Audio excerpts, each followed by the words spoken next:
T-minus 30 seconds.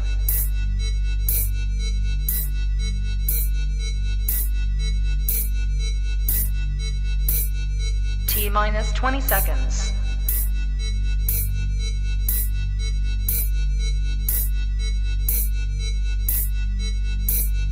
10, 9, 8, 7, 6, 5, 4, 3, 2, 1, 0. Fight!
Oh my God, I had no audio. Sorry, I wasn't even looking at the comments.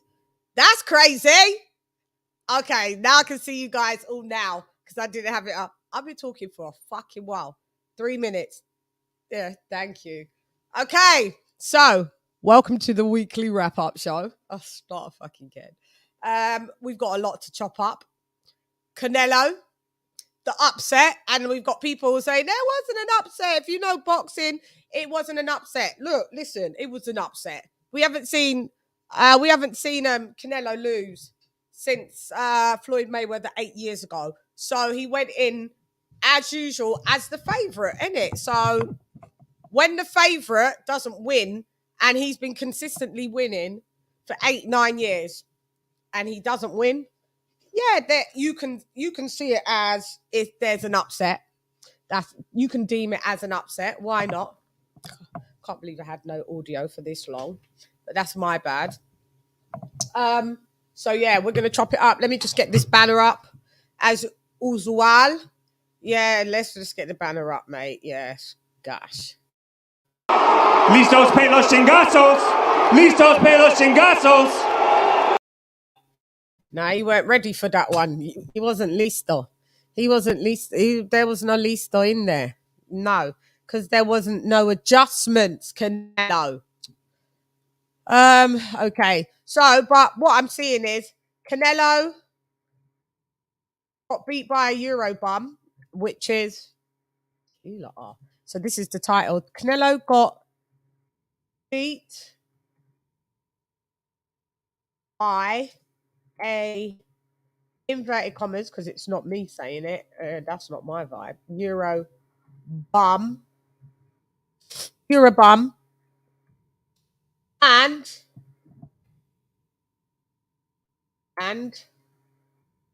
Bud Crawford. Pound for pound number 1. Bars. P4P. Numero 1. Number 1 in the building. Save. There we are. Okay. So let's see who we got in the building. Yeah, I know. Look, Shani. Yeah, I know. I'm not even looking. So yeah, I know. Shani was muted. So we've got AJ in the building. We have Heavy Lefty in the building. We got Lisa Bales in the building. We got Nicholas in the building. Oh, okay. Love seeing the blue lips move, but you couldn't hear them. I know. Sorry. Sorry. I know. I got it there. I got it in the end. Swab Boxing in the building. What up, though, Swab? Okay. Hang on. This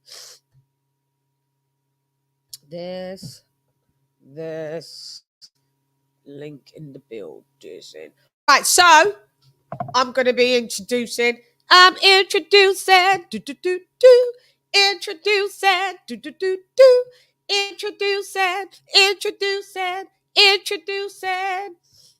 Get it. How you doing? Oh, still. Did you stay up? Did you stay up for the fight? Yeah, I know a lot of people in the United States they paid pay-per-view, but luckily we're outside the United States, so we got the fight for. Well, I paid £7.99. Well, yeah, for that privilege. Did you pay £79.99 for it per month? I got the zone in it. Oh, $7.99. Yeah. I just left it on this subscription. Yeah, but you know what? We've got so much to talk about. We don't even have to talk about any other boxing issues about this fight. This can cover the 2 hours I stay on anyway, because there's so many side issues. For instance, one of the side issues is, first and foremost, from Colin Hart to Bert Sugar, the saying is a good big un beats a good small un. And that's what happened. But there's all other issues, like you got the pay-per-view situation, you got the judging again, which we got to speak about. You got the Bud Crawford, you got professional boxers who are trying to, shut people down because they're no longer making Canelo the Pamper fan, and they're saying that at least he dared to be great, which is a lot of side issues, which we're going to definitely be covering. But most importantly as well, there's some boxers who are glad that this happens. And some fight fans who are genuine fight fans are glad this happened as well. And of course, there's Eddie Hearn as well. And of course, it's Eddie Hearn as well. 3 of his main fighters have lost in major events. Yeah, I know. Is Eddie Hearn still relevant? I know. So much to discuss and so much to fight over. Hi, we've got Lisa and AJ O'Day on the panel. Hi, everybody. Hi. Hey. AJ. Hi, what's going on, everybody? What up, Lisa? What up, Ken? Hey, Kenny Ken, what's up? What's up, sis? What's up, AJ? We here. Oh, That's yeah. Chan, you already know. We got to chop this up, Chan. We got to chop it up. We're going to chop this up. But before we chop this up, we're going to do this.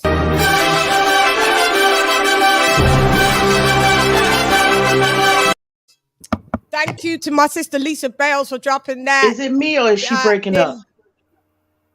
It might be you. Might be you, sis. I can hear her. Thank you, Lisa Bales, for dropping that 16 pounds on it, sister. Kaboom! Thank you very much for that cash app, sis. Massively appreciated. Thank you so much. Massively appreciated. Yeah. And then we are going to...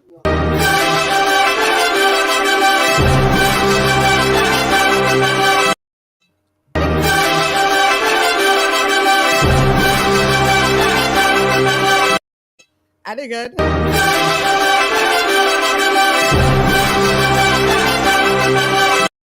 Otra vez.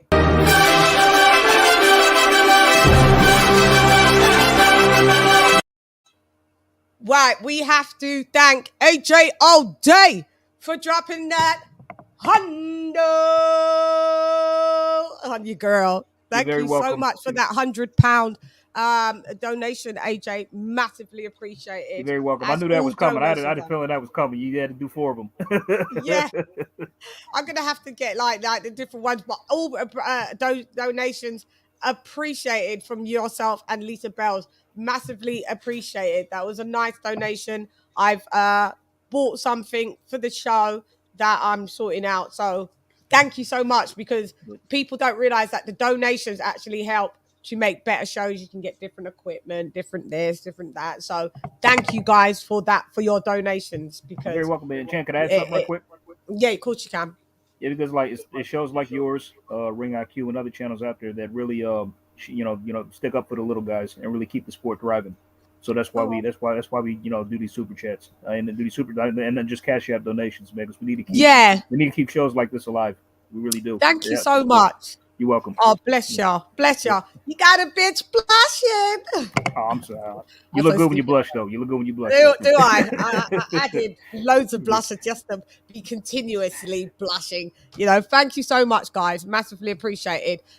So we have also we got Carmen Serene, the Queen. We have UGC Flame. What up, UGC? We got Bold in the building. Bold, where you at? Bold, you can jump on the panel, but we are going to start with Ken.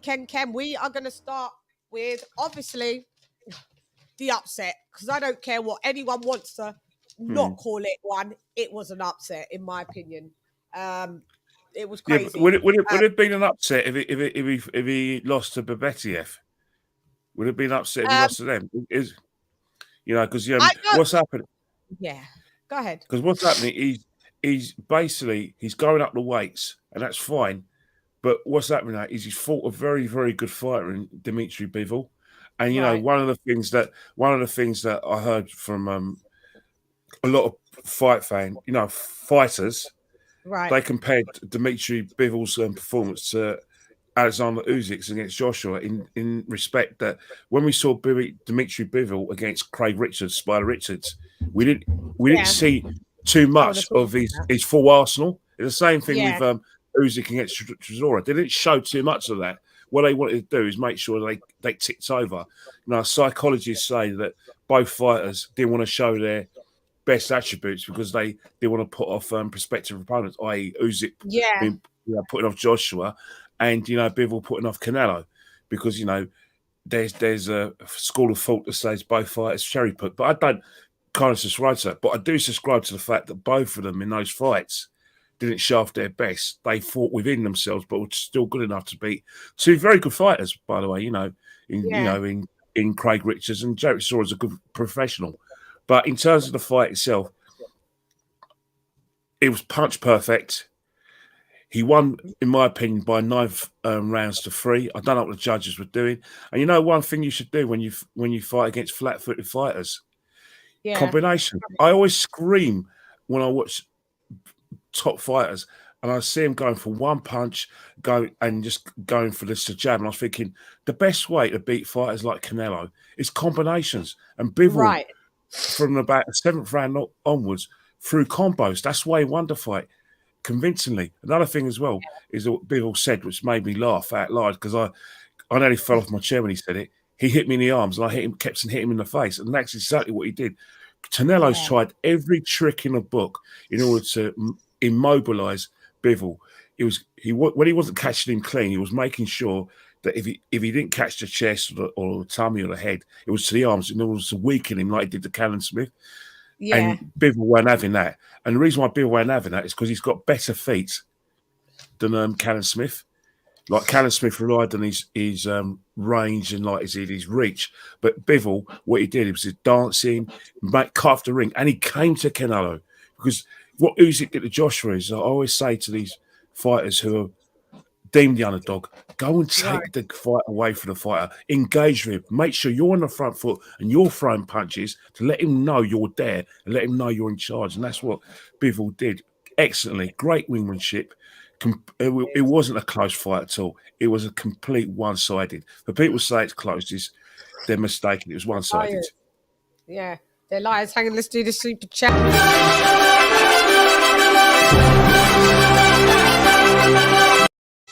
Bang Mateo! What up, Tommy hermano? Gracias, muy apreciada. Always love for CHANN, but Bivol is no bum. No, he's not. Definitely no bum. And people saying that they don't know shit about boxing. I think I'm gonna cover all bases because I absolutely predicted for Canelo for the win. Few reasons. I've never seen that. I thought Canelo for the win, splits decision. I thought Bivol does have the tools to win, but I don't think he could beat Canelo on the cards, basically. But also, I didn't know if Bivol would pull out the win convincingly because the last couple of Bivol's fights are definitely the Craig Richards one, which we'll get onto. I had Craig Richards winning about 3 rounds out of that. And, and in my opinion, like at the time, Craig Richards, shouts out to him for stepping up to world level, but he was more deemed as like a, British level fighter, 175er. So I thought, wow, if Craig's been able to get 3 rounds out of out of Bivol, who's supposed to be, at the time, I think about 17-0 and whatever. I thought, oh, well, Canelo probably beats him. But Bivol obviously is the type of geezer. And he did say on record, he basically didn't feel that inspired fighting the level of competition that was in front of him. Obviously there was the pandemic one. That Richards fight, he fought in the bubble. There was no crowd there at all because it was in the bubble. And yeah, it was boring. And so I judged it off that, but I'm very happy. I'm very happy for Bivol to get the win because, I think boxing needs upsets. If I can deal with my favorite fighter losing and being upsetted, anything else is just like a dime a dozen. I don't really care, to be honest. You get bored of the one cat winning all the time, to be honest. You do. It's boring. When you just the bookies have put you as the favorite. There's not that much money to win on you. Even we know where you're going to win. It's quite predictable, X, Y, Z, and I definitely believe that Canelo overlooked Bivol 120%. Bivol was disrespected from dust to blood clot done. Yeah, he was disrespected. He was booed, continuously booed. And Bivol is a nice geezer, humble. Gave so much credit to Canelo in the lead up. No trash words. Canelo was like, I'm going to knock him out, and X, Y, Z. And, he's a good fighter, gran pelea. But, the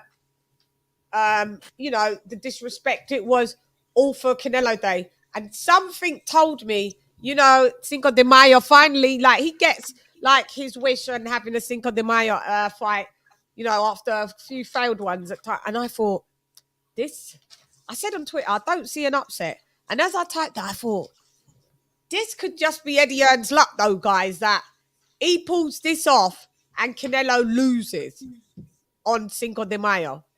And lo and be fucking hold. They didn't do the national anthem. Cool, I know what you're saying, but don't do no ones. Bivol's already said he doesn't rock with what the Russian government are doing. He lives in the States, as you know, and he doesn't condone it. And they just chose to continuously disrespect him throughout the whole build up. And I just thought it was quite out of order. And I was tweeting that and saying that to my friends at the time. I was like, the disrespect that Bivol's receiving is really out of order. But so as we saw, what happened in there. So we'll chop it up.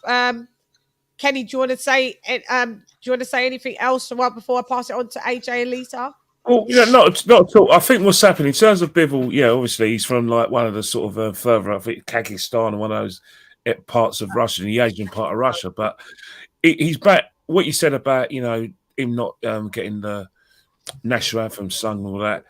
you know, that there's loads of things we can discuss. It's not really a boxing situation, but one thing about the whole situation about, you know, respect and anything, it's natural. Canelo is one of the biggest cash cows in boxing for anyone, not just for promoters, but just for sponsors, you know, TV.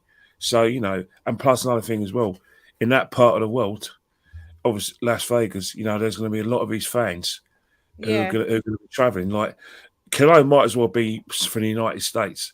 The way he gets promoted by people in the United States, his TV people, and obviously there's a massive Hispanic community, especially Mexican community around, you know, on the borders of California and Texas. So they're all going to go and watch their man. So it was always going to be favoured in front of him. And obviously we're going to get to this later anyway, so I'm not going to add any more because I think we're going to cover one of the subjects which has to be covered. Yeah, we are going to definitely deep dive. So bring it on to AJ all day. Thank you for dropping that. Hundo yet again. On your Gizero, you're very welcome once again. Yeah. Okay. Where do I start with this? Okay, I got a lot to say. First, I'll start off with saying that I like you, Chan. I picked Canelo to win this fight on points. Yeah. Only reason primarily was because I thought that, you know, never in my wildest dreams would I thought that Bivol win on the cards. I just didn't think that would happen. I mean, because Canelo is one of the guys that like really gets. I mean, he's probably like the top fighter in the sport that gets really preferential treatment on the cards by judges. So based on that, I mean, and I always was. So I made my prediction based on that. I picked Canelo on points based on that. But I was always aware. I mean, see, like everybody's calling this an upset. To me, not so much, because I was always very aware that Bivol could win this fight if he stuck to the right game plan. Right. And he did to a T in there. You know what I mean? Right. He did. Right. I mean, and honestly, like this may sound crazy, but because me and Lisa, we watched the fight last night. I kind of felt Bivol was holding back. We didn't really see the best of him in there. I felt that he could have fought. I mean, if he really pressed forward and stepped on the gas, because every time he threw combinations, Canelo didn't like him. Yeah. He got backed into the ropes, and honestly, I dare I say he was hurt by those, by a few of those.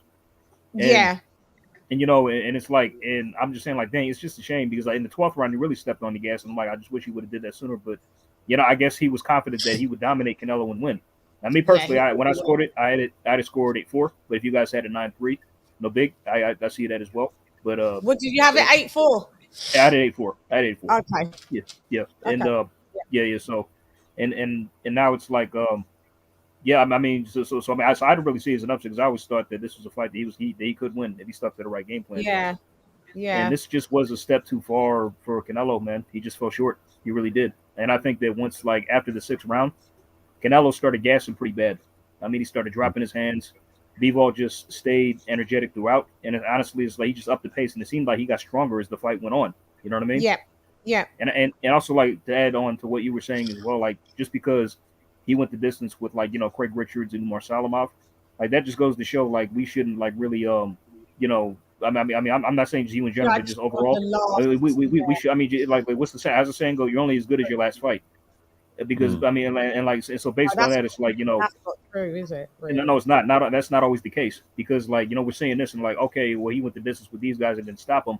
So like, oh yeah, so he's going to beat Canelo, stuff like that. Well, this proved that not to be the case at all because I thought Bivol would really rise to the occasion in this and he would actually come to win because something about his demeanor was just telling me that like he's not Caleb Plant or Billy Joe. He's a tough guy, a humble guy. He's ice cold, and he's gonna come and try to fight and try to win this fight, and that's what he did. And I take my hat off to him. Now, as far as Canelo goes, I have nothing to say bad. I mean, it's just a shame. I mean, first off, Shannon, I caught your video about that punk ass motherfucker Jake Paul talking his. I mean, that dude's just a disgrace. I just want him to get knocked out so bad. I really know do. you can't. I mean, you're like me. We can't stand him, can we? I mean, like him, and everybody else who are trashing Canelo, throwing shade his way, like gloating like they beat him. You know what I mean? Like I mean, it's ridiculous. Like these people just need to go somewhere. They need to go somewhere. Go sit down, mate. Go sit down, Jake Paul. And like he's saying he needs 3. Like, why do you need 3 years? For what it's worth, even if you had 3 years or 10 years, he'll still beat your fucking ass. Please, just please. His ass will get beat twice on the Sunday. and 4 times a day, and all the other days that end in Y. Please. Yeah, I mean, but also, Chan, like, I just wanted to, like, I just wanted to let you know something. Like, by the way, did you think that Canelo had any belts at light heavyweight or no? Or did I think Canelo had belts at light heavy or no? Or was that he does have a belt at light heavy? No, he doesn't. He was a challenger. Everybody better be even Joe Smith Jr. So did he get the belt from? So when he beat Kovalev, didn't he have a belt from Kovalev? That was WBO, yeah, but he vacated that title after 6 weeks. He vacated it, yeah. Oh, did he vacate it? I thought he always kept it. No. That's why I thought it was like a unification. Like, no. Oh, yeah. Joe Smith Jr. has that belt now. Joe Smith Jr. has it now. Yeah, Joe Smith has the belt. He fought Maxime Glasov last year in that controversial fight, which I thought he lost. Why did he vacate it for after 6 weeks? I don't know. I have no idea. Yeah. But yeah, he didn't have it. Defend it. I guess not. Yeah. So. Wow, I didn't know that. I really didn't know that. Hey, girl behind the mic. Girl behind the mic. Yeah. Because right now, all the girl behind the mic.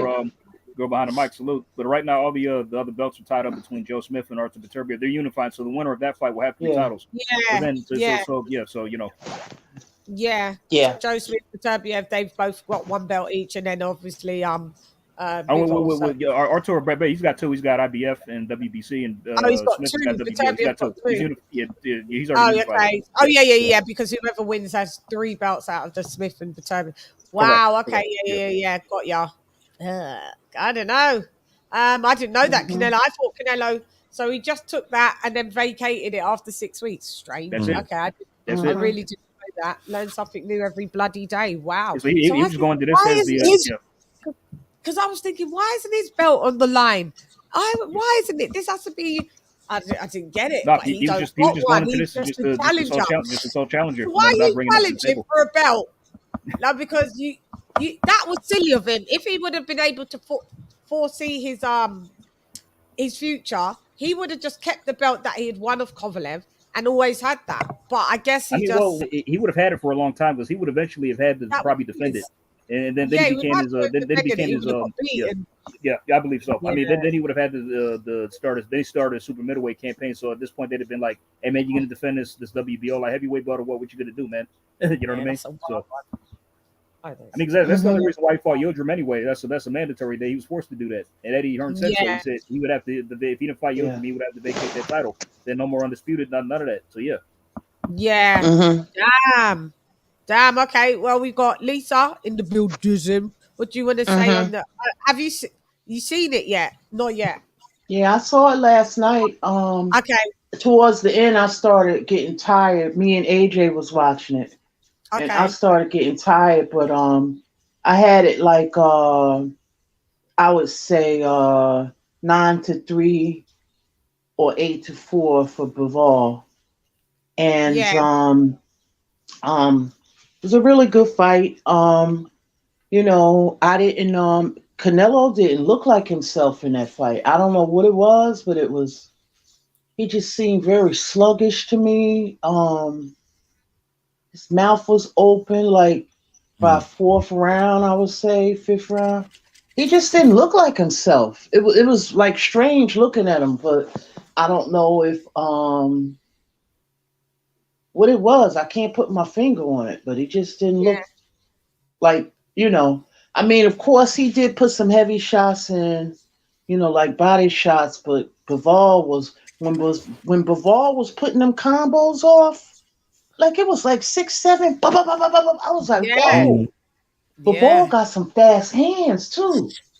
Like, whoa. Fast hands. Yeah, but it was But I mean, you know, as far as like an upset, look, I've seen so much in boxing, so you know, as I always say, it's so rare for a fighter to retire undefeated. You know, when you challenge yourself and, you know, when you go up in weight, this can happen. You know what I'm saying? But, you know, he has been challenging himself. And what I think, this is my personal opinion, I think he was doing so much. He had just become undisputed. And then he wanted to challenge himself to go up again to light heavyweight. Then he was talking about undisputed there. Then he was talking about fighting Usyk. So he was in so many different, you know what I mean? And just instead of focusing on a task at hand, so he's very driven and he want to do this, do that, and that, but just stay focused at the task at hand. You know what I mean? Yeah. Because boxing is so unpredictable, you know. Because I was telling my people, you know, like when you at the top like Canelo, somebody is always watching you. Yep. And a person like Bivol, feel like somebody's watching me. Yep. Yeah. And a person like Bivol was hungry. Somebody always want to take your steak off your plate. Kids are trash. Yeah, sorry, sis. You know what I mean? So it's like you gotta just always, you know what I mean? Just somebody always watching you. Yeah. And they want what you have and want to take you, you know what I mean? So yeah, but Bivol, congratulations to Bivol, you know, great performance here. And that's it. Yeah, thank you, sis. How can you have You're welcome. 4 pens and none of them fucking work? And two of them are fresh out. Oh, that shit is so annoying. The pack. 2 of them are fresh out the pack, and none of them are working. How, Sway? That's so annoying. That's just annoyed me to the highest degree. But okay. So Bold and Understanding, and then we'll go to King Moore. So Bold, what up? What up, though? Bold, What's you up, did Bold? say it as well. Bold, you was one of the ones you were shouting did predict a Bivol. Hey, what's going on? How you doing? We good. Chilling, Bo. Let's go with you, Bo. Yeah, I didn't have the fight close at all. I thought Bivol clearly won 10 rounds to 2. Like, if I really want to be generous, I could give him Canelo a third round, but the fight wasn't close at all. And I think the reason why Canelo got tired is because Bivol set a pace that Canelo couldn't handle. To me, Canelo in his last few fights were fights the same way. It's just that Bivol didn't have time to sit there and play Canelo's game. So he set a pace on him. And he you know, the combos done wore Canelo out, because what Canelo did seemed like he was just trying to come in there like Wilder, just trying to load up and try to get him out of there with one shot. When he realized Bivol wasn't going anywhere, that look on his face said it all. And Bivol sat there and basically dictated the fight. And my main concern going into the fight was the government politics. I said, man, they're gonna try to rob this kid if he you know, put on a performance. And they almost did. They tried their best to rob this kid. Like you notice you always hear that saying that they be like, yo, if you fight Canelo, you're already going to be down 4 rounds on the scorecard. Well, that actually turned out to be true.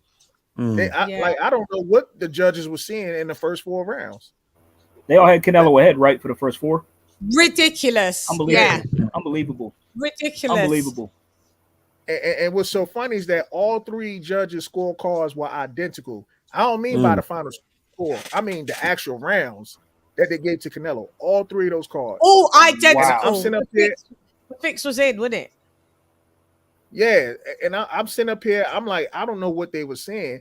And, you know, I was frustrated early because I'm looking at some of these videos and people, you know, I understand there are Canelo fans out there and they send up here like, oh, you know, like they like to deflect. Oh, what Crawford do? Crawford ain't do that.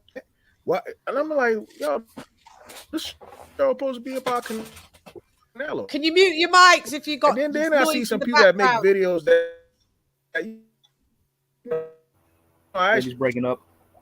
Hang on, Bold, you're breaking up like now. So many videos. Bold, you're breaking up. Yo. Bold was breaking up right there now. We got Shelton. Shelton, come through. What you got to say? Bold's having technicals. How y'all doing? How's everybody? What up, Shelton? I'm good, Shelton. Chan, AJ, Even Kenny. Oh, here we go. Here's another audio. You remember when that fight got signed? What did I say? Gosh. You tell us, because that's why you're on the panel, to tell us. I said he's gonna get his ass whooped. He's Shelton, you have to get a new phone. You have to. You have to. It's bad, you know. Can you hear me now? Oh, It's echoing. Well, what's the right word? All fuzzy.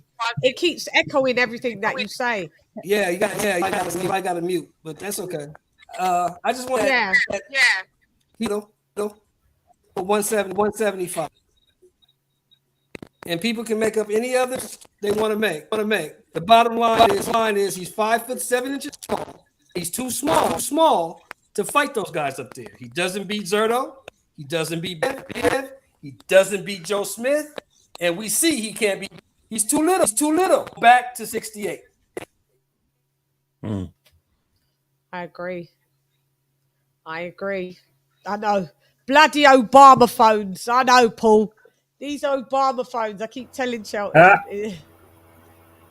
You got the Obama phone in the building. I think he got the talent to beat Joe Smith. Have to get a Joe Biden phone. Sis, I don't even know about that at this point now. After seeing how he looked against Bivol, Joe might give him issues as well. Joe can punch too. He can punch harder than Bivol. He can. He's 175. I say that's more of a 50-50 fight now. I say that's really a 50-50. I think it's more like a 60-40 with Joe Smith. I don't think it's it's just not his division. Not with those cats in there. No. If it was full of Kovalevs, washed up Kovalevs. I mean, if Kovalev was in his prime, bro, different story. Like that, that'd have been a different fight. Yo, y'all hear me? That division, we can now. Thank you. Can y'all hear me? That division is beastly right now. We've got a lot of young bucks that are coming down. But LadyChann, someone like Andre Ward back in the day, when he was a super middleweight, he was a big guy. He was 6 foot. And he had the weight, and it wasn't much of a transition for someone like Andre Ward to go to level like heavyweight. And I think that's the problem with Kovalev at 5'8", and we're talking like reach advantage. He's given away too much in terms of the physical advantages and athletic advantages, which Andre Ward, when he fought Kovalev, was right in his prime, Andre Ward fitted the bill, because remember, fighters like Andre Ward and George Groves were massive super middleweights. Canelo's not a massive super middleweight. This is what I'm saying. So but Andre Ward, with the beasts that are up there, he doesn't have the dimensions to fight these guys. He just doesn't. But go ahead, Lisa. Andre Ward was a lot smaller than Kovalev in the first fight, if you look at it. He was. But in terms of height and everything, in terms of the reach, height. Because I think Andre was 6 foot and Kovalev's about 6'1", and in terms of and he was a powerful guy.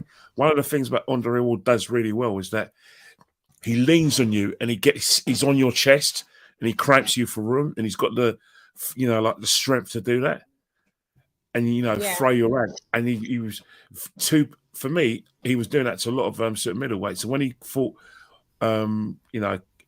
Kovalev in that first fight, I noticed that after he got put down in the second round, that he was out-strengthening him, and then in the rematch, battered him, beat him up. And it wasn't just boxing and boxing; it was just basic physical strength that done him. Yeah, and I think Canelo doesn't have that physical aspect. He's a big guy, and he carries a lot of power, but against bigger and good fighters and heavyweight, it was a massive ask. Yeah. Sorry, Bo, do you want to finish before we go to Mao and then Suab?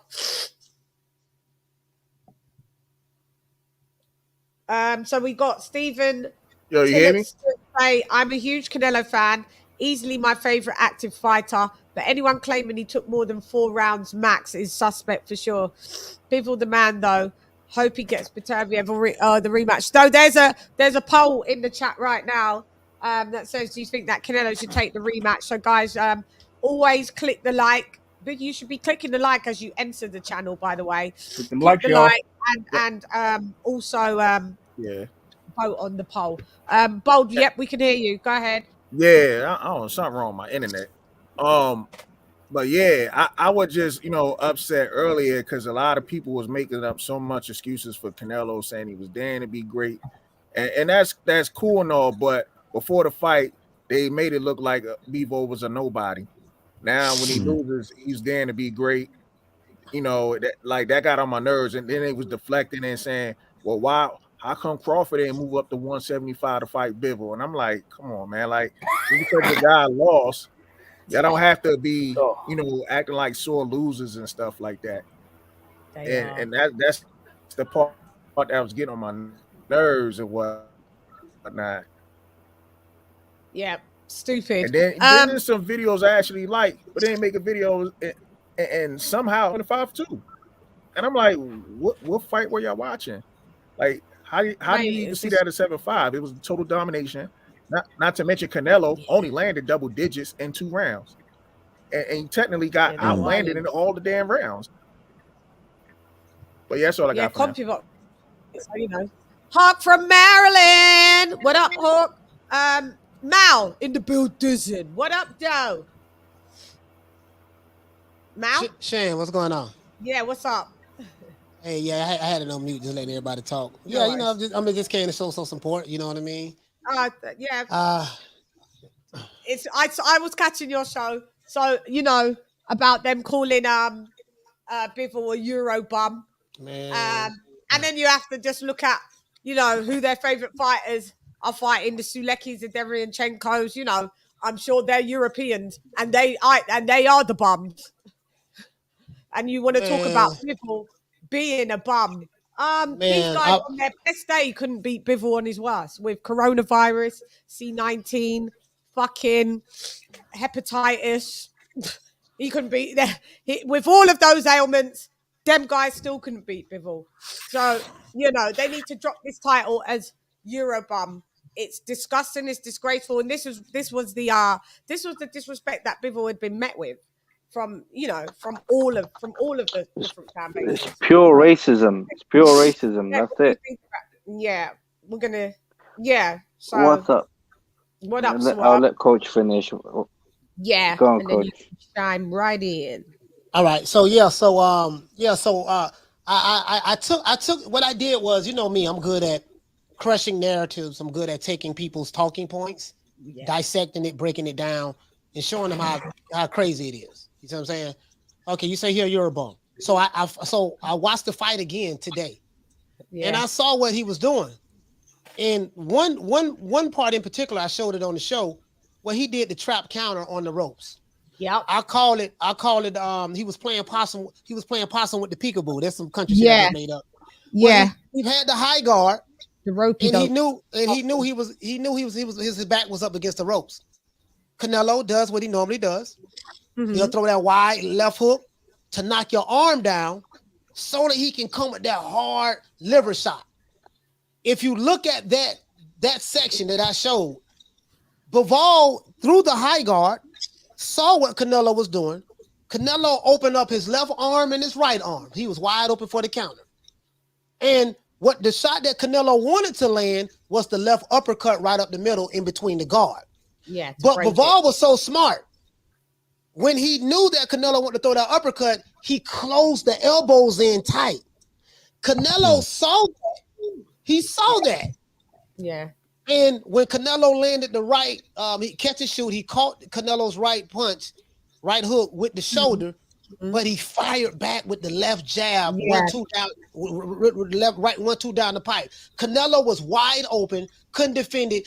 By the time he saw the punch coming, it was too late. And I say, damn, that's the trap counter. That's what my uncle taught me about when I was younger. I say, man, he tricked Canelo, made him think that he saw something. He got him to open up You see what I'm saying? Now, Callum Smith, when he was on the ropes, what did he do? What did he do, Shan? He just balled up in the high guard and let Canelo. That was so boring. Yeah. He just let Canelo hit him. That's all Callum Smith did. He just let Canelo tee off on him. Yeah. So Bivol tricked Canelo. Like, I'm gonna make you think this is what you're gonna see. Then I'm gonna get on the ropes and ball up. But he countered off the ropes. I was like, God. And when I saw that, I was like, damn. I said, I gotta show this on the show. And that's what. So I did that to disarm that Eurobomb title. You guys don't know what you're talking about. You're listening to these narrative pushing YouTube channels. You see what I'm saying? And then after I did that, I had some Canelo fans getting kind of upset because I'm like, dude, don't get upset. I'm showing you how this guy had a superior skill set over Canelo, and he exploited Canelo's weaknesses. Yeah, he did. And anybody who wants to refute that, it's just silly. You're in the realms of fanboyism. Like, nobody's saying that Canelo's not a great fighter, and I appreciate that you have to do things to test where your limit is. I think now you found where your limit is. There's nothing wrong with that. Just go back to 168, in my opinion, and just defend your titles. By Triple G in September. Yeah, because now you look like Triple G. I had no interest in that fight. Now it's like now it's intriguing, isn't it, Chan? It is, isn't it? It's intriguing now, isn't it? And still can move because we all know I had it 10-2 to Triple G in the first fight, and I had it 114 in the second for rewatch that we did. By the way, tomorrow we're doing the Canelo and Lara rewatch. Well, I'll be here. I'll be here. Yeah, we're doing that point score and rewatch because now we have to really deep dive into all the questionable shit. We should rewatch the Trout fight too. How about the Trout fight as well? Yeah, Canelo arguably lost the Lara fight. So I'm really deep diving into the world of Saul, right now, and we have been, and nobody's taken away his accolades or nothing. First super middleweight undisputed champion, but you gotta call it a buck, mate. It just shows. I'm not gonna lie, and this is no fault of Canelo's. The super middleweight division was full of weak champs. Them man there are weak. Them man there are not no Nigel Benz and no Chris Eubanks seniors. Them man there. It was just like, give me your belt. It was that, and I mean, it was a thing that, I want to be undisputed at 175. I'm still seeing people saying, well, Canelo could still be 175 undisputed. How he's just got beat on his first test. So it just shows that's your ceiling. Don't matter. Reign your kingdom, which is 68, because I believe everyone in 60 and 68 anyway, he beats anyway. So, like, do you know what I mean? So, Swab, chime in. What up, Joe? Yo, what up? What's happening? I didn't want to butt in. I hope everyone's doing well. Okay. Coach Malachi, I rate you, bro. You go head to head with these clowns and you show them where they are. And I saw that video about the Canelo doesn't fight as like Roy. But he goes, show me fights like Roy. There is no fights like Roy, but he's not fighting people like Roy. So what do you want him to do? Go back and get a time machine and go back and fight Roy? Man, ridiculous. Anyways, the fight against Canelo, I think he got beat. He got dominated. And like everybody's saying, he touched the ceiling. That's it. He can't go. But you can't take the roof off. Leave it on. Stay under there. 160, 168. I think this is the best thing. The best thing for him to do is to now to go ahead, beat the Charlos, beat the flipping Benavides, beat the Andrades, and make easy money and just retire. That's it. Just rule on. I think he should go for being undisputed at 160. Get all the belts, collect it, starting with Triple G. Yeah, starting with Triple G with his next fight, then go for Charlo, and then whoever has the next fight. I think the WBO is vacant currently, isn't it? WBO. Not yet. Demetrius still has it for now, I think. So he still has it, but he's moving up though. He moved up. He's fighting at 168. Who? Andrade? Yeah, but he still got the belt. He hasn't vacated it. No, he still has the belt though. Oh, then you should keep it now. Now that he knows, I hope he keeps it so he can fight the fight he's been looking for. And these clowns, man, these clowns really, they call him Bivol a Eurobum, being racist. So it's not just because racist. no, It's just because no, just you're. I think you're. No, it is because Nah, he's from it's Europe. like You're saying he's not a good fighter. it's slightly Yeah, because racist because they saying no, the you're Euro. clearly come Yeah. on, you're looking at a Well, man because you're I'm from Europe. European, You're a but shit boxer. I'm Afro-European. So if they're saying I fit into Eurobum, I don't know if it's black Americans saying that it's that with Eurobums, then I don't It's know. not about the color. It's not nothing to do with the color. They just because they're saying because you're from Europe, you're a shit boxer. That's what they're Nah, saying. Basically, The UK, they using it. They makes using you it in a racist prejudiced. term. They're using it in a No, racist yeah, term because they're being prejudiced. That's the word. yeah, Fair enough. Not prejudice. racist. They're being prejudiced. nah, they Yeah. using it. They actually using it in a racist term because they be like Eurobum / white fighter, and they be saying like Caucasian. the I white Yeah. the Eurobum. ones that say white fight, then they're being racist, but I haven't seen the But they ones that say The that funny, about black European boxers too. they say that about black European. That's why I can't say yeah. it's So it's racist. not about color. Is it? Well, Yeah, they do. So it's No, just it's not. prejudice. Yeah, it's It's just prejudice. prejudice is what. Yeah, that's what. Yeah, okay. but Prejudice is the they word. actually put Caleb Plant in the Eurobum category, and he's from America. But they were What? picking him up first. That's why All right. they were Yeah. picking him first to win, and They now love they're him. not. Leonard Smeller be picked him to win. That joke. That Nah, fool. you know what's so crazy about that though? Then it's- They those guys. Now, how do we get it on subscribers only, please? Sorry, just ghost me through it after you finish talking. Yeah, 'Cause I those, forgot I need to put it up. those guys. It's so, bro. Like when I be on my show, bro, and I be breaking these narratives down. I feel like Neo in the Matrix when Agent Smith was shooting bullets at Neo and he realized he was the one. That's Then he looked at beautiful. the bullets and all the bullets just slowed down, and he just grabbed the bullet and looked at it and said, "No." It's like, damn, dog, this is just too easy.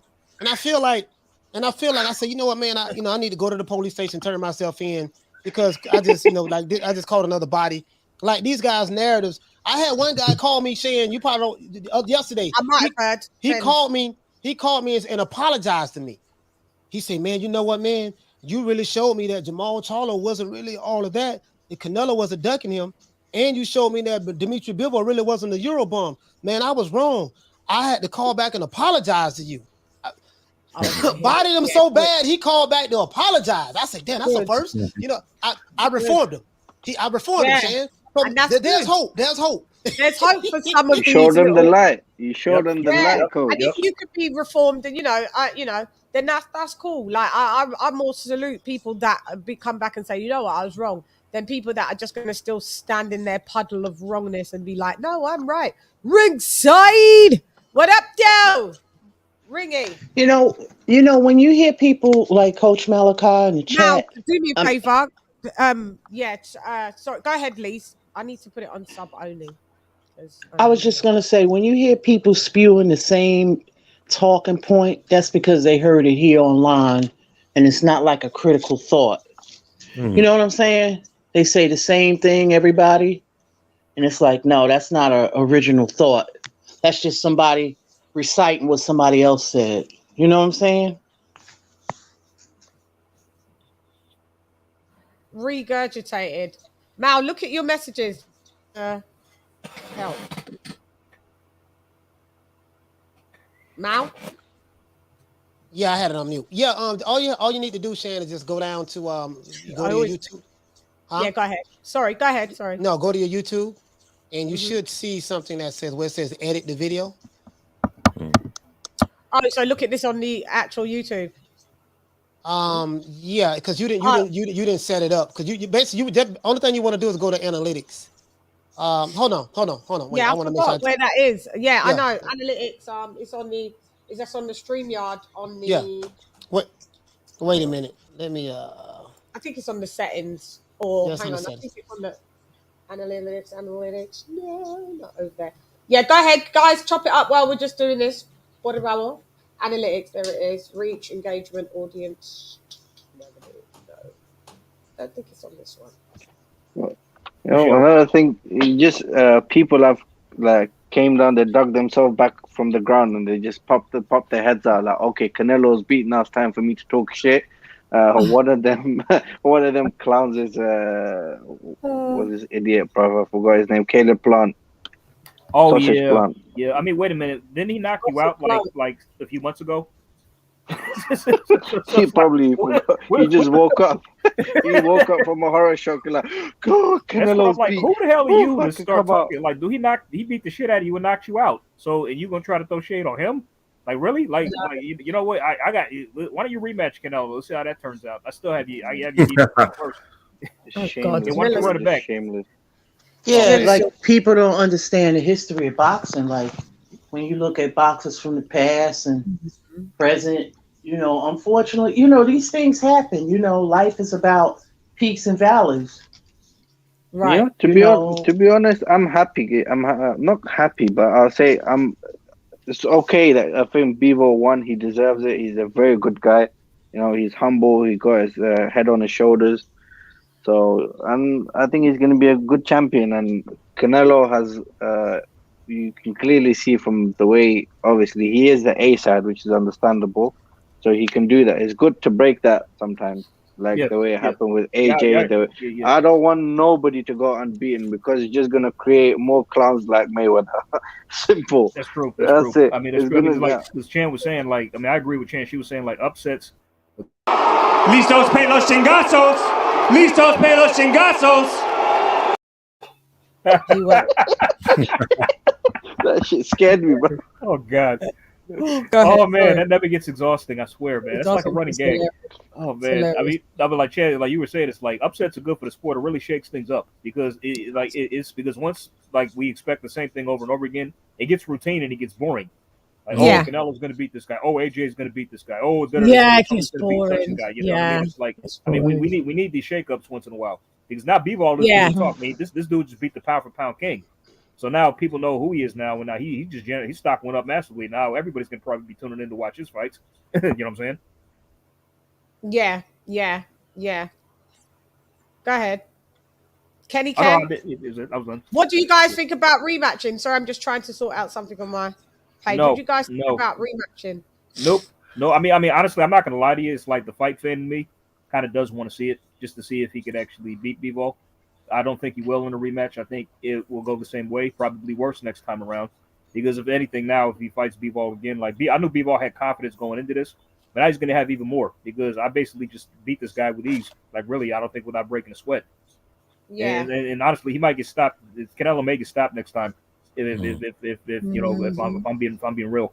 So I don't think he should. I mean, the fight fan of me, and like it does. Yeah, I wouldn't mind it, but no, personally, no. He needs to go back to 168. Fight Triple G, get back in the winners column, knock him out. I think he still will at this point. It does make the Triple G fight more intriguing now because he is coming off a loss. Yeah. You know, I mean, so I think the generation, I think that generates more interest in the Triple G fight. So he should do that, get back in the winners bracket, then stick around just to defend his title as a super middleweight. Then he should take on Benavidez, Charlo, and Andre. You know what I mean?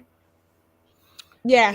To be honest, I don't think Canelo could even beat Andre. I thought that was the main. Like I know people say Canelo's ducking this guy, ducking that guy. I only thought he was avoiding one guy, and that was Andre, because I thought Andre had his number, and that's why they played a politics game. But on top of that, I know Charlo didn't want to fight Andre either, and neither did Triple G. Nope, he didn't. Bro, they had at that time. Sorry to butt in. At that time, they had nothing to offer Canelo. At that stage, when you were talking about, they had nothing to offer Canelo. What was Canelo? Andre had a belt. Andre had a belt to offer Canelo. He moved up to 168. He moved up to the 168. No. We know what his targets were. 154. Andre had a belt to offer Canelo. Canelo was Andre's mandatory. He did not take the mandatory. He basically did what Hamid McGee is doing now. Decided to wait to Andre to get stripped of this belt, and then for the vacant version against Liam Smith. And then at 160, he could have went for undisputed, and he never did that. Oh no, Bo. Let me. No, he did do that. Let me correct you guys.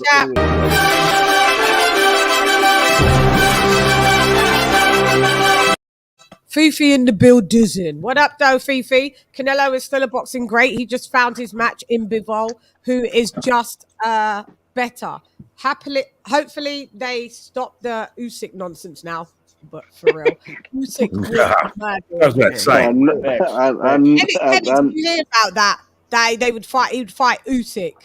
Canelo. Yeah, I hear pulled about out it.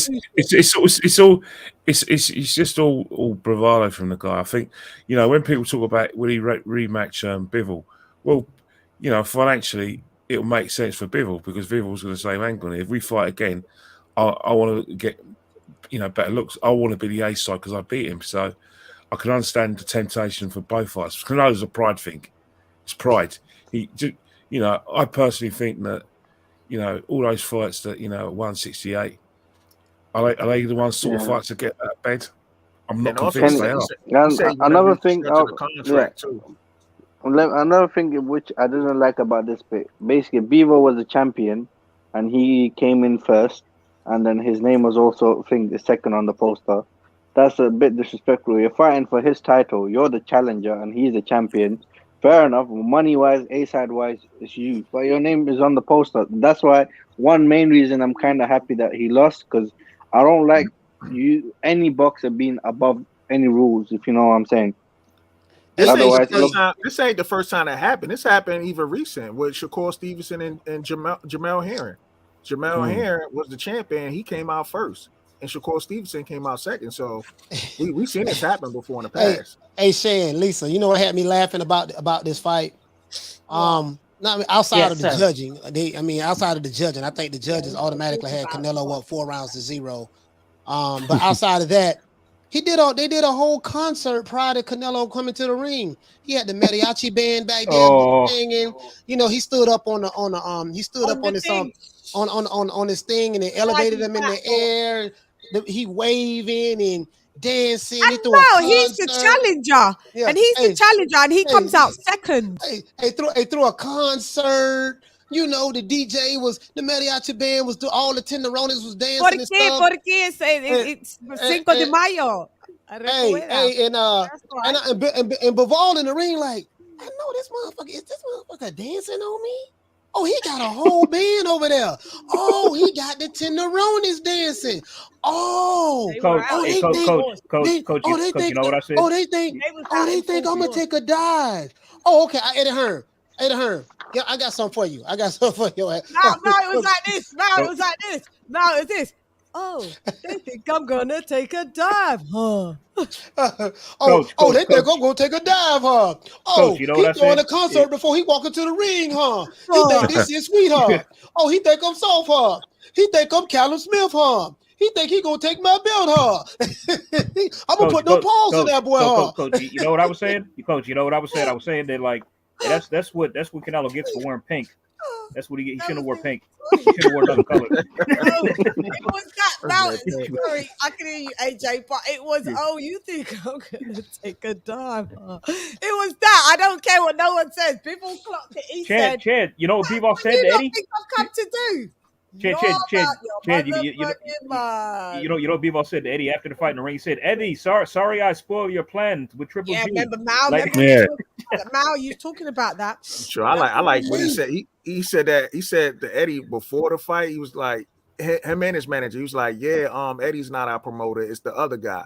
And then, Frank Smith. So what they did is they split teams because they both Bivol is with Eddie and obviously Aegis. So what they did is they split. They said, all right, Frank says you have Bivol, you guys are team Bivol, even though it's the same team, you guys are team Bivol and I'm team Canelo. Even though, you know, because Eddie said he gets on better with Canelo, such a fucking fanboy. And you've had Bivol sitting there for like he's had Bivol for about 5 years. 4 years, right? 5 years, right? He's had him a while, yeah. Yeah. And Canelo's your favorite. You need to get your head out of Canelo's fucking ass. Yeah, but the thing is, he's a promoter, so he's worried about loyalty in the game. The only loyalty is to money. Well, that's the thing. That's what Lisa's right. Lisa's something right. Canelo's the cash cow of boxing in the United States.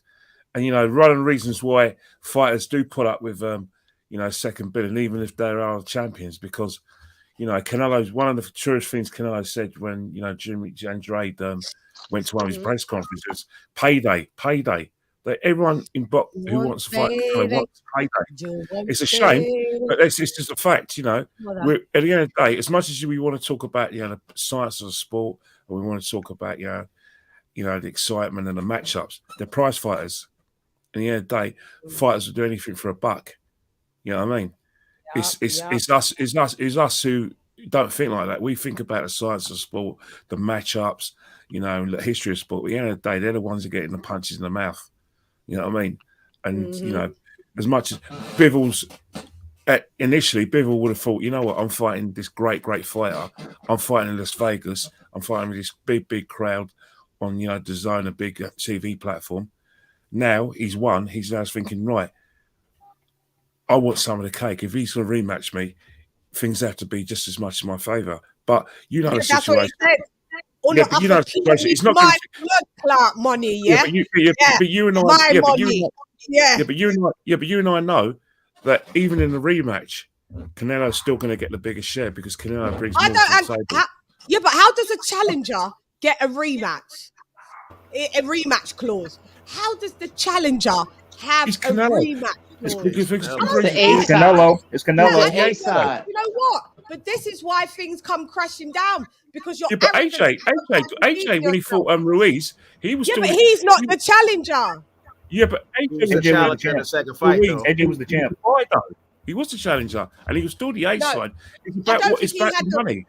I don't think he came out second. He came out first. I don't think so, but in terms of everything else, in terms of the cash and the split was still in AJ's favour in the rematch.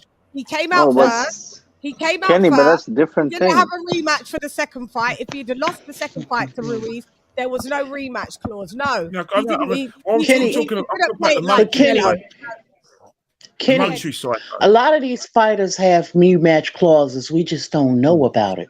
About them because Canelo always has rematch clauses, but what happens is because he always wins, he never needs to execute them. He has the rematch clause. Any fighter on the A side, it doesn't have a rematch clause of fools because at the end of the day, if you don't have a rematch clause, you're behind the queue and you could be wet. That's why.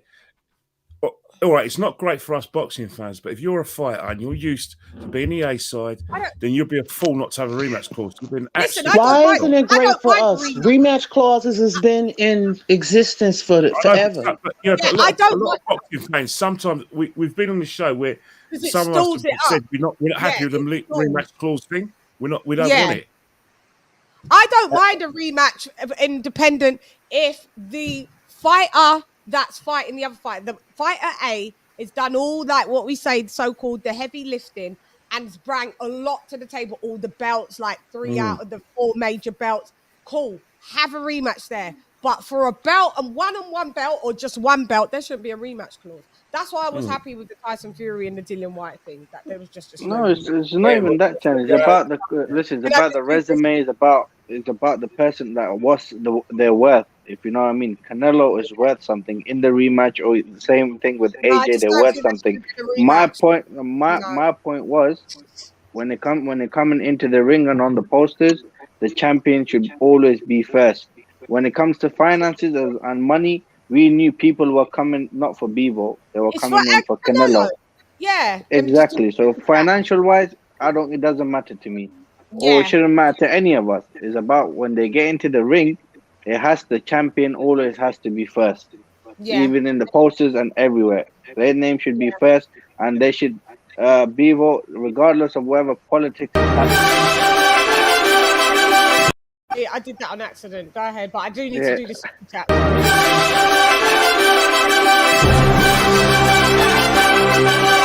My bad, my finger was hovering over the damn thing and then it was pressing while you was fucking talking. Sorry, Swab. Canelo stock hasn't gone down, but please don't rematch. Go ahead, Swab.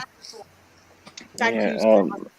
Yeah, what you're saying, that basically it's not about the money, it's about, as soon as they want to see them get in the ring. Exactly. Yeah. So when it comes to the AJ thing, why it was different, even when first he was a champion, what's it called, and he's still the A side, even in the rematch. He was so, when it comes to money wise, people were still coming to see.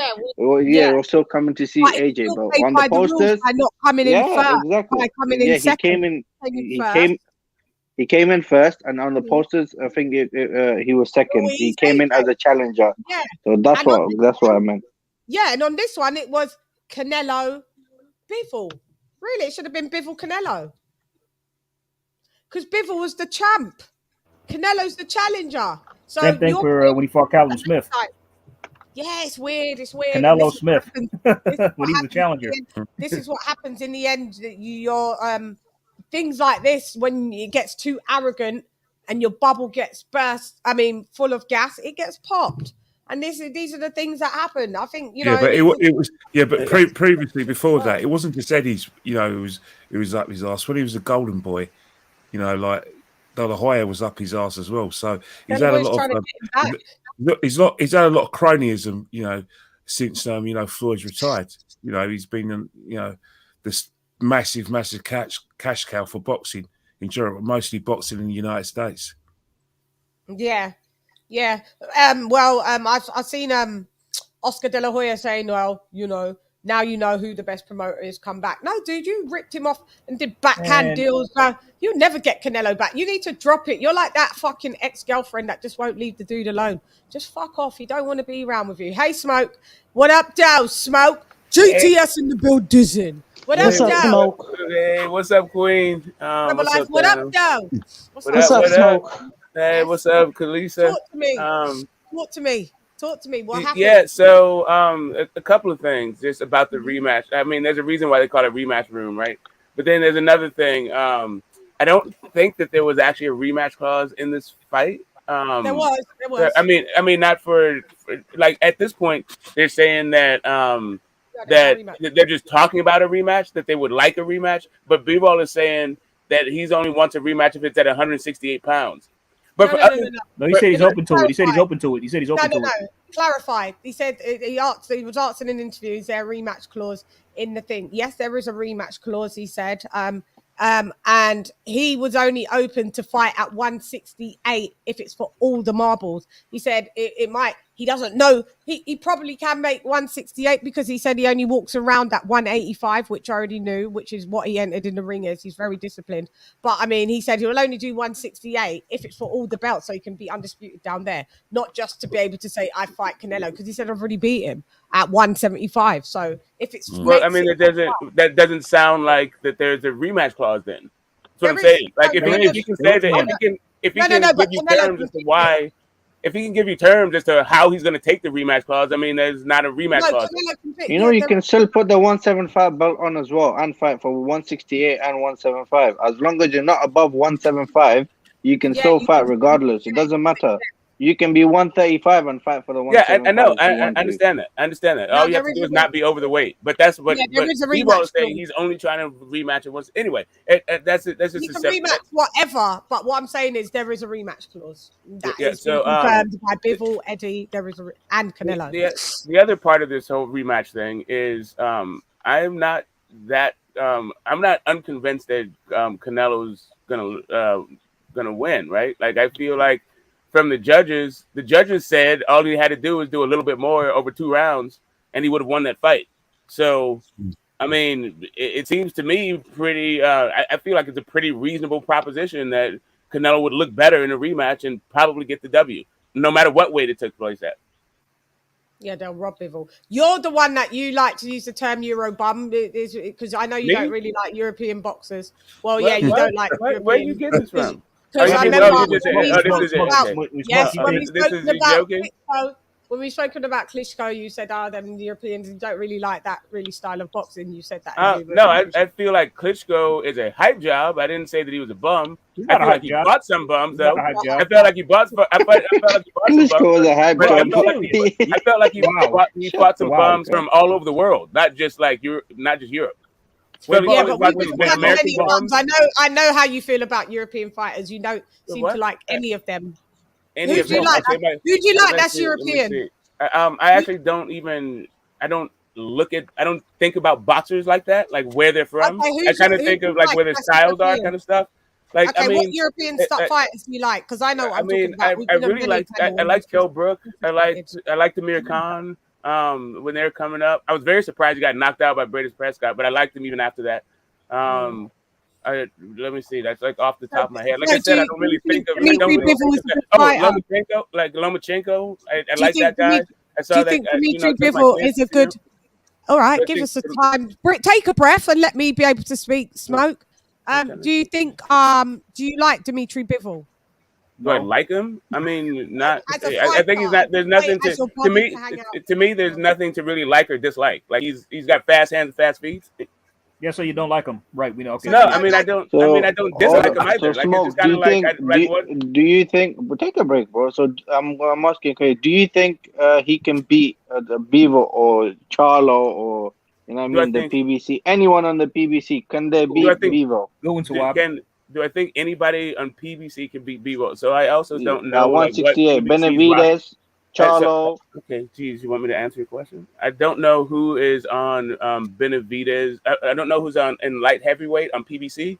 Like I don't look at like I don't even look at boxers like that. Like really, like unless you're like super PBC like guy, like a star. I don't think they have any stars at light heavyweight. I think Zerto is a good fight for Bivol. I think Bennett. I was always looking forward for Better B versus Bivol. Like that's the fight I've been looking for years. I don't think like, hey, is there a PBC fighter that can fight Bivol? I've been looking for Bivol versus Better B. Like I don't like. I'm not quite sure. Maybe I think you guys are looking for a particular kind of fan and like trying to fit me in this box so you can like ask me questions. But like, yeah, I don't go around calling guys Euro bums. I think Bivol is a fine fighter. Can I finish my point? Can I finish? I'm gonna land this. I feel like Bivol was a fine fighter. I felt like for the danger, I thought it was a 45-55 kind of fight going into it. I thought that for the danger that Bivol presented to Canelo, I thought the promotion was sorely lacking. Like there should have been way more buzz around this fight. I felt like there should have been way more spectacle, and there should have been a lot more promotion about like this Bivol Canelo fight. Like say again. Did you watch it live? Did you buy the pay-per-view and stuff? Say again. Did I buy the pay-per-view? Well, you know, so I got to it late. I would just say that I was busy with like you know Mother's Day So stuff. you didn't buy it. Did you buy it? Smoke? Yeah, you know. So I got to it late. So I got to it late. I'll just put it that way. I got to it at the third round. People that don't buy fights, your opinion is avoid. No, I buy fights. I buy fights, but they offer I buy fights, but like I said, I buy fights when I want to buy them, how I want to buy them. Like I'm not like, oh, because there's a fight on and it's a pay-per-view, I'm going to buy it. Like sometimes I go. Yeah, but you watched it though. But you watched it. It's not like you watched it the next day when it wasn't. I'm sorry. I'm sorry. Hold on. Am I supposed to be the only one with some honor in this fucking business? Like nobody else has honor. Why should I have honor? Okay, so what? So if Deontay Wilder was fighting on, did you buy Deontay Wilder Tyson Fury? Did I buy Deontay Wilder Tyson Fury? Yeah, I believe all three of them. Yeah, I believe all three of them. Okay, so cool. So you can't have no opinion then. I mean, why not? I don't understand. Like why? Well, because you love Deontay Wilder. Hold up a second. Okay, so I can't have an opinion about what? What can't I have an opinion on? Not on this. Because I know your stance on European fighters. You don't like them. You've expressed multiple times of disdain. People on this panel can for Vladimir Klitschko. So you're coming on here capping, and that's the reason why Vladimir you buy it. Okay, hold up. When have I ever said anything bad about Dmitry Bivol or European fighters in general? Like here's the thing: because I think Dillian White is trash, that means I don't like any European fighters. I think Dillian White is trash. And so therefore, that's it. I never said AJ was trash. I never said like Pulev was trash. Take a break. I'm not a big fan of Pulev. I never said it was trash. If Klitschko was a bum, or not a bum, if he was hyped, why didn't Deontay Wilder fight him for the undisputed? Thank you. I mean, why didn't they let? Why didn't they fight him? Right. That's very. I mean, that's a pretty good question. So he already had a fight with Bryant Jennings lined up before. Before Wilder became champion. After Bryant Jennings, he had to fight his mandatory, and that was Swab. Hold on. Stop all talking at once. Stop all talking at once. Hold on. I'll say so. Why did his promoter? You guys are interrupting. I'm trying to answer your question. You don't really want an answer to this question because you already think you know the answer. But anyway, like I was saying. So first, he already had a fight lined up with Bryant Jennings before Wilder got the title. Then, when Wilder got the title, he had to fight his mandatory, which was the winner of Fury versus Hammer, and he didn't win that fight. In the third fight, the third fight, they went with AJ, and that's the. I mean, they was trying to get the rematch with Fury. Fury fucking, that whole mess happened with Fury, and then AJ took AJ came in and got the fight. Like, go ahead. So, what was you gonna ask him? I was asking, so if that was the case after he won the belt, yeah, why did his own manager say, "Oh, he's still a baby champion"? If Klitschko is so overhyped, you do realize. Wait, hold up. We're not. I just. How are we talking about this? I don't know, man, because we feel like every time I come in, they want to talk about Wilder. Like, yeah, because no, what I want fanboy. But I'm not a fanboy. You guys just hate Wilder. I don't even care about Wilder like this. Let me speak. Because my point was, I'm positive. You're the one asking about it. Otherwise, I'm just going to mute you and throw everybody backstage if they overtalk me again. Anybody overtalks me again, they're going backstage. Okay.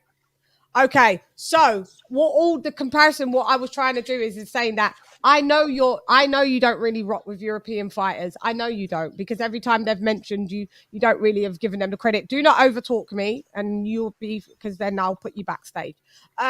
And every time they've been brought up, you express that you no interest, don't really know who they are. So I wanted to bring up, why didn't you bought Deontay Wilder fight? So why didn't you buy this fight? I'm not saying you had to have bought this fight, but you still watched it. You still illegally streamed it. So that shows that you was interested in it enough for you to do that. If you didn't want to buy the fight because it's at your discretion whether you pay your money for pay-per-view or not, then you watched it the next day when it was just out, or whatever, the next couple of days, then I could get it. But the fact that you chose to illegally stream it, you can't have an opinion on this, I'm afraid, because you wanted to watch it, but you just didn't want to pay for it. So therefore, I can't take it just backs my theory that you don't rock with European fighters. I know, but that's just a prejudiced statement. Yeah, like, first off, I took my children. I took my kids. I'm trying to answer. I took my kids to watch. That was the first fight I've ever took them to. Was a Lomachenko fight. I've given European fighters my own hard-earned money. I've never seen Deontay Wilder live, but I have seen Lomachenko live. I have seen Triple G live. Whatever you think about European fighters, that's your own insecurity. I'm not working off this inferiority complex that you guys have. I don't care where fighters are from. I don't think when I look at Loma, I don't think hey, you know what? He's a European fighter. When I look at Usyk, I don't think, oh, he's a European fighter. When I look at Bivol, I don't think, oh, he's a European fighter. When I look at Baranchak, I don't think, oh, he's a European fighter. So you're muted, and if you unmute and overtalk me, you'll just be backstage. I'm going to ask you a question and then you can unmute. I didn't ask for a soliloquy. I didn't ask for a monologue. I didn't ask for a dissertation. I didn't ask for a 4-page letter if your name is not Aaliyah in the build dizzy. So hold on. Did you stream the fight or not? It's a yes or no answer. If you go over yes or no, I'm just going to mute you because I ain't got time. I refuse to implicate myself. Okay, so you streamed it. All right. Can't take these type of cats serious. Can't take these types of cats serious, and they're the ones that's got all of them out. I got to it late. You still could have bought it late. I could have. Okay, here's the thing. Here's the thing. The zone, you can't fight. I don't know if there's some mechanism to watch the zone fights like 2 days or 3 days later. There's not one in the United States. Right, it would be different if it was like HBO Showtime where they rebroadcast the fucking fight later. It would be different if I actually caught it at the beginning, but I was busy and I was talking to a whole bunch of people talking about the fight.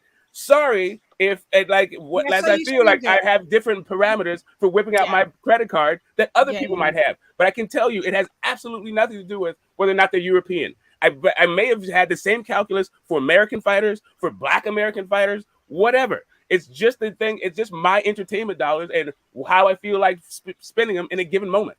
That's it. It's not really this deep. No, so it is that deep because what I'm trying to say is we've been on many a panel and you always seem to have something salty to say about European fighters, the Eastern European fighters, the European fighters as such. And I just knew that you was one of those types of people. So therefore, I just thought, I wonder if you even bought the fight. And you proved my point and you didn't. Well, I mean, you can assume if you want. All I'm saying is the only person I have any sort of the only person I did not like is Dillian White And the only person only European fighter I even castigate is Vladimir Klitschko. Not even Vitaly. Vladimir Klitschko. Yeah, you had a problem with. Yeah, you just had a problem with that. You had a problem with them. You was calling it. You said, what did you say about? What did you call him? What was your words that you called him? I don't know what you want me to do about European No, fighters. I guess you want me to I guess you want me to put bows on the I don't care about these guys like this. I don't even care about any fighter enough to break them down by nationality. I don't care they were about boring heavyweights. They didn't do much. You didn't think they Yes. No, yeah, Vladimir Klitschko. Yeah, and who would say Vitaly was I thought Vitaly was the man. I thought Vladimir Klitschko was a hype job. That was it, hype job. Okay. All right. Just proved my point though, Smoke, that you didn't. How was it a hype? Okay. You didn't a hype job, but yes, he a hype reigned job. for 10 years. But he reigned for 10 years, and your boy right. He Deontay did not Wilder reign for 10 years. He did did not reign for 10 years. Like, whatever, man. Like, well, it's all good. I don't care. He reigned for 10 years, bro. Okay, cool. After he reigned for got 7 beat. years. He reigned for 7 years, firstly, but 10 years. Okay, cool. Whatever, dude. Like the WBO was not even a recognized sanctioning body. There was undisputed champions, so there's no reigning there. There's undisputed champions that did not have the WBO belt. Then they were reigning. Not him. Salty. This is the kind of stuff I'm talking about. This is why I say he's overhyped because of stuff like this. Because people say like, yeah, he fought the best of his generation. No, he did not. Neither did Deontay Wilder. So but nobody says he did though. Well done, but you paid for him. But though. Nobody says he did. That's what I'm saying. Hype job. Stop being a hypocrite. Deontay Wilder. How is this a hypocrite? Did I ever say that? Did I ever say Deontay Wilder fought the best of the generation? Do we think that Eddie Hearn is now in a bit of hot water now that you know that his where does Canelo go from here? Because now that Eddie Hearn looks like the numbers are not numbering out here because he's kind of losing. He was trying to checkmate people going, yeah, well, I've got Canelo and I've got this. Yeah, but I've got Canelo. Do you think he's kind of faded away and lost a bit of focus on who made him big, i.e. AJ, Anthony Joshua? Do you think he's just a bit starstruck by Canelo? And do you think Canelo is going to be pissed off with Eddie? Not that it was Eddie's fault, but for, throwing his choice out the pram and having Cinco de Mayo and losing. Do you think this is going to affect their relationship? I think so. It's just that even though it's not Eddie's fault, Chan, like you said, it's like I paid attention to something after the fight was over, right? Like Canelo was still, it's like his demeanor was like he thought that he was going to be given the decision because he raised his hand. Then like when the decision was announced, he shook his head and just walked away, like he was, disgusted. And I'm like, oh, this bro, he really thought that like this was going to go his way. So that's what I'm talking about. Like he's reached the state like where he's become like very spoiled and egotistical and like very just entitled. You know what I mean? It's like sorry, bro, the judges didn't bail you out this time. You know what I mean? Yeah. Shout out to Coach Malachi. He had to go. Guys, Coach Malachi goes live 3 p.m. Eastern Standard Time on New Media Today, USA Boxing. If you're not already subscribed, go check him out. It's a fun show. Really fun show. Also, in addition, one of Chann's channels, one of the best out there too, as well. So yeah, and subscribe to that one. So yeah, so but it's like so sorry, Canelo. The judges didn't save your ass this time. You know what I mean? So now going forward, you're gonna have to actually put forth some efforts and fights, which shocked me because I thought they'd rob Bivol. They tried, and I thought they would, but luckily the right man did get the nod at the end of the day. So but as far as Eddie and Canelo's relationship, might cause some tension there, just maybe. I think what Canelo needs to do is really just take a look back and reflect. And there's nothing Eddie Hearn can do. I don't know what Canelo is expecting from Eddie Hearn, bro. I don't get it. Whenever people lose, or why do they have to always attack if Eddie Hearn did something, there's boxing. You could have went in the fucking ring and did it and beat him properly rather than stealing it from a man. Mm-hmm. So yeah, but they going after the. Oh, I'm sorry. They're going at. I wanted to hear from Kenny because sometimes you don't get to hear from him. No, Kenny, what is that? Sorry. Yeah, you know what is that it just happens in boxing. You know what I mean? Sometimes you roll the dice. You have fighters who are gonna get you a big reputation, and sometimes your main guys loses. Eddie's on a little bit of a losing streak. Anthony Joshua lost in September, didn't he? Dillian White lost a couple of weeks ago, and Canelo's lost. It happens in boxing. You know, there's a lot of talk that, you know, Eddie Hearn's struggling, you know, in terms of relevance because his fighters have lost. There's even talk that he's losing his grip on British boxing. There's even talk that, you know, Hatman, you know, reference Hatman, he's even like thinking out loud that maybe there's a problem between Canelo and Eddie Hearn because, you know, Eddie didn't sort out the right judges. You know, there's all sorts of theories going on. But the fact is, at the end of the day, the better man won on Saturday, and the better man won 2 weeks ago, and the better man won in September. And that's the thing, you know, when you're a promoter, you take all the risks. Like Eddie took a massive risk going to DAZN because if there was like a premise that DAZN was going to get, you know, buy BT Sport and have all the football, UFC, all the rugby and other sports. So in that respect, they have a massive budget. At the moment, DAZN in this country is just a boxing channel. So people are thinking, did he make the right decision to leave Sky? Because, you know, when you got Sky, you have football, you have rugby, you have F1, and it's a major sporting department. So, you know, it's always kind of speculation. But in terms of the relationship, look, the only relationship they have is a business one. And after the contract is over, Canelo's free to go elsewhere. That's the end of the day. There's no friends in boxing, no relationship. You can be as close. You're only as close as your business relationship will let you. Once the business relationship is not there, if you're friends after, that's fantastic. But at the end of the day, it's all about money. Your promoter is only your friend when you're useful. True. Lita, go ahead, sis. Yeah, I was gonna say, I can't remember who was saying it, but a lot of people have been blaming Reynoso, the other Eddie. Yeah. So because they're looking at the 2 losses week back to back, but you know, it's always this again. Valdez. Yeah. I'm talking about Valdez and then Canelo, but you know, sometimes I try not to get into too many conspiracies. Sometimes stuff just happens.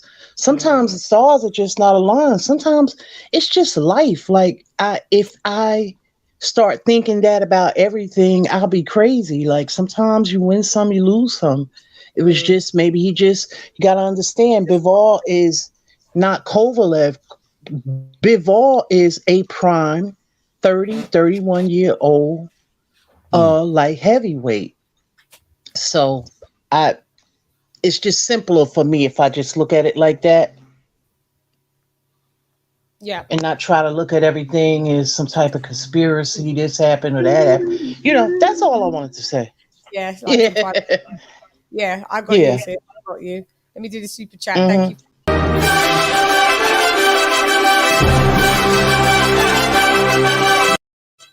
you. Fee. Thank you for that $4.99 dropping that quarter of a dab on your girl. We love this game of boxing for its controversy, for its plot twists, for the underdog stories, etc. A bit of arguing doesn't kill anybody. No, especially when Smoke's on the fucking panel. Love him. What? I was about the Eddie Reynoso thing. I would say that saying show your experience is not particularly like effective in between round instruction, and it didn't really seem like Canelo had any adjustments. And really, it doesn't seem like any of his fight, like Valdez didn't have any adjustments. There's another guy whose name I can't remember right now who also lost, in the lower weight classes. His fighters don't seem to make in-fight adjustments. Mm-hmm. Yeah, I didn't see any, and have we ever seen Canelo style change since he's adapted a bit of the slickness and whatever? Have we really seen an evolved Canelo? Have we just seen that style works as him reliant on power, and that, you know, that bangs out all of the guys at 160, you've seen it 154, 160, 168, but then once you step into the world of light heavy, it's almost his power just didn't equate. Like Bivol was like, he hits hard, but you've got to realize these dudes are coming down. Some of these dudes are coming down from being cruiserweights to make 175. Some, yeah. some of them are coming down from being like the lighter side of a heavyweight. Some of them are coming down from like 215 pounds. I think Beterbiev, Beterbiev, he was heavyweight in the amateurs over 200 pounds. So yeah. Heavyweight in the amateurs limit is 200 pounds. That's why. Yeah. And then it goes like Wilder had the same, he got the same thing. Like that limit is 200 pounds. That's yeah. So like, is it a case that Canelo is the small fish now in the big pond? I believe so. What was the poll saying? I need to look at this goddamn poll. What are you guys saying on this poll?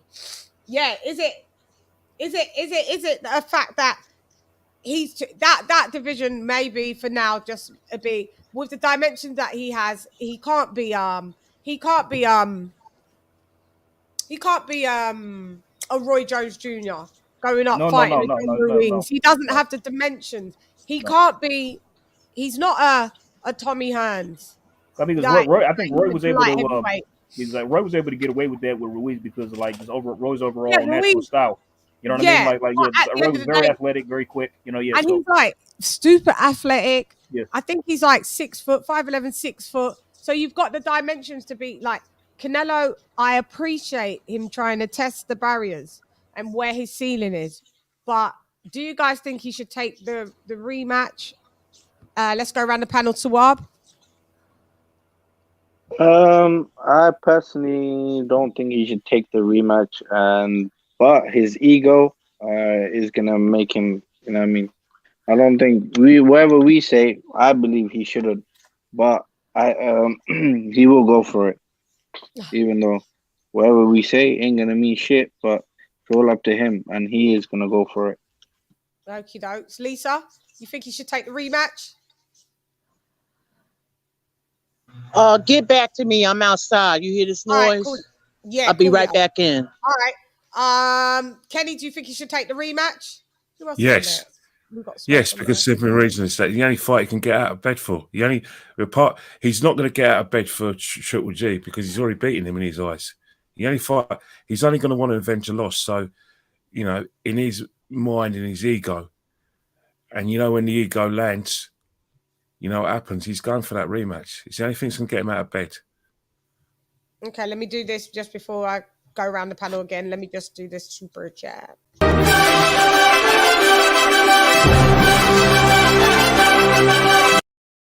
That guy, thank you for dropping that 2 squid on a girl. She said, yes, Lisa, 100. So, you was agreeing of what Lisa's comment previously. Yeah, 100%. Thank you for that super chat, that guy. Massively appreciated. Smoke, do you think he should go in for the rematch? I don't know if I already asked you. My bad if I did. No. You didn't ask me, and why not? Like he felt like he just didn't get the result, and he won the fight. And the judges, from the judges' scorecards, like all he had to do was a little bit more over 2 rounds, and he would have won. So why not? Yeah, I'm of the mind of I didn't see that Canelo being that that confident, because if you looked in the if you looked in the ring, he was like, yeah, I want a rematch or whatever. And then when it got to the post-fight presser, he was like, well, I have to sit down with my team and we have to talk about things. And like I didn't see like when Dillian White lost to Povetkin, straight as he regained consciousness, he went, rematch. I want the rematch. And everywhere he was like, I want the rematch. You saw AJ do it. I want the rematch. Rematch. They exercised their rematch clause like literally there and then, and officially like 24 hours after the fight. We're now on Monday. Monday is in the building, and we still have not seen any rematch clause executed. So that Maybe is still on the golf course or something. Yeah, well, there's not going to be a rematch clause on that golf course, and you're going to get your hole, and it's going to be in one. So I don't know if he really wants that rematch. This is what I'm saying. If you're adamant about something, just say us, for instance. It's his pride. It's his pride talking. We would, it's his pride talking. We would, if we really wanted to do something, we'd be like, yeah, we're doing it. Like, if I said to you guys, yeah, I'm going to do a live tomorrow, And then in about 2 hours after this, me saying that, and then you go, Shannon, you gonna do the live? Gonna have to see how I feel. But if I say yes, I'm definitely doing the live tomorrow, and then you see the sense of urgency, you see that the convincing. I just didn't get that from Canelo, and there's no problem if he chooses to not take the rematch. But all I'm going to say is keep the motherfucking same energy, because when other people if he doesn't take the rematch, he's a bum, he's scared, he's a chicken boy, or, we've seen them, if AJ doesn't take this rematch with Usyk, he's damned if he does, and he's damned if he doesn't. If he was going to step aside. Everybody keep the fucking same energy. That's all I'm going to say, because I'm going to be on you lot a-holes. I'm going to be on it. I'm going to be on your necks. And I'm trying not to be on Canelo's neck as such. You know why? And a little bit of me is on his neck, because I don't appreciate the fact that he thinks he won the fucking fight. Josh Taylor. Yeah. You didn't win. How dare you say that? That dude won no more than 4 or 5 rounds max. No, dude, you won 3 rounds, and people possibly may give you 4. I see people give you 2 rounds, and he was adamant about that. Yeah, I think I win the fight. You didn't, and you looked like your face was that post-fight presser, like the face of a slapped ass, right? With your aviators on, looking like a fucking sore loser. Throwing out your little toys at the pram, but saying that, you take no excuses, but yet you think you won the fight.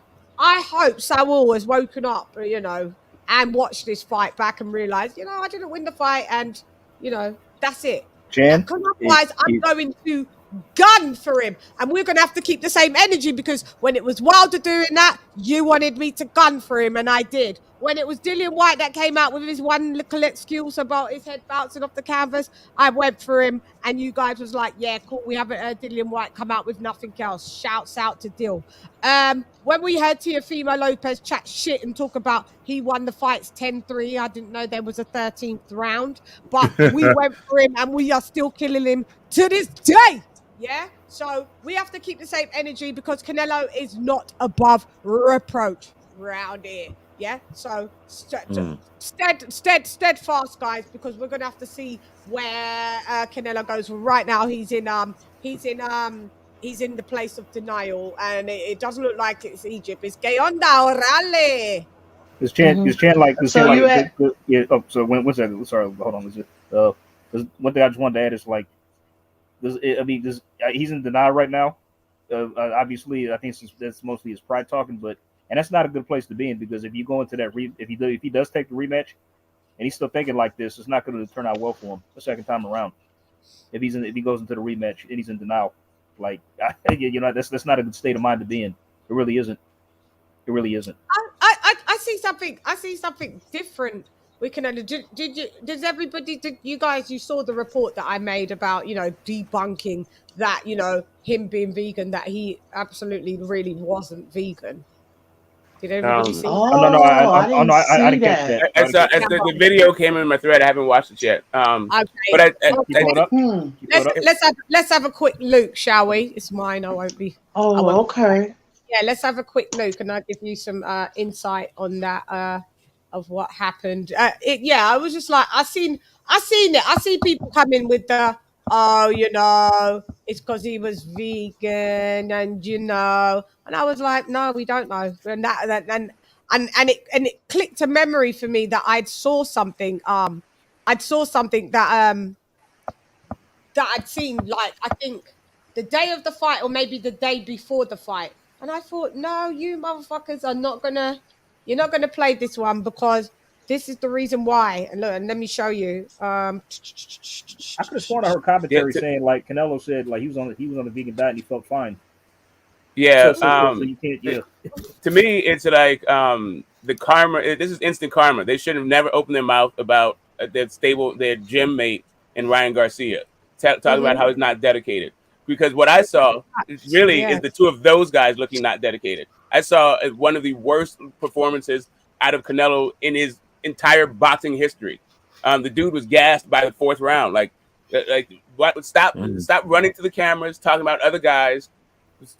stay in your own lane, worry about your own cardio, your own stamina, your own wins, get your game together, and stop worrying about what the young dudes what they've got going on.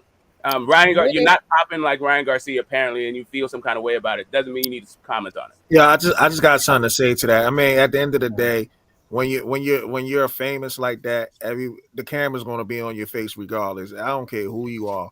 The camera's going to be on your face. People going to ask you questions, and just because he had a poor performance doesn't mean the man didn't train for it. I just thought he ran into a better fighter, and the better fighter set a pace on him that Canelo couldn't keep up with. Yeah, just because somebody puts a camera in your face and asks you a question doesn't mean you have to pop off about some dude that's not your business. Nah, but they asking them those They questions. asked him about it. Yeah, they ask you about it. You don't have to Control your response. Someone in your team. If me and you are offline, right, and we're talking about something, and then, like, just say for instance, you guys was like, I was saying to you guys offline, oh man, I can't be bothered to do the show today, man. I ain't doing it. Fuck it, whatever. I don't care. And then you went online, and someone went, oh wait, Shan doing the show, and then you went, nah. She said she don't really care. I don't think she's really that committed. Do you know? You're not supposed to say our business. He wasn't, just like what Smoke's saying. Just because he was asked a question, don't mean you got even Smoke just pled the fifth out of doing video piracy. He even pled the fifth. Nah, like just because you ask me a question, that means like I got to spill the whole beans. What the fuck is this? Just like, saying, who are like, you? People, hold on. Who are you? People always put in cameras when you're famous. The famous you are, the more cameras are gonna be in your face. Even if you don't want to be bothered with it, it's gonna keep putting the cameras in your face. You don't got to answer it. This isn't about what you don't have to answer it. Please stop talking all at the same time. You're right. You don't have to answer it, but it ain't gonna stop people to keep coming asking questions. Yes, over and it over can, again. because I'm from entertainment, and there's ways of that you just shut things down. Exactly. Yeah, like you don't, like you can say something. Sorry. Yeah, I'm not answering this question and moving. Or you can even be fun about it. I like having a young man in the gym, or like, why don't you ask him that? Like anyway, like you can answer a question just because they pose it doesn't mean that you're now locked in to spilling the beans, bearing your soul. All you have to do is answer it however the hell you want to answer it. Just like they ask a question, whatever the fuck they want to ask. It ain't gonna stop. I mean, I'm just saying, it ain't gonna stop. Yeah, it's never gonna stop. Like you said, he's a famous dude. The questions will never stop. But that question will stop when they realize that it won't be answered in the way that they want it to. Is what I'm saying. But I'm just saying. I mean, we can't say like the man wasn't dedicated. The man was dedicated. It just no. Listen, I didn't say that we wasn't. I'm saying what Smoke said. He was too busy talking about Ryan Garcia, and it wasn't your business just because you was asked about Ryan Garcia. Ryan Garcia was in your team, and you should have never came out publicly and said the dude isn't dedicated, the dude isn't that. You shouldn't have did that. That's not what you do as a team. Ryan's no longer on his team, LOL. Yeah, he wasn't. Ryan left. Nah, I thought he said that after Ryan left, that Ryan wasn't dedicated. No, he didn't. Ryan left after. I could have sworn it was the other way around. Ryan left. It wasn't. And however dedicated he was in his training, it didn't show up on fight night because he looked like straight trash. Ryan left after. Go and look at the timeline, Bold. Brother, let's not be too harsh, man. You can't say he was trash. Yeah, I didn't say he was trash. I said he looked trash. The dude was out of breath by the fourth round. He was trash. I didn't say he was trash. I said he looked trash. He didn't look good. He's allowed to say that he didn't look good. He was out of breath. He was huffing and puffing by the fourth round. He's right. He didn't look good. He didn't look good, but it's not due to him not being dedicated. I don't know what. Okay, exactly. How do you know it's not due to him being dedicated, Bold? How do you know? How do y'all know it is due to him not being? How do you know though? How do you know it's not? I mean, the man is.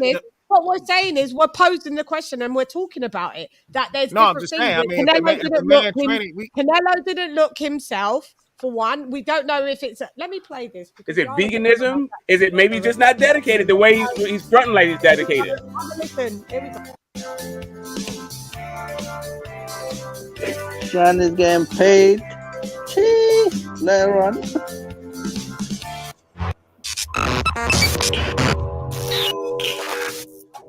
She's beautiful, isn't she? Yeah, she's stunning. So what we're doing, we're just gathering some information.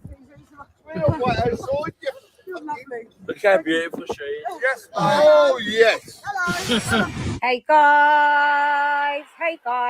Hi, so good morning, guys, or evening, wherever you are, or afternoon. Buenos dias, buena tarde, buena noche. Um, basically, I need to just nip this in the bud with the Canelo fanboys or people that are just coming up with excuses that the reason why Canelo wasn't himself was because he was vegan.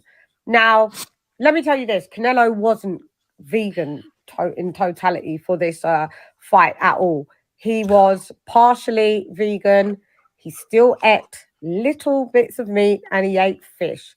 And stand by, because this is what I found.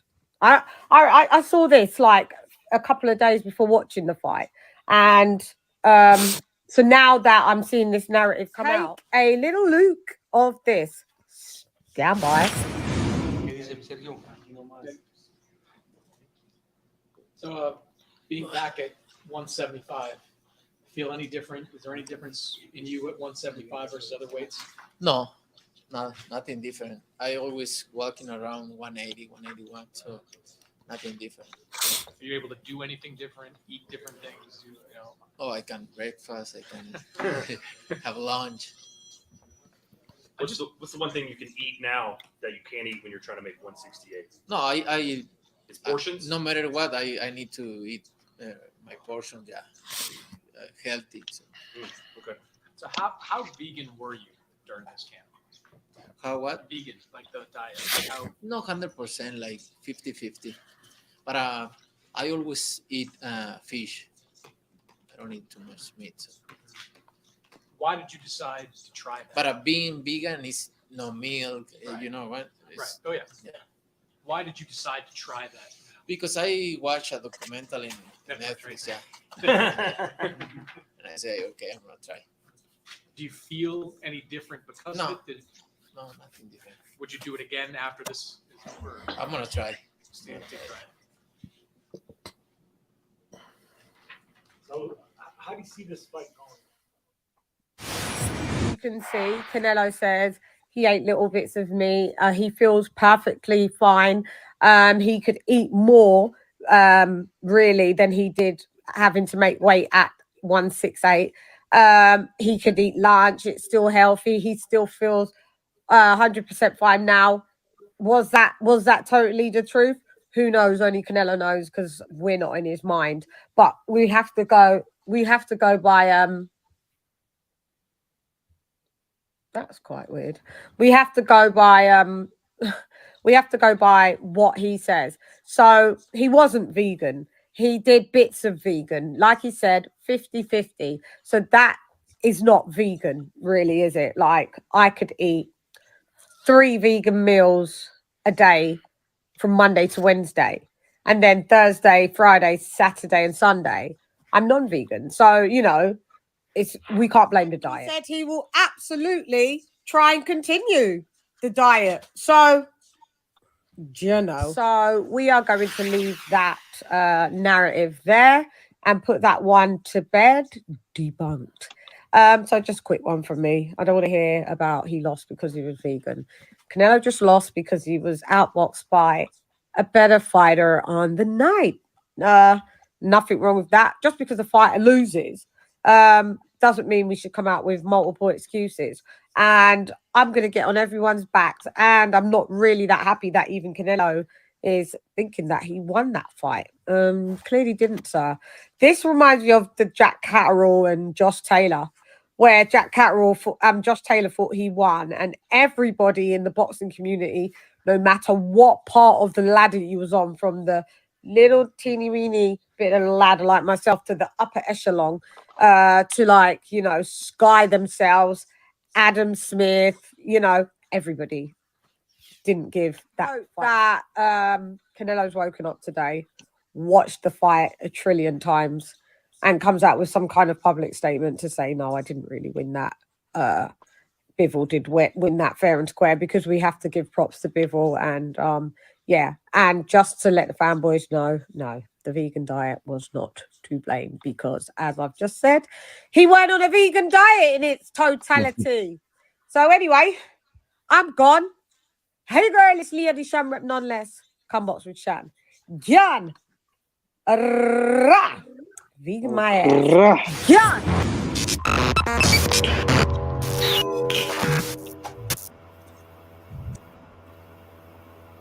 Wow. So yeah. Wow. You know, a bitch don't play. I was just like, yeah, no, we're not debunked. So that's debunked, right? Yep. Okay. Well, in that case, I don't like his chances at a rematch at all. Yeah, my thing, Unless he eats a lot of Mexican beef. Yeah. I don't You know know what I'm saying? why the vegan thing was an excuse anyway. I mean, you would think you'd have a lot more energy if you went vegan to begin with. Yeah, because there's You'd think you'd fighters be that able to breathe better and everything else. there are fighters that do better, but being vegan ain't a joke, you know. Like your body purges itself and starts to go into withdrawals of all the things that it's used to having. And when I know people that are vegan, their immune system dips for about a year till the body realizes it doesn't need the milk, it doesn't need the dairy. It's a tough process I go from, you know. It's hard. I went vegan for 1 year.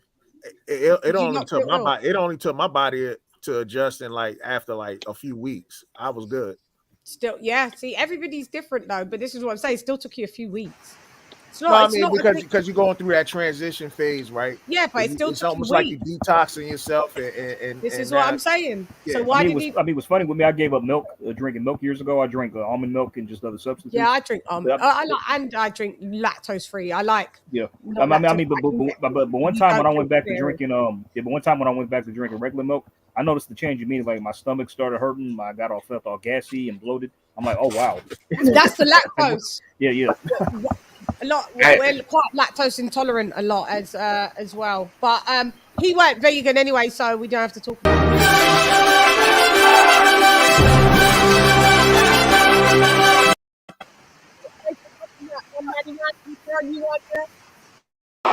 Listos pe los chingazos. Listos pe los chingazos. Had to do it. I had to do it. We love that, don't we? I know it's the thing. So yeah. So what my whole point is that we can't use that as an excuse because he wasn't ever vegan. Hey, what if he pops? What's that background noise? Dirty? Mute your mics, guys, if you're not speaking. Gracias. Go ahead. Hey, what if he pops dirty this time? What would be the Oh no, he'd have to get the hell on. He'd have to get the hell on. You and your mama. Sorry, Miss Jackson. Ooh. I mean, can he blame the meat this time? Nah, he wouldn't pop dirty. He wouldn't do himself so silly like that. Kenny, what do you think about that? That now, you know, because he's not vegan. Because I was hearing and I was seeing a lot online. Oh, he wasn't himself. Because we're trying to figure out why he wasn't himself. Maybe him doing that semi-vegan diet did play a factor. Maybe there was something that wasn't right. Right, he was himself because the same. One of the things that we always notice about Canelo, and we've always praised him for, is that sometimes when he gets into fights, the first few rounds, sometimes he's behind in the score crowds, or it's even because. One of the things we always praise him about is that he always tries to work his opponent out. And then once he works them out, he takes the fight away from them. But in that fight, he wasn't able to do that with Bivol. Bivol knew what was coming. He's probably watched all these other fights and then knew very well that Canelo is going to try and destabilize you by going for your arms. Trying, especially your right arm in order that he'll take away your strengths. And, I call it fouling, but other people call it, ring intelligence. Bivol wasn't falling for any of that, So do you think that was... So did we see an on-point Canelo? Because what was it was an on-point Canelo, but it was an on-point Canelo out of his lane, maybe. I mean, the only thing I'm not making any excuses for Canelo. He did seem a bit different, Ken. I think the 175 weight, as someone that is like feet in the mud, it may not be the best weight for him. Canelo's good at 160. 168, sure. 160, 160, but I think maybe in between, like a yeah, but he 164 wasn't. He to didn't just weight. lose. He didn't just lose because of the weight advantage. He lost to a very good fighter who basically Yeah, no, this is what I'm saying. who fought on instead of fighting on his heels, he fought on his on the balls of his feet, and he fought in its combinations. I've always, and I said at the beginning of the show, I keep on shouting at good fighters. Throw combos. If you want to win fights, throw combos, single shots. You know, they get seen a mile away. He took Canelo by surprise. Not many fighters have thrown combos at Canelo and walked him down. You know what I mean? That's why he lost, because he was hit by combos accurately. The jab or snapped his head off.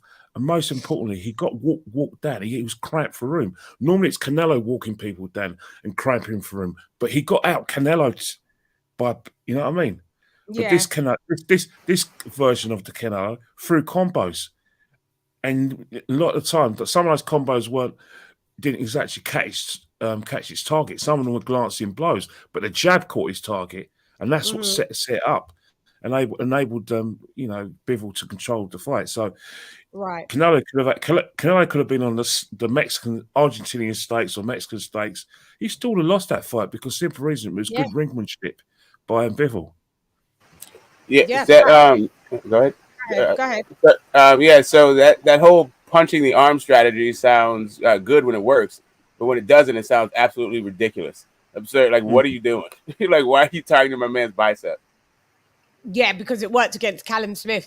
But when it don't work, it's a mad one. It's mad for you because you could almost see his face like, I've tried everything, and nothing was working. Like the stoicness of how Bivol was, and his high guard. And at some point, my critique on Bivol, okay, sometimes when he had Canelo on the ropes, I can see it both ways. There was he wanted to do the bait and switch. He wanted to do the possum thing. But there was times where Bivol was almost too patient, and that's what lost him some of the rounds. A couple of rounds. Like he hesitated. Hesitant. Did you guys see that? I did. Yeah. I mean, there were rounds where Canelo was more active, and I gave him some rounds based on just activity because Bivol wasn't throwing much in some rounds. Yeah, that lack of killer instinct and finishing is one of the reasons why I picked Canelo to win the fight. Yeah, even though I thought it was going to be a tough fight, right? Yeah. Sawab, did everyone on here, including Sawab, did we all pick Canelo for the win? Yeah, I picked Canelo by knockout, by the way. I picked him out by knockout. Did you? Wow. You are whining out here. You know what? To be honest, I didn't pick no. He would never knock it. Come on, Sawab. No. So basically, what I judged it, I obviously Canelo by points was obvious. That's what everyone's going for that. So I was like, when I saw him in the weigh-in, you could clearly see that Canelo looked much stockier and not bigger in height wise, but you know what I mean. He looked more bulky, so it looked like that Canelo was coming in for the KO. Yeah, he tried with all the power punches. He was trying, and you have to give it to Bivol. The boxing, the movement, you know what I mean. By the way, Chan, let me ask you guys something in the panel. Do you guys think that throughout the fight, Bivol was the ring general in there? Yeah, 100% of the fight. 100. Another thing, I don't see. These stupid judges. Don't they know? But 1 second, let me just add this real quick. I felt even when Bivol was on the ropes, Canelo wasn't putting him there. I think Bivol was deliberately going to the ropes. He was. It was his little But go ahead. Go Swap. Go my bad. Go Swap. No problem. I was just saying, when you land the way he was attacking the arms and stuff, does he know that though you keep punching him on the hands, it counts as a defense, as a block? Yeah, it's not points. You don't get points by punching him on the hand, on the glove. But it was a tactic. He wanted to disarm him, literally, and then be fair enough. But that does not win him the fight. No, but I think that was just something that he needed to try because he's been successful in the past in doing so. So I guess he thought, let me try this, and then once I disarm him, then I'm gonna just punch him up and thing. But it didn't work, and then I think he just gassed himself out. Hi, Carl Hansen, from down under. I think he just gassed himself up because, like what Bivol said. Every punch he threw was just full force, and it was a power punch. And I think Bivol said he doesn't have that power naturally himself, which we all know Bivol isn't a massive puncher in the light heavyweight division. But he said he has to, when he wants to throw a power punch, he then has to decide to throw a power punch, if you get what I mean. He'll just throw it. Yeah. So. Whereas he said every punch that Canelo threw was intended to be a power punch. And when you throw power punches and you're missing, you just deplete a lot of energy. You do. You do. Yourself. That's why he gassed out. And we didn't see Canelo's never been known to have the greatest gas engine. But what would we say? It's like there's so many angles that I could just duppy this, and then the people would be like, "Oh, you just being a Canelo hater," and I tried to be fair across the board. Look, Canelo is a great fighter. He's going to be at ATG. He's going to be definitely first ballot Hall of Famer. And at the end of the day, I appreciate that you tested where you could go. Yes, I do think there was cases of ducking in his career, i.e. Andrade. Yes, I do. And there's evidence to prove that.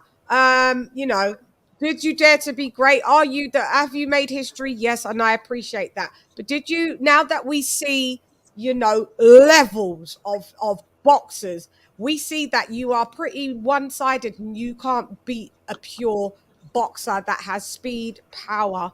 That I've always said that's Canelo's kryptonite. I said that leading up and into this fight. I said anybody that beats or gives Canelo problems, they have to have speed and power and footwork. Because if you don't have the power, he'll walk through you. If you don't have the footwork, he still, even though he's flat-footed, he'll know how to cut off the ring and get to you. And now we've seen it. And the champions that he beat at 168, and I'm British and I don't have to cap Billy Joe Saunders. I said, well, his belt's going. Callum Smith, well, his belt's going. Caleb Plant, well, his belt's going. It's quite easy. They weren't really the greatest champions. They were champions in a weak division. Would you agree with me, my fellow Brit? No, you can't say that about. They weren't proven. You can say that they weren't proven. Not about Callum Smith. Callum Smith was, to be honest, he was the number one at 175. Yeah, he was. No, not at 175, at 168. Yeah, but he hadn't fought really anyone. 168. Sorry. They weren't proven. We can say they weren't proven. They weren't proven. I think he was. He fought Groves, but he was past his. You know what I'm saying? Not knocking Callum, but he didn't really fight like those other guys like Plant and they were champions. Benavidez. No. But George Groves was like past it too. Yeah. Past it. I think he retired. There's pros and cons with it. He'd already fought Chris Eubanks. He'd already fought James DeGale. Carl Frax twice.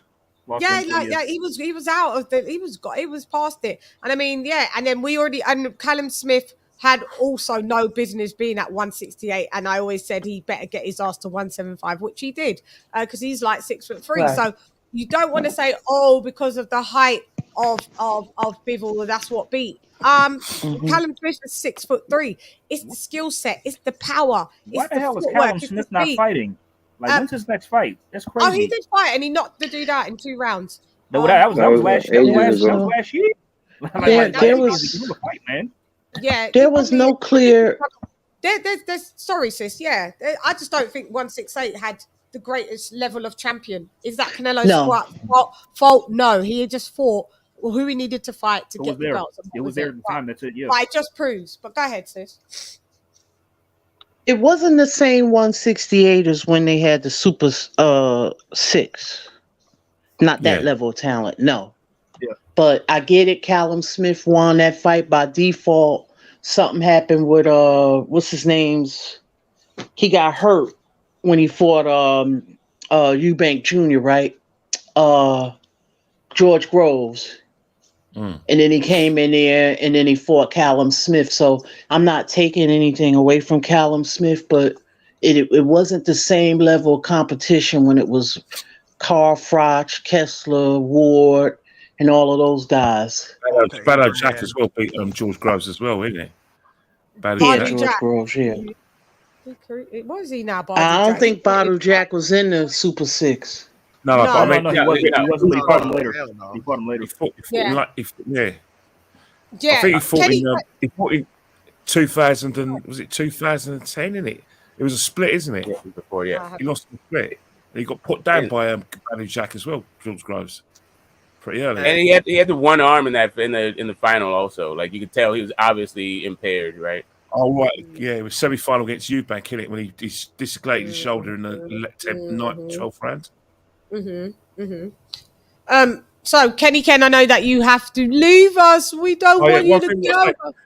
Next week I've got Arsenal duties because we got Newcastle, so I'm doing the Arsenal stuff. So I'll be a week afterwards. Week after in the build dizzying. Right, we'll miss you, Kenny Ken.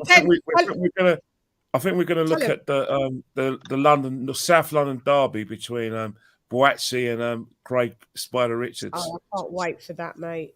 Can't wait for that. On his own again, anyway. Yeah, can't wait for that. Tell them where I can't wait for that. Tell them where they can find you, Kenny. They can find me on Instagram at KennyKen1972 and Twitter at KennyKen1972. I have more fun on Instagram because all the Arsenal and boxing people who tend to have a laugh with me. And on Twitter, we chop it up a lot about boxing as well and go back and forth. Boxing Twitter is hot at the moment. It's really hot. Yeah, so please follow us on all our social media. We're all the same names. At LadyChann. I'm gonna have to leave you guys to chop it up. Thank you, and I'll speak to you later. I'll speak to you later. See you later, Kenny Ken. Eddie Earn is losing his grip. Bye. He's a pork chop.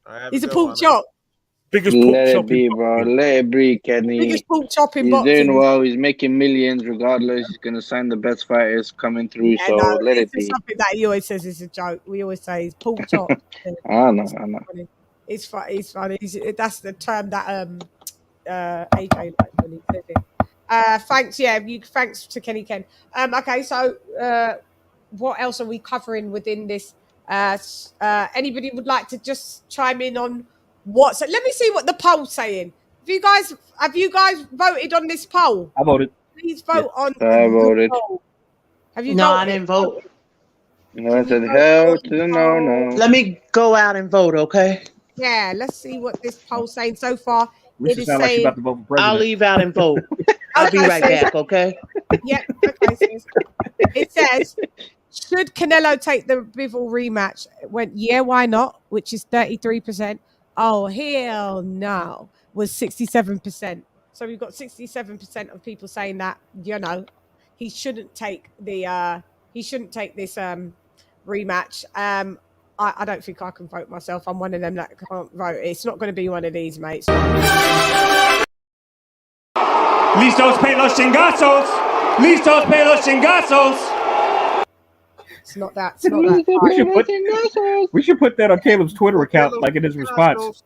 Yeah, it's not that time. It's not that time. I think he should cut his losses. No disrespect. I think that Canelo should just, like I said, just basically go back to one. Maybe like one of you guys have said, go to 160. Go to 68. Go to 160 and become undisputed there. Oh, you think you could still? You think you make middleweight? And then just defend belts between 160 and 168. Could he make middleweight? Or? I think it would be a bit of a stretch, but I think he could do it. If he puts his mind to it, I think he could do it. But as you heard him say, he walks around at 180. 181. He said he should be able to cut down 20 pounds. I mean, unless he's lying, because you wanted to fight Usyk at 201 pounds. Could you imagine him going up to 200 pounds? He would have looked like a dumpling rolling into that ring. I mean, not only will he lose that fight, he gets stopped and knocked out by Usyk. I mean, come on now. And I had people that thought they was really boxing aficionados saying that on my comments. Oh yeah, he beats Usyk.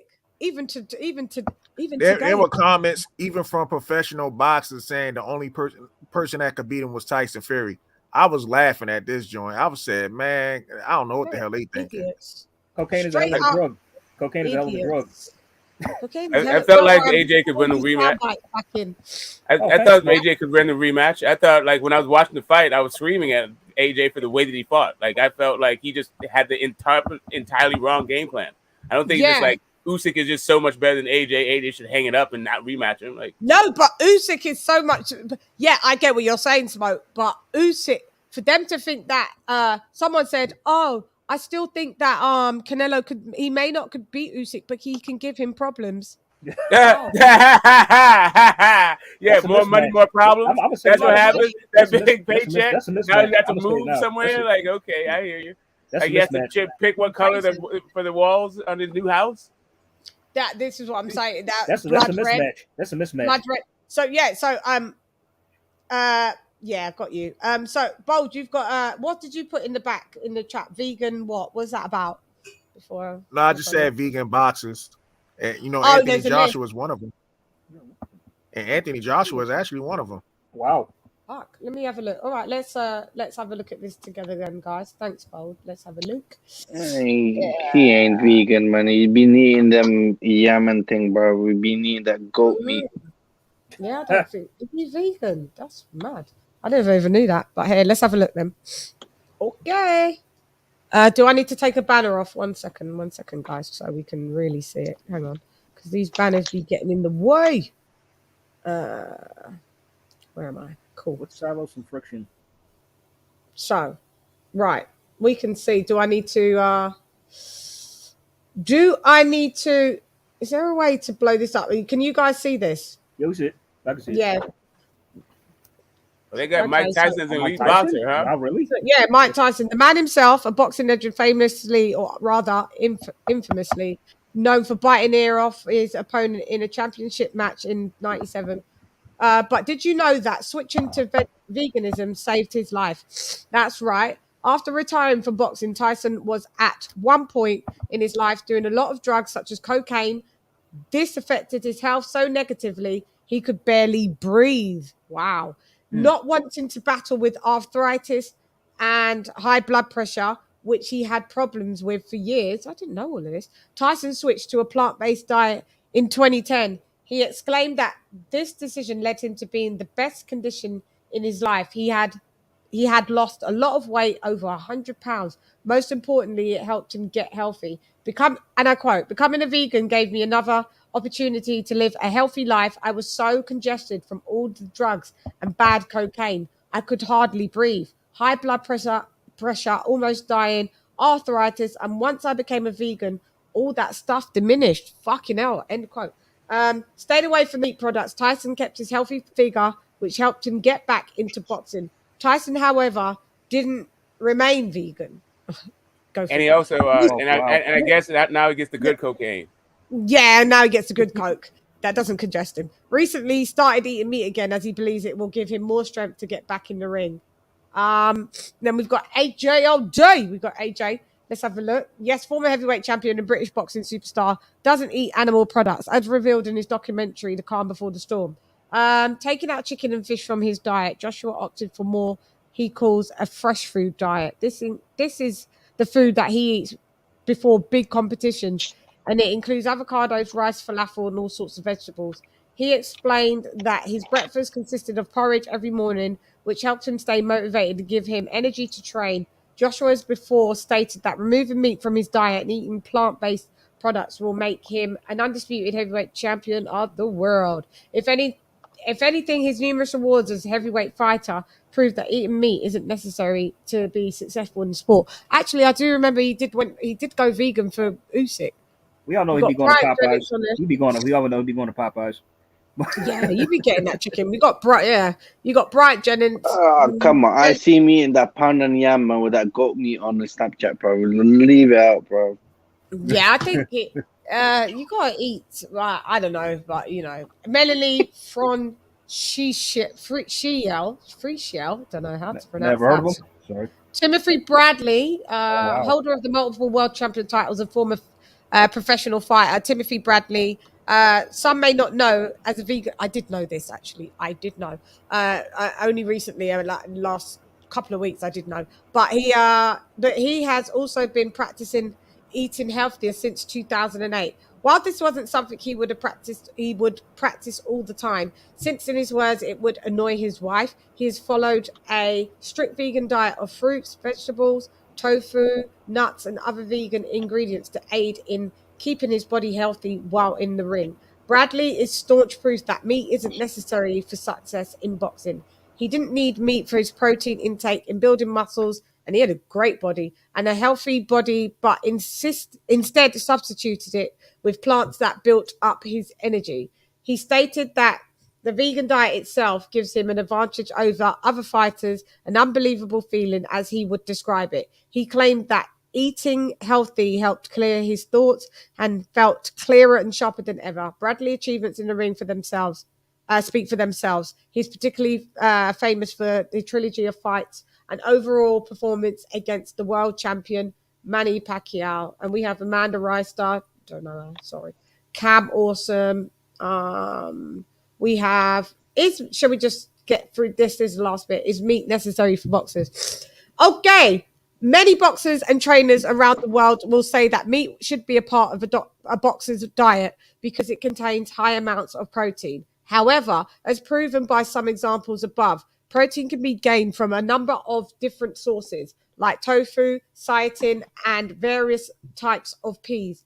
Experts state that for boxers, vegan diets can be very beneficial. They're usually high in fiber, magnesium, vitamin C, and E, and nutrients. They can help an athlete stay fit while also remaining healthy. However, it's important to note that vegan diets can lack vitamin D and zinc, which is why perhaps athletes like Tyson forego it. Strength and energy are essential for athletes, but so are having a balanced diet and taking care of one's weight. Veganism has proven to be able to provide all the benefits listed above, but determination is the most important part. So stay determined if you care about your health. So it seems like it doesn't entirely have to be vegan, but it could just, as we know, just eat healthy. You could be pescatarian. You could just be, but I could attest to this, like having a fresh bowl of oatmeal every day, having a fresh bowl of oatmeal every morning will help you feel great. It helps you does feel great because it's the slow release of the what's the slow release energy? Slow release energy. I don't know what it was. Oh yeah, sorry, my bad. Hi, Pit My Sniper. Now what is porridge? Oatmeal. Like oatmeal. Is porridge oatmeal? Oatmeal. Oh, okay. Same thing. Yeah. What is porridge? Yeah, we call it porridge. Well, I'm American. We don't call it, but I've heard of it. Yeah. Yeah, they call it oatmeal. Yeah, oatmeal because it's made out of oats. So we just the only time I ever heard of something called porridge was when I was reading the girl with the bears and shit. Yeah. Go to Goldilocks and the Three Bears. Yeah.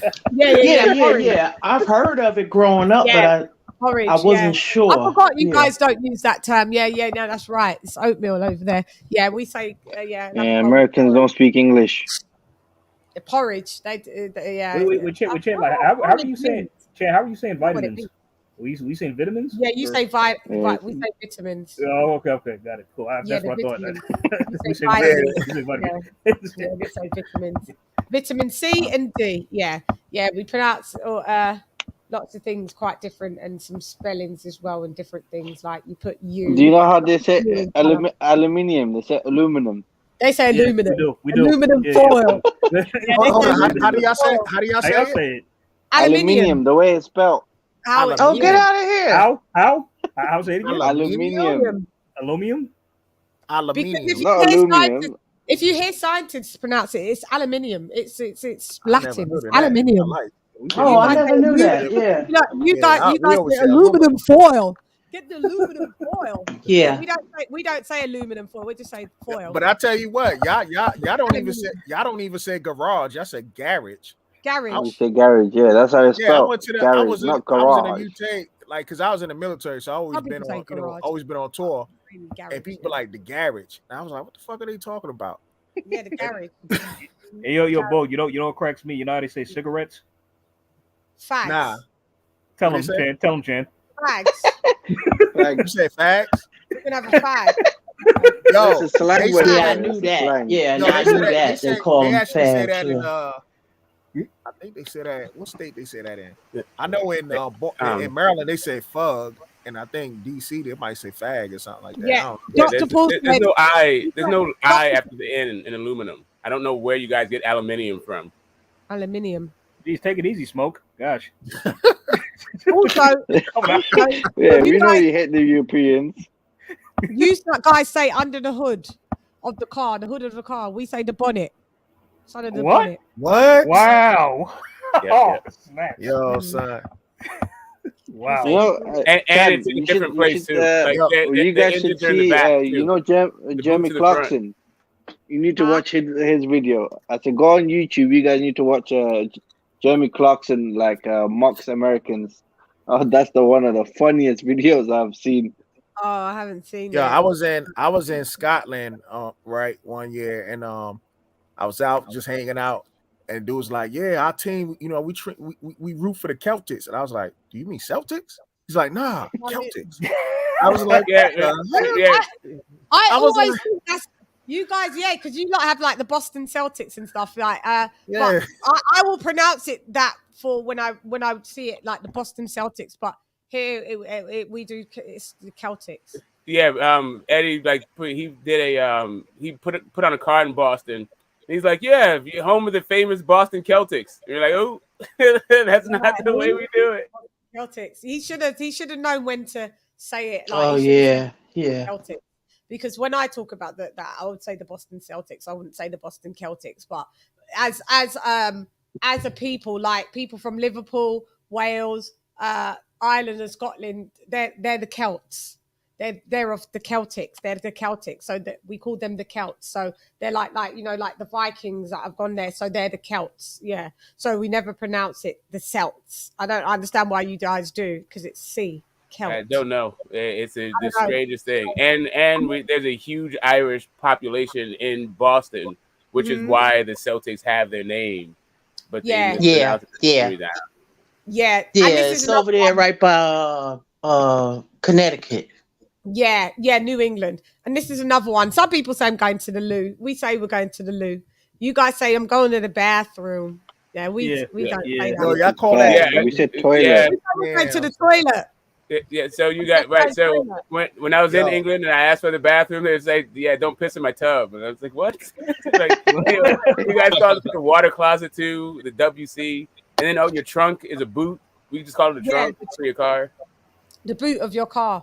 Yeah, so we say we're going toilet. I'm going to the toilet. Some people say I'm going to the loo. Some people call it a restroom.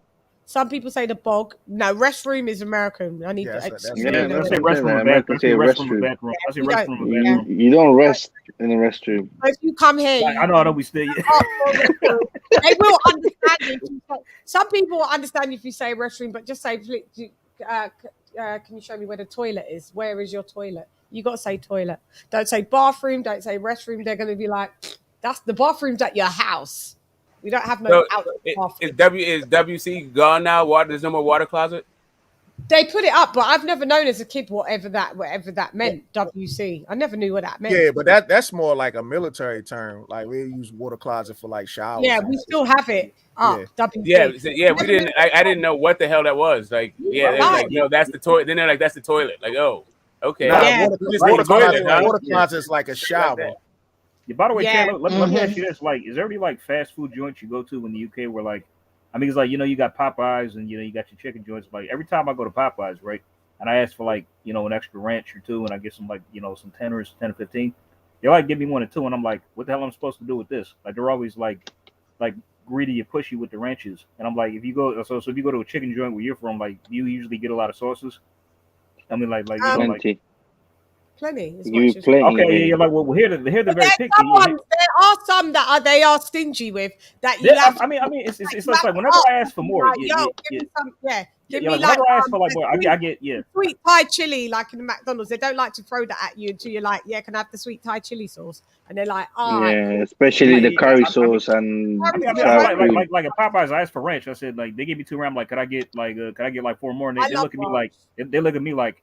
I'm like, what? You're not. Are you yours? Does it belong to you? Like, what's your problem? Chan, do you know who I rate the most in the UK with the sauces? I just had German doner today at lunch. They give it like they're non-stop. Like they give you like good. Proper. It's German and it's like they're tiny, they're small. I tell you what, price. yeah. cleaner. Yeah. I tell you You what. know, to be honest, it's not too oily. That's the main reason. That's why I go there. It's not oily. That's what I said. It's a bit cleaner, isn't it? Yeah. Hey, I noticed Yeah. in Europe, right? I didn't even realize they just now starting to call us in America, but in Europe, what I call French fries chips. Yo, can I get call some them chips? We do say no, chips are if they're fat. If you go to McDonald's, the chips in there, we say fries. Yeah, we're gonna get some fries. If you're actually we in have France, different, but we do say chips. Yeah, I'm gonna get some chips from McDonald's. But Yeah, I never heard of that term until I went overseas and whatnot. I was like, what the because fuck? you guys say and now I chips. come back and now they call it fish and chips in some stores over chips. here. That's You know what we call crisps?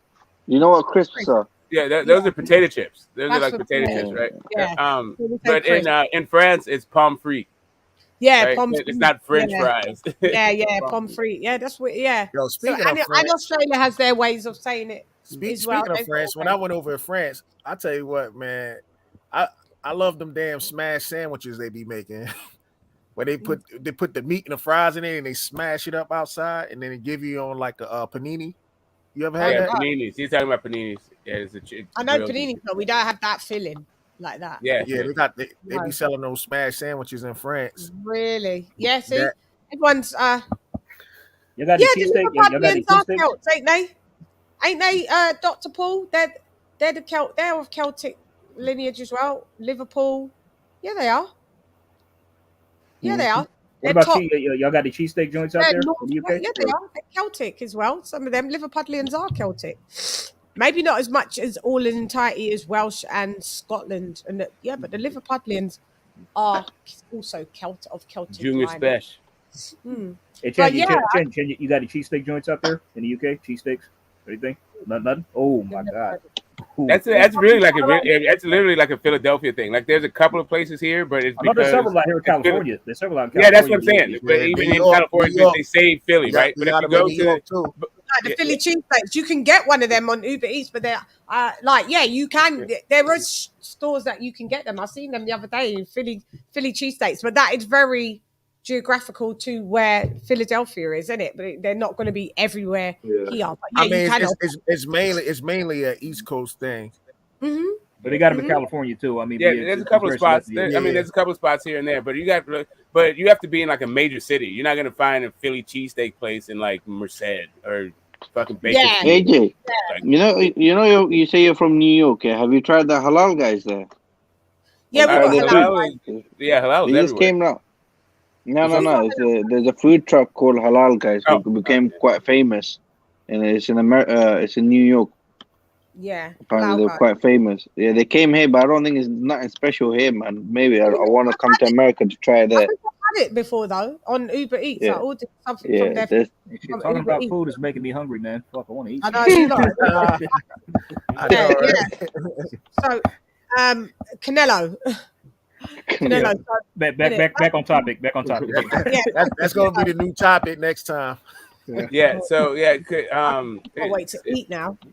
To me, I felt like there's just a whole bunch of like PR stuff that was just undone in this fight. Going into it, I was having numerous conversations about how Canelo is Somebody's an mic is twitching and it's doing my head in. Mute yourselves. Damn. Yeah, it was about how Canelo's an ATG, how he surpassed Floyd Mayweather and all this other stuff. I'm very happy that a bunch of the PR stuff we can put to bed and just appreciate the guy for what he is. But I'm still like kind of in shock about how bad he looked. Like I've never seen a guy look that unprepared, have no plan A, B, or C. Like, all he had was plan A. Like yeah, but he has surpassed Floyd Mayweather though. He has surpassed him. He's became an undisputed champion at 4. It has to. Yeah, it has to. Like, I don't know I don't understand that term, the way you're using it. But he may want to have passed him. He may think that he had passed him. And that's why he's in the position that he's in now, because all he keeps trying to do is trying to one up Floyd. You can't one up someone that already beat you.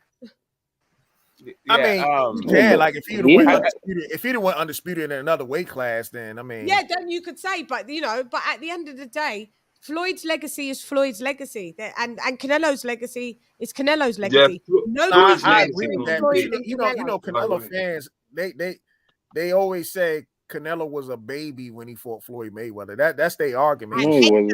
He I don't believe wasn't. that. He wasn't. No. I mean, before that fight, literally in the lead up to that fight, Oscar Canelo, 40-0. everybody was like saying, even them, everybody, including Oscar Floyd, we gonna win this fight. We gonna beat Floyd. We gonna beat Floyd. I mean, the dude was the My sniper speak as well. yeah, the baby. Sorry, the baby was a unified champion, and Floyd was 36 years old. And like, Floyd what was happened? You know, when it comes to Floyd Mayweather, this dude just, according to them, he's never out of his prime. No matter where when he fight, he's never out of his prime. Now he's still in his prime. If he comes and fights, he's still in his prime. Pimp my sniper. Thank you and welcome for joining the show. What up, Joe? Yeah, I mean, he was like 38, 39 when he retired. Like, Let him speak, Smoke. Thank you for having me back on. Obviously, like after last time, me going on a bit of a mad one over Michael Mickens. What happened? What was you on? What was you taking? He called me a donut. I remember that. What was you? Yeah, what was you taking? What was you doing? Getting a bit. Nah, do you know what? Yeah. I think so. Yeah, just a couple of beers in after work. Yeah. You know. Yeah, I thought as much. No worries. But, how did you see the fight? Well, I mean, first of all, I think just a big shout out to Matchroom and the Zone. Another quality event. Unrivaled. It was good, and you know, people have said, you know, I sound like a bit of a Matchroom and DAZN fanboy. I don't care, to be honest. I want DAZN to work, and the reason why I want it to work is because it's the only way we're going to get boxing global, like properly global. Big shout out to Addy. Like, I'm seeing his face everywhere these days. Really DAZN. He's really climbing the ladders. You know, gave him his jacket. Yep, I saw that. I know. Did he pick Bivol to win? He picked Bivol. Did he pick Bivol to win? What Bivol do? He picked Bivol to win, and when he saw Bivol backstage, he said to Bivol, "I actually picked you to win." And Bivol said, "You'll pick me," and he said, "Yeah." Bivol took off his track jacket and gave it to Ade as he finished. As he finished the fight. Who he gave the jacket to? Ade, another boxing. I've been watching Ade since he had like 3,000 subscribers, and Ade's come a long way, man. Big ups to him, man. He has, for real. Yeah, he's done really well. And that needs to be you, Chan. With the Chan, that needs to be you on DAZN, calling the fights and you're chopping it up. Imagine me on there. Yeah, you know what? Never say never. I was actually going to ask you, LadyChann, have you ever reached out to people like Eddie, like the Hearns and the Warrens of the world, come on your show? Because they're really good at like giving time to you know, individuals from all over the boxing spectrum. I know them people they don't really check them. Like Eddie Hearn's DMs are going to be like crazy. Probably flooded. Yeah. I'd have to go through a better route where it's a little less saturated, like a personal assistant or a personal. Through Ade. And you know what? I do know people that could give me that, but I refuse to ask them because they know they could give it to me if they wanted to. But you know, some people always see you as a competitor and they're like, oh no, like they could give it to me. I know people that are really close to me that could have those links, but they choose not to. I would never ask them. I just, in the end, it always happens to myself. That would be wild though.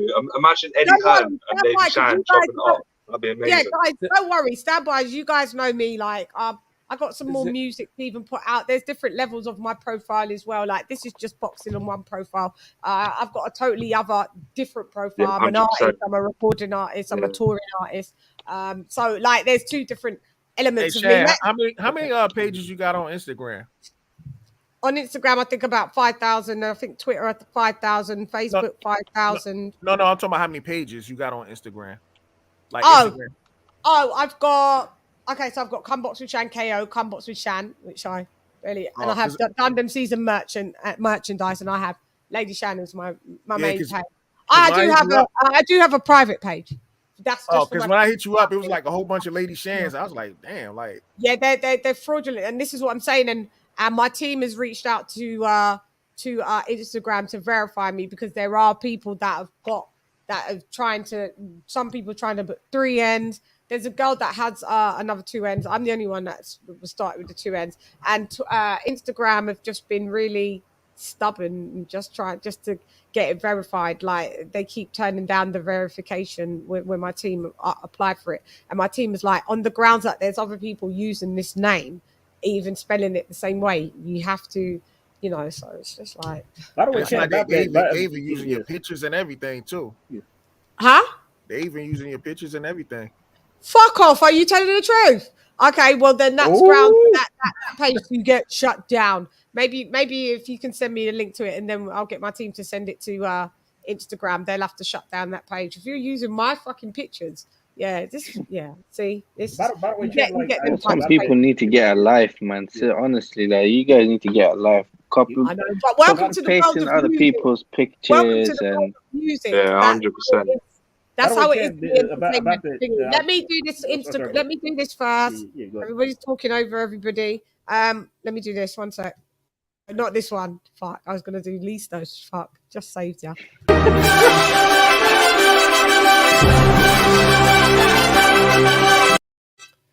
Right side, right side. Thank you for dropping that quarter of a dab on your girl.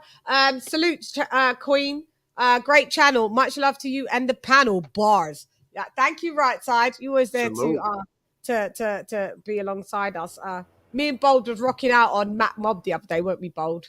We was rocking out on the Matt Mob the other day on that panel. It was like 6-7 a.m. my time. Yeah, we had a good old time over there though, discussing before the fight of Bivol and stuff. Bold be doing the rounds. Because Bold, I think you're 6 hours behind me, aren't you? You Central Time, Bold. No, I'm Eastern Time. Are you Eastern? Where are you again? Virginia? Where are you, Bold? Virginia? No, I'm in New York. Oh, you New York, Bold? Yeah, I move around, but like I bounce back and forth from New York to Connecticut. Well, pretty much I bounce back around the whole East Coast because I be like everywhere. I thought for some reason you was from the DMV, like. Nah, I grew up in Baltimore though. Yeah, that's what it is. He's got the accent. Yeah, that's what it is. I'm originally from New York.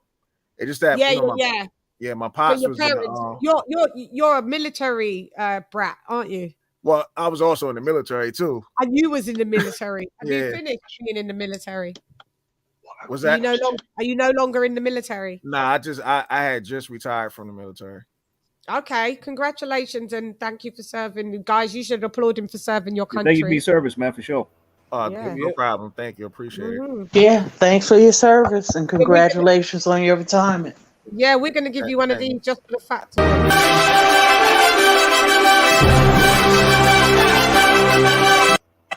I ain't even fucking American and I'm saying thank you because, you know, without people like you, we're linked at the military hip anyway. Yeah.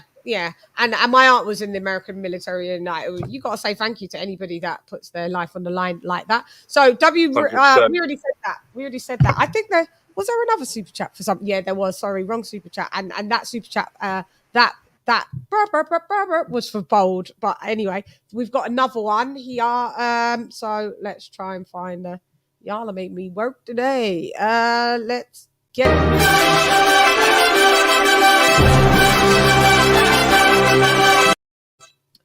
Fee in the building for that $4.99. Dropping that quarter of a dub on your gizzard. Thank you very much. Damn it. The food topic put more holes in our stomach than Bivol's combinations through Canelo's ego. Damn. Yeah, can I just say, Fifi, he's a legend. His comments have been spot on all night. Like, fair play to him. I was just saying, Fifi is you know, his comments have been on point all night. Yeah, and I can't look at the chat. He's a legend. Since we're talking about the Bivol, like, were you serious when you said you liked the DAZN card this past weekend? I actually did. Liked it? Okay, so let's talk about it. We had Montana Love. I thought that was a fucking good fight. Montana Love comes out with a late replacement. The guy was called like Gal. Oh, that guy was a replacement. It was the battle of a late replacement. Yeah, battle of two really handsome lads. So he came out. He dropped the geezer in the first round, and then in the second round, Montana Love gets dropped. And I think that's the first time Montana Love has been dropped in his career. He's undefeated, and that was a fucking fight, mate. That went the distance. Montana Love didn't look entire himself. He didn't look good in that fight at all. He didn't look his best. He didn't look the best. He didn't look like the usual Montana Love. And I know Eddie was probably shitting himself because Eddie has signed him. I really love him, and I love Papi the dog. I do like Montana Love. This the undercard was underrated. I will say that. Zhang fought. He got a first round knockout against that replacement guy. Who else did we have on there? We had. There was that one guy, Wonder Boy. I didn't watch it from the Zhili Zhang, but I heard he got a first round knockout from his replacement. Yeah, but he was supposed to fight Hergovich, though. If Zhang was to fight Hergovich, that would have been a war. So I left right after. I left right after the Wonder fight. Like I said, I had some stuff to do. So like I saw that guy, Wonder Boy. I saw the Zhili Zhang fight. I saw another guy, like a couple of some Mexican guys. The Mexican dudes. Yeah, I saw those guys. I was like, I did not think that, but I missed the Montana Love fight, and I missed the first couple of rounds of the CaneloBivol. But everything I saw before that, I was not actually that impressed with it. But maybe Montana Love was the thing. The two. The Montana Love fight was good. The two Mexican sluggers. There was a couple of them dudes that were fighting at 47. When I turned it over onto them, I could have swore I thought I was watching like super middleweights. I couldn't believe it when he said that this is 147. I forget who were those guys. I'll tell you their names. Hang on. Yo, the prelims. The prelims are on YouTube. Them prelims were good too. The dudes were getting bounced around. Dude. And that's something that I'm impressed with DAZN and Matchroom, because they do the whole before the bell card. Yeah, so they put lots of their prospects on that card on the prelims. Yeah. So free to watch, and it works really well. Was Castro on before the bell? I don't know if there's any basketball fans, but I'm going to the Warriors game, the playoffs. So I'm out. It's good chopping it up. I'll catch you guys. Oh, you're coming now? Okay, you live in Oakland? Yeah, I live in Oakland, but they play in San Francisco now. So I gotta say again. Oh, okay. Enjoy smoke. Yeah, have a good time, man. Have a good time. See you tomorrow if anything. Yeah. Enjoy yourself. See ya. So yesterday we had, on Saturday we had, so Rosicky fought as well. Ryan Rosicky, I didn't see it, but I heard he scored. What was that? I heard that was controversial. He got the decision, but it was controversial. I heard he didn't really deserve it. Yeah, I heard the other dude got robbed. So we had on this card, let me have a look. So we had, Rosicky and Peralta. They're the cruiserweights. Then we had Antonio Martinez and David Light. Now that was a fucking good fight as well. But I forget how it ended. I think that went to the distance. I think. Pero and Perez, I can't remember. Is that the two? Yeah, that might be the two lads, the two Mexicanos. No, but they're heavyweights. Don't remember them. Can't be them. Yeah, I did see them because they're really new. So 1-6-0 with 3 KOs and 1-7-4 with 3 KOs. I didn't see them. You know why? It was on Fight TV, so I didn't turn over and see what that was. But I get it. Montana Love 17-0-1. 9 of those coming by KOs, way of knockout. Valenzuela, he was supposed to fight, but Valenzuela had to pull out with an injury. So he had another geezer, a Mexican geezer, who was fucking sick. He was about 6 foot tall. He was like tall, long, rangy, power. I forget his name. That could have been a Mexican, man. He had some pop. Every time, like Montana Love thought he could go in, rush in, and do what he usually does, bow, because Montana Love is very explosive and he's got that pop. But he dropped that dude. I think that dude first round. I think that's the first time that dude's ever been dropped in his career. Never been stopped, but that's the first time his ass has hit the canvas. So Montana Love, he got all like confident. Second round, he gets caught with a check left. Yeah, that was a hard shot. That was a hard shot he got hit with. Yeah. His neck, there's boom, and he down. He went down. He went. On the floor, he got straight back up. Like he looked at the guy like, yeah, you right. Like, and from then it was very tentative. Each of them didn't want to test each other's power, and it kind of made them both cautious. It made them both cautious, and then it kind of made it boring, but it was still good. It was still good. Yeah, it was good, but it was a bit. Montana started doing those Frank Warren shoulder rolls after he knocks him down, didn't he? Yeah. He had to do them Philly shells, mate. And then we had Oh yeah, these guys. These are the guys that I said that looked like they were fucking super middles. Shakran Gyasov, and Christian Gomez. Man, Gisov dropped that they dude like 4 to 5 times. They were bleeding. They dropped each other like, yeah.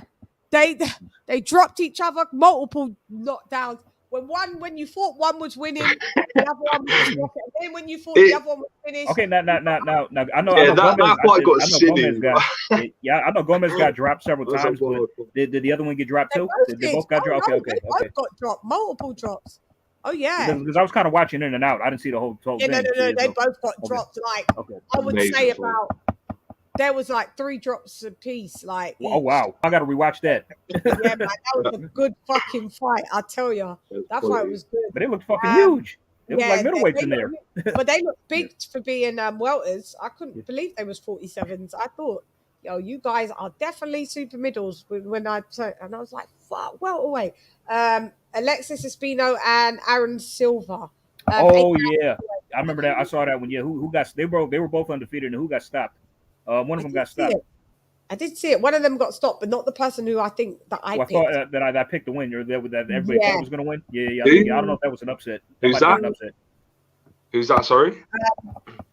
It's Swab. Espino and Silva. Who got stopped? Espino got stopped. Kevin. Yeah. Espino got stopped. Yeah, got stopped. And then there was, I don't remember. Do you remember this one? I don't think I saw this. Abdurimov and did I see that? Manuel Correa. I can't remember. They were doing the lightweights. Okay. Maybe I didn't see that one. I'm not sure. But no, I didn't watch that fight, but I did like the Mark Castro fought too. Mark Castro or Mark Musk, as I like to call him. Yeah, Castro. I like the Chakram fight. Was quite good as well. Yeah, Chakram fight. That's what we were saying. That fight was lit. Do you know what? That was good. Castro. I am becoming a big fan of Castro. He is fight on. Jesus. Sorry, I'm trying to look. That geezer can fight. And he's got like the image, and he talks quite well. He's got really good English. I think English is his first language actually. And so he's very promotable. So I like the card. He can climb the ranks, man. Like this geezer can climb the ranks for sure. Yeah, I like. It's really exciting to watch. AJ. I'll say you just quick question. Like this is unrelated, but like when you like when you how you put in the intros of your videos, like how you're congregating with the public and stuff like that, like how you went out to the Fury Wi-Fi. Did you have security around you? Oh yeah. Okay, good. Oh yeah, okay. I was making. I was like, everybody's probably. I wonder if Did you, LadyChann? I wish she had a guard. You had security around you. Cool. Yeah, I had one. Of course, I did. Yes. Do you think I'm just going to be there like in a pack of people, like not that I wouldn't do, but yeah, but yeah. No, yeah. I had security. For okay, sure. good. Yeah, because our queen needs to be protected, y'all. She does. No, you're not going to see me not with a big black fucking 6'4", 6'5", 230 pounder. You're not going to see me. Yeah, so just to let you know that. Yeah, for sure. Yeah, sometimes CHANN, I want to give my sometimes he was doing the footage for me as well. Sometimes he was holding the camera, and I was like, yeah. No, always. Yeah, that's always. That's a good question though, AJ. Thanks for answering that. Should Canelo take Bivol rematch? I've ended the poll. We had 113 people vote. So, oh hell no was 63%, and yeah, why not was 34%. So we can all quite see that. Really, people shouldn't really be. People are not really down for that rematch. Actually, I was one of the sure. Why not? You was one of the sure. Why not? Yeah, I don't know. CHANN, you should have just gave another option, which I wanted to take, which was it depends on Canelo. So basically, it doesn't matter what if the fight rematch goes on, we're gonna watch it, and it's gonna be one of the biggest fights. You know what I mean, in America. Yeah, I wasn't asking does people want to watch that fight or not? I'm just saying, should he rematch him or not? Like, if they rematch him, if Canelo decides to rematch Bivol, we will all tune in and watch it, of course. Yeah. Should Canelo rematch Bivol? Absolutely not. No way.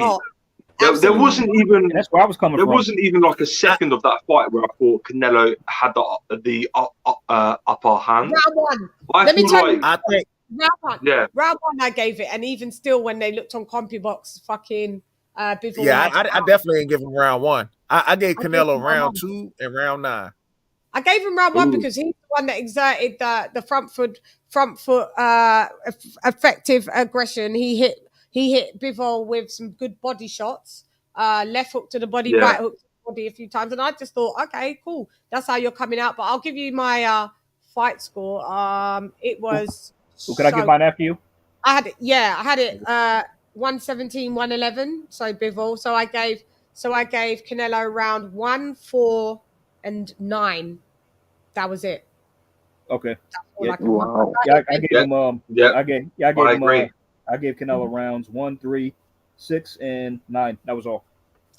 Yeah, I just gave him round AJ, 2 or 9. me and you think alike, bro. I gave him the exact 8-4. I gave him 8-4 to Canelo, and those are exact rounds. These exact same rounds for real? Four rounds. Four believe rounds that to you guys- Canelo. Yeah. I can't believe that you found that you could give Canelo 4 rounds in that fight. I was trying. Rewatching it, I probably changed my mind. I mean, like, I was if I trying saw it to again, I probably find. I was changed trying it. to find rounds. I have watched the fight 3 times.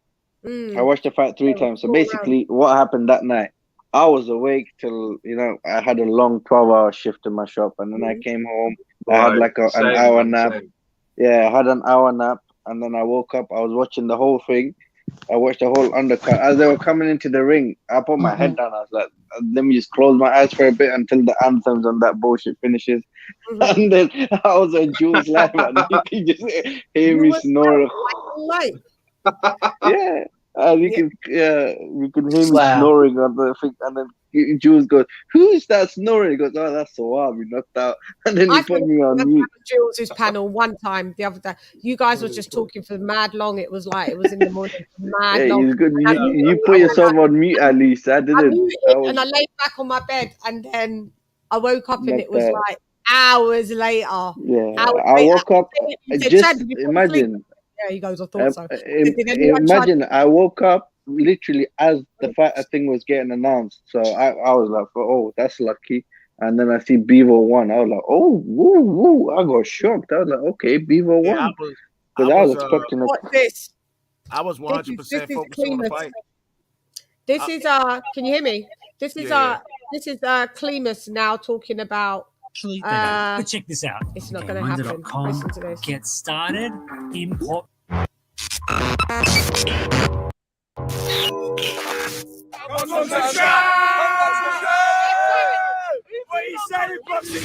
Guys, hey guys. So, ¿qué onda, orale? So, yeah, we are going to be talking about our Mexican counterpart just briefly. Okay. When I heard about Canelo calling out Alexander Usyk, I said this. When I heard that, I was like, yeah, all right. If you're overlooking Joshua Usyk because he's accepted to fight, if you're overlooking AJ, Coolio and the Marine gang, Canelo, appreciate you daring to be great, but there's no way in hell that Canelo can beat Alexander Usyk. I think anybody that would believe that is delusions of grandeur. Now, as we saw what happened with Canelo being defeated by Dimitri Bivol, you could see the sheer size. It just is. So imagine if that was Alexander Usyk. That was when we would see a Canelo KO. Canelo would be knocked out. As good as chin as he got, no, he'd be down. Stop being silly. If you don't take my word for it, because of the defeat, well, it's not even the defeat, Alexander Usyk's manager, Clemus, had this to say. Stand by. And, the best man wins. Obviously, 115, 113 on all 3 scorecards. A lot of people had it wide. I myself had it 9-3. A lot of people in the media room around me had it 9-3. How did you score it? And just your reaction to it being as close as 7-5? I scored 9-3, maybe 8-4. Okay, finally, Alexander Usyk in his rematch with Anthony Joshua training. How is he? He is good. He's training. He's preparing for the fight. It was a lot of talks about the Canelo to fight Usyk, but I think that is already out of the question. Eagles, thank you very much for your time. All the best. There was talks about the now you can see that is out of the question. Yeah, that nothing long. Next, you just got pieced up by not even one of the heaviest light heavyweights, but too big for Canelo. So those that was running with the Usyk thing, and Eddie Hearn, idiot for even entertaining it. Like, get your head out of Canelo's ass sometimes. You know, Canelo, that's got to be put to bed now. Canelo fanboys, that was always a silly thing to think. Not a silly thing that if they was going to fight, but I'm so glad now because it was like, oh, I'm like, yeah, I'd like to see it. It'd be a good fight. But no, that'd be desecration. But the people that were saying that Canelo, I saw loads of people saying Canelo beats Usyk. You guys are wild. Alexander Usyk's manager, Klimas, shuts down the whole thing. There will be no fight with Canelo, and rightly so. You know, people are in their weight classes because of their weight. So, anyway, I just thought I'd bring that to you. Anyway, I'm gone. Hey, girl, it's LadyChann rep none less. Come up to CHANN. Gyan. Ra. Now you can see that is out of the question. Gyan.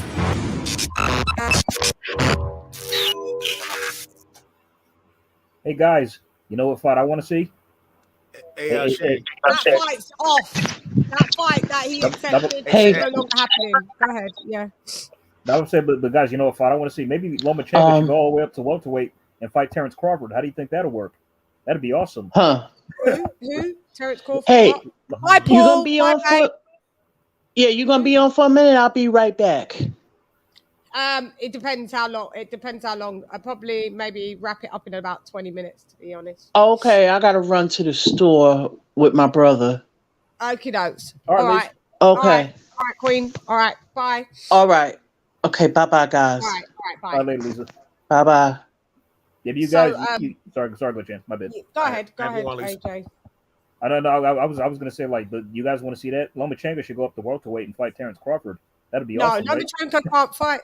Can't make welterweight. Loma, he's just 135 is his absolute maximum. Chad, it's a joke. It's a joke. I'm kidding. Oh, He's actually too small. He's too small for 135. No, I'm not the comparison. I said that because like people would think Canelo could go up and fight Usyk at heavyweight or cruiserweight. Yeah, that's what I'm saying. Like that. But they said that he could win. I mean, I know Canelo could make 201 pounds. Cool, and Usyk could as well. But at the end of the day, Canelo's 5'7".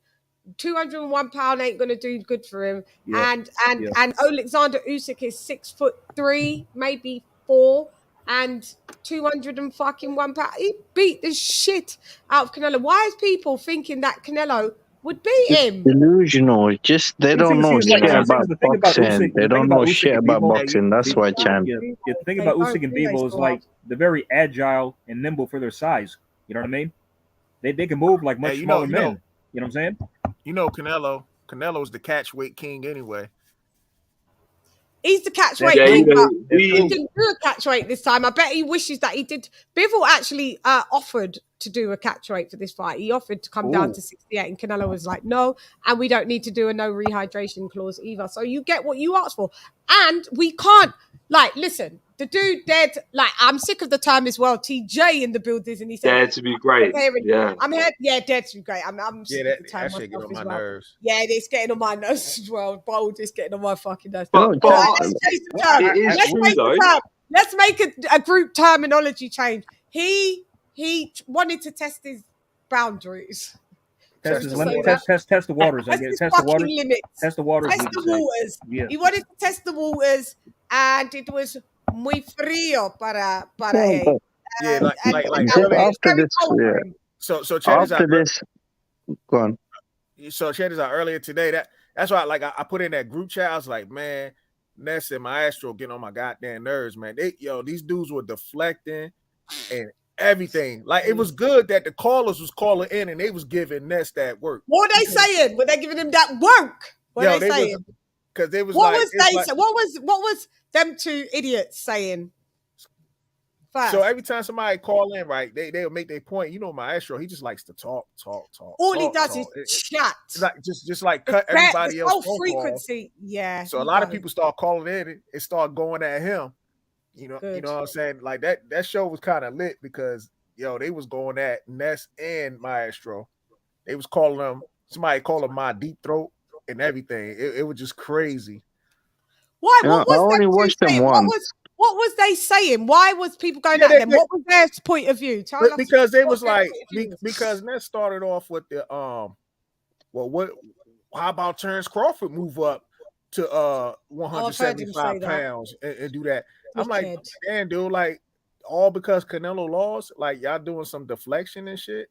I mean, don't get me wrong, like that shit get me through my day because I know, but that's some dickheadery.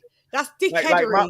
Because the callers that be calling in, that shit they be making that shit entertaining as hell. So was Maestro saying the same thing? That Ness is a dickhead from Marnin. He'd always said that, but I mean, because he hates on Bud until Bud whooped Spence's ass, and then he'll be all over Spence. Because I remember when Ness was caping for Caleb Plant, that Caleb Plant beats Canelo. Soon as Canelo whoops Caleb Plant's ass, he's one of them flip floppers. He's like, now Canelo's the best thing since sliced bread. We don't need people like that in boxing. They are exactly, Chan. That's the main reason. Sorry, that's the main reason.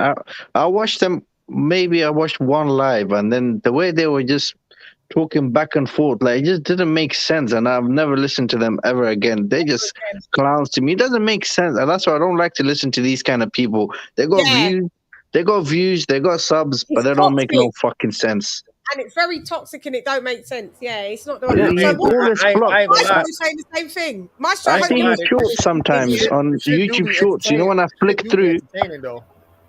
You know when I flick through YouTube Shorts, so you just flick through and then he comes up and then he says one thing about Canelo and then again he changes. And I believe I think I've heard him say that Canelo has ducked Errol Spence because he didn't want to fight him or something like that. He said that nonsense. I saw on the YouTube Shorts. I was like, bro, you're a Canelo fan and then you're talking bullshit like this. You just keep going back and forth. So you just whatever the day feels like, that's the way he goes.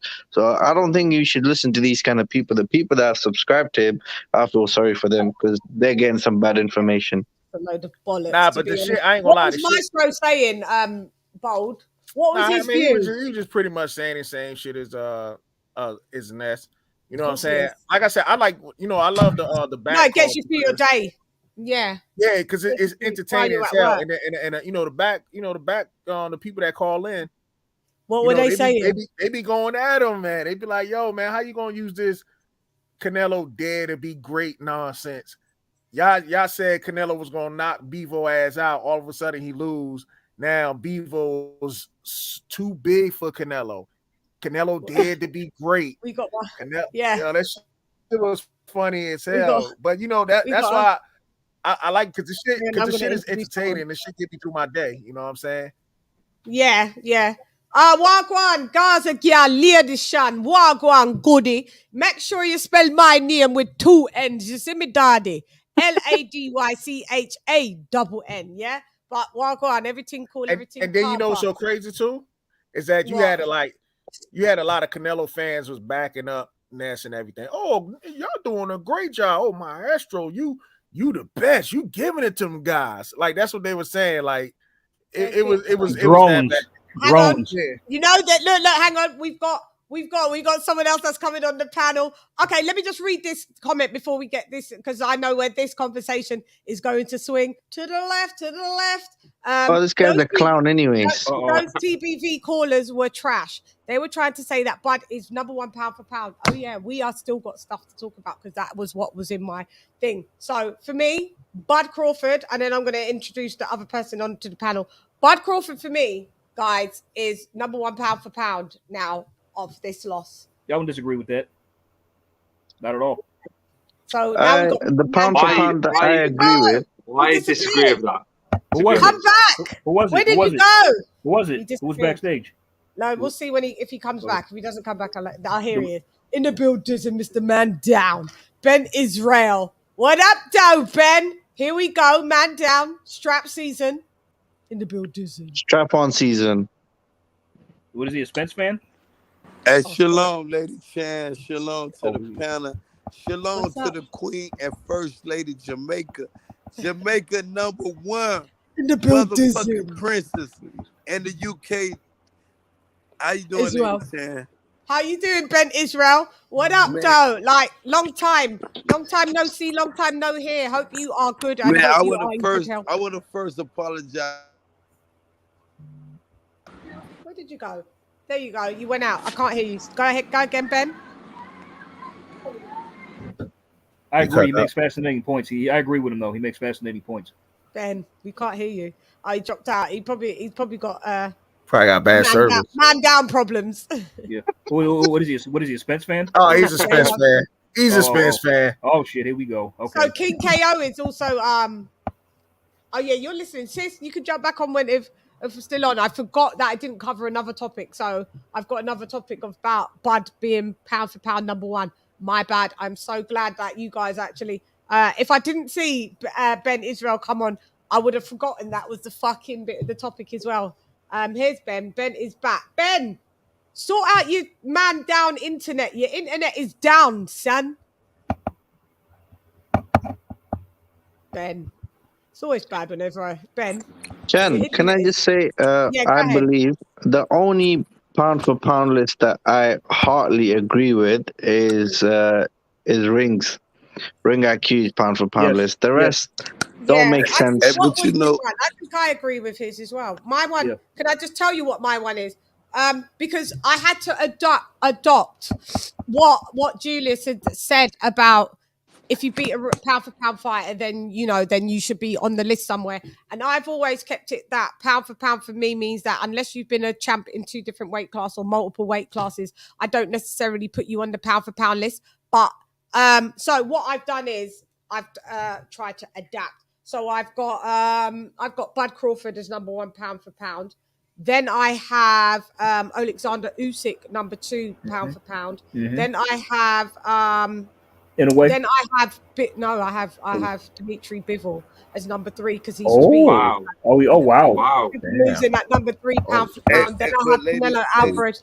Lady Canelo Chan. Alvarez at #4. Wait, Ben. Canelo Alvarez at #4, and then I have Inoue at #5. And Where's that's where Tyson Fury? Tyson Fury, he doesn't stay on the pound for pound list because he's always not, been on heavyweight. he's a heavyweight. He's a heavyweight, yeah. But I don't like ranking heavyweights on a pound for pound list Yeah, anyway. unless you come from a different weight class. Then I agree.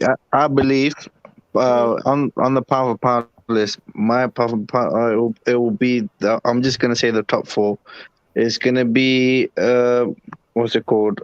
Usyk, Terence Crawford, Canelo is still in the top 3 for me because he's still undisputed.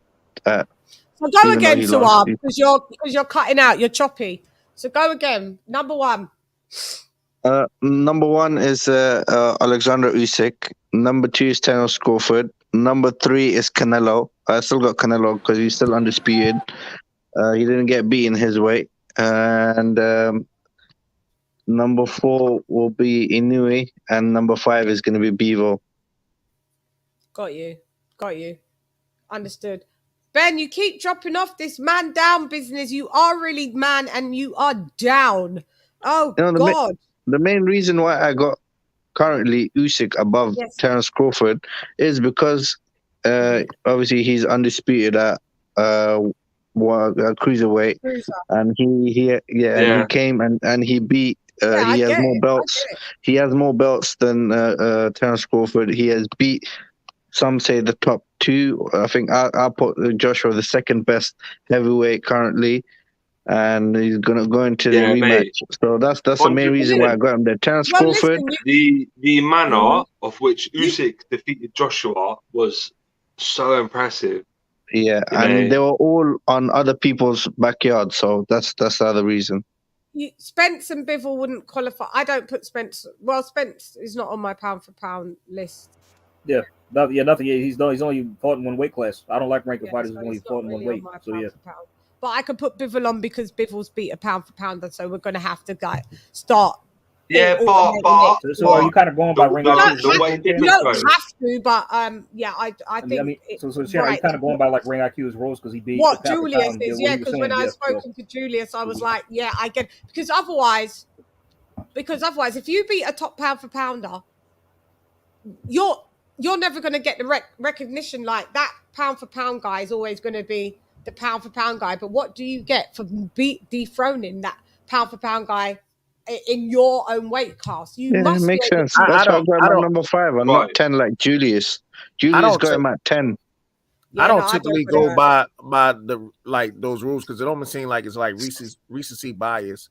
Because let's just say if Mike Tyson was at another weight class and Buster Douglas whipped his ass, would y'all really put Buster Douglas on that pound for pound list? If Buster Douglas was coming up from another weight cat, I would, even though Bivol wasn't. But if Mike Tyson was say Evander Holyfield. So Evander Holyfield is who he is, the undisputed in cruiserweight. Then he moves up to heavyweight, and then he's the heavyweight champion. And then Buster Douglas comes and beats Evander Holyfield. Yes, then I would put him in the. I would remove. He'd be in the pound for pound list for that reason. Yeah. But shalom, LadyChann. You gonna let what up, boy, Joe? Your internet is man downing. Get off on. Go ahead.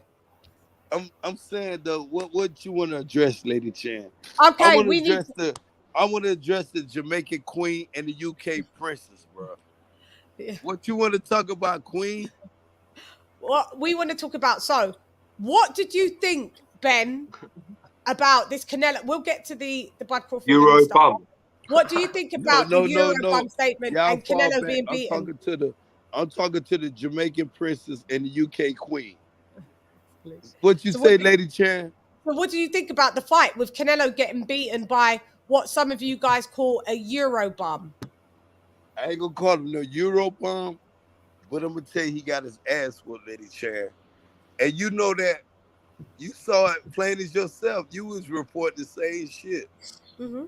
You know what I'm saying? And one thing, I love Canelo. I believe I was with you when I told you he was cheating. But, he wasn't cheating with Bivol.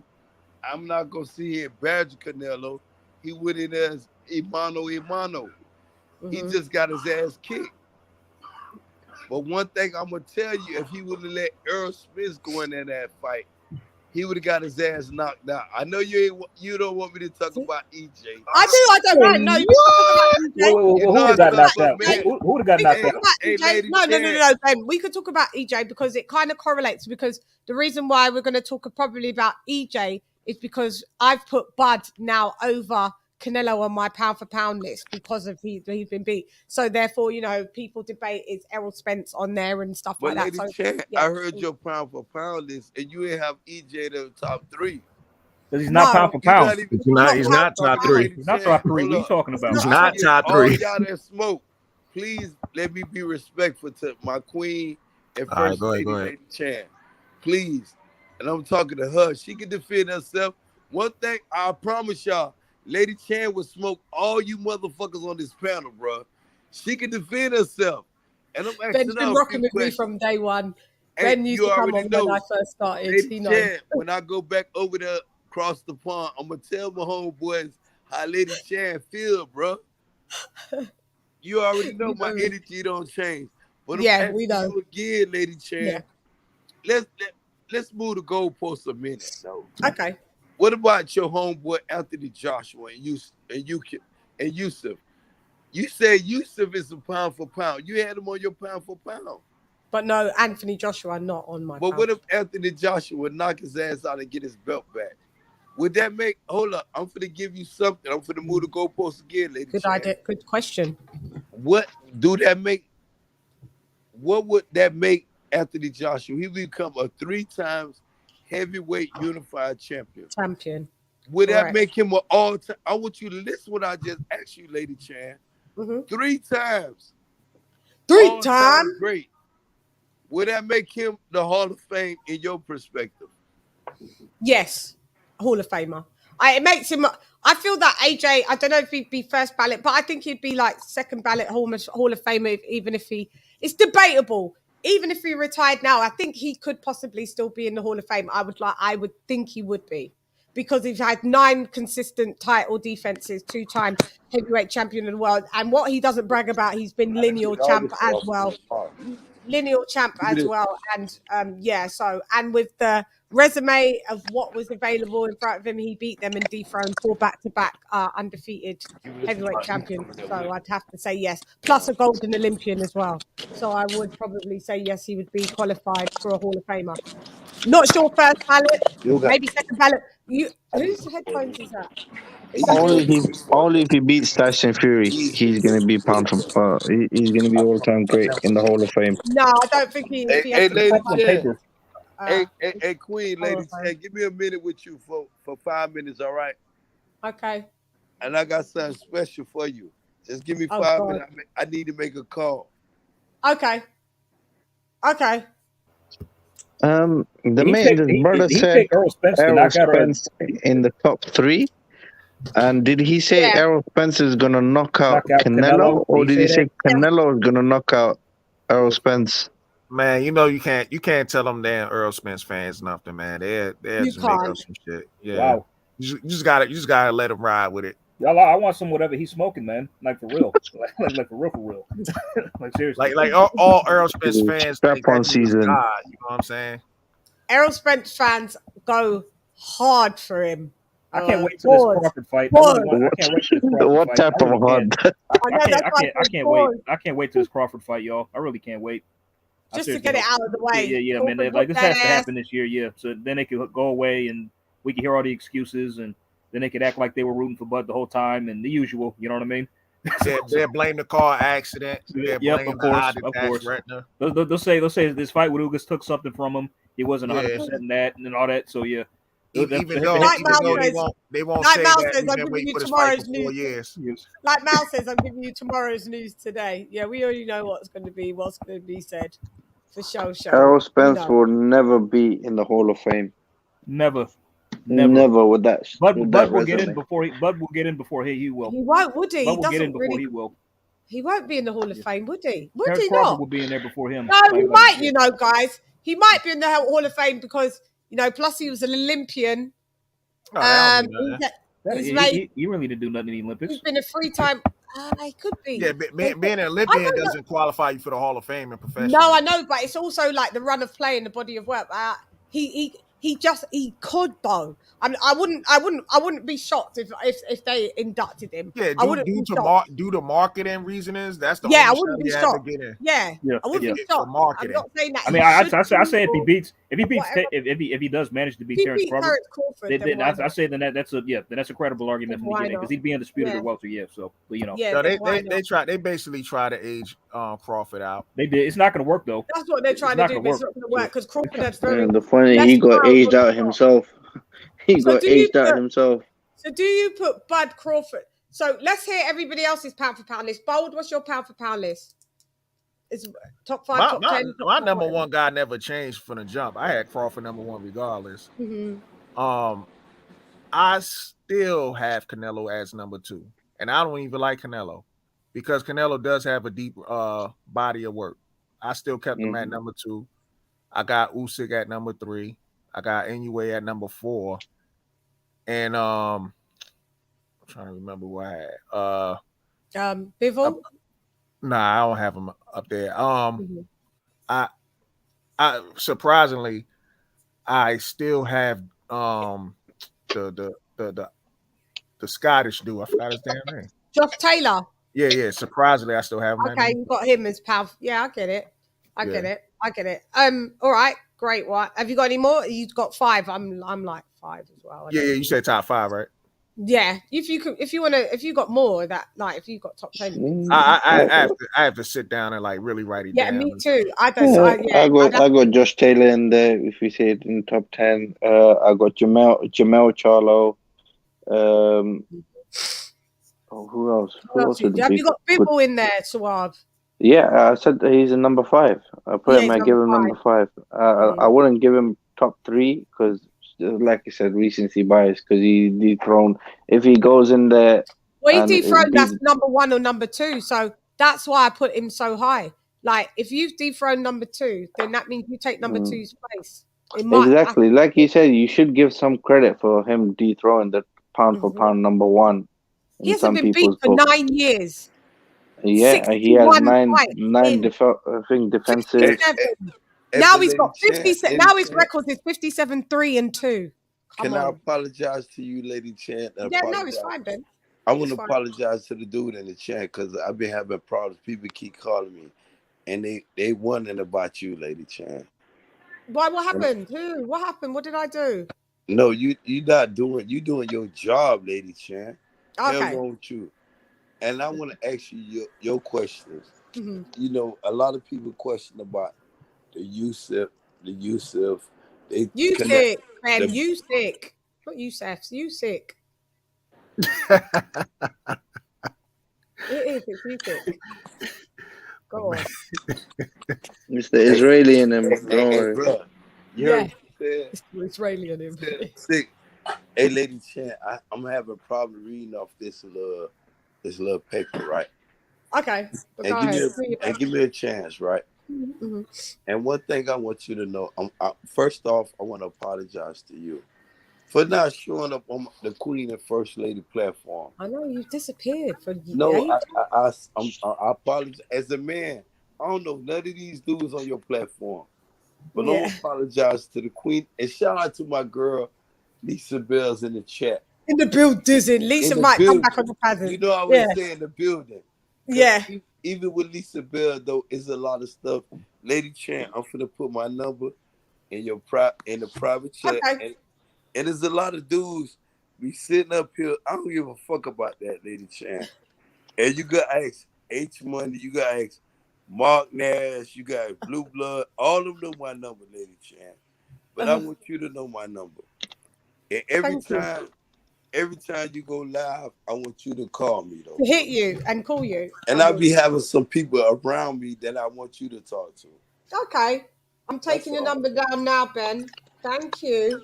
And I'm going to add you. I will add you. I will definitely and add now, Lady Chann, I'm in Dallas right now. I'm fucking with some people. I got a lot of shit going on. If you stay long on your chat, I promise you, You'll chime back in. But I'm if not, count back in. I've got your number with somebody that I promise you, most controversial, a boxer. That okay. I'm in Dallas, not Errol Smith. I'm not saying Errol Smith. Yeah, but it could be someone. Yellow BZ?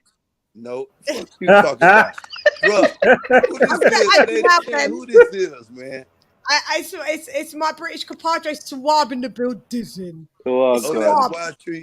I don't know, because maybe he been on the platform with me since he want to talk that Yellow Beezy shit.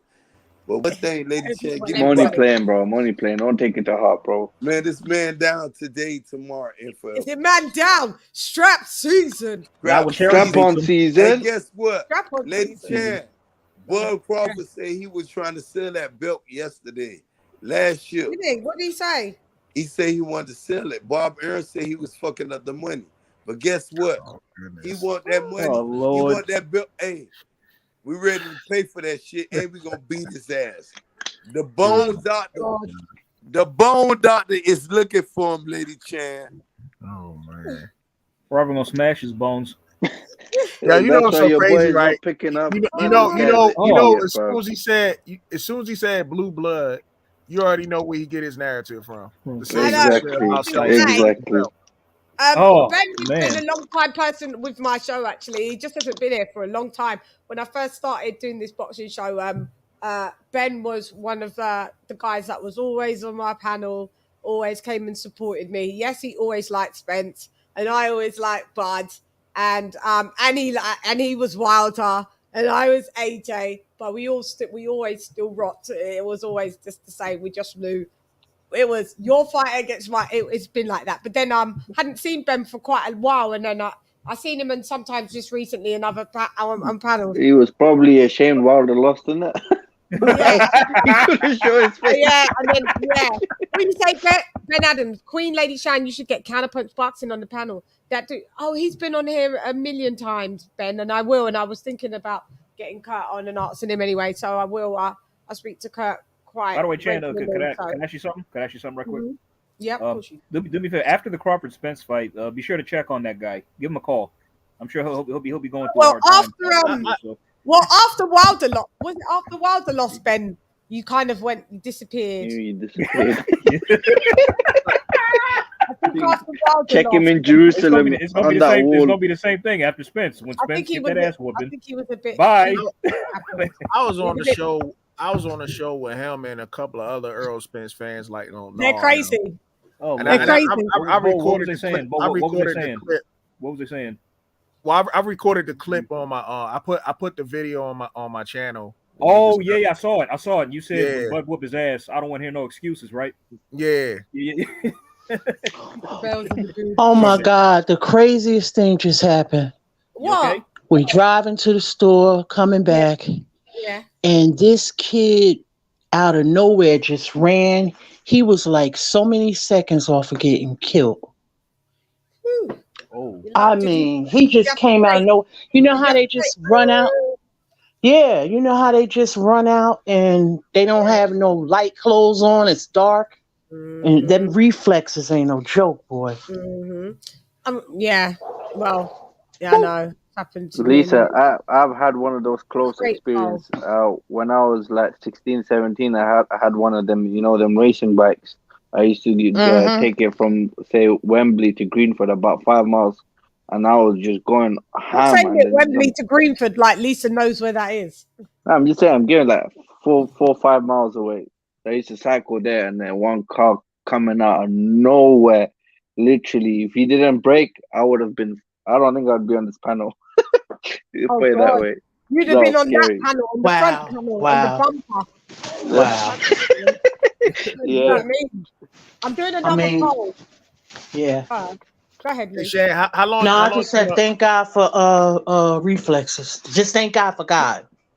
Yeah. Yeah. Hey, Shan, how long you gonna be up for? I don't know. I'm not sure. I can't. Okay, I'm just gonna run to the store and be right back. Oh yeah, well if you're going to the store and back, I'll be still careful. Yeah, like me and Lisa take a turn. So yeah, I'm like, go on, tag out. You go. No, go ahead, Bold. We'll be here. All right.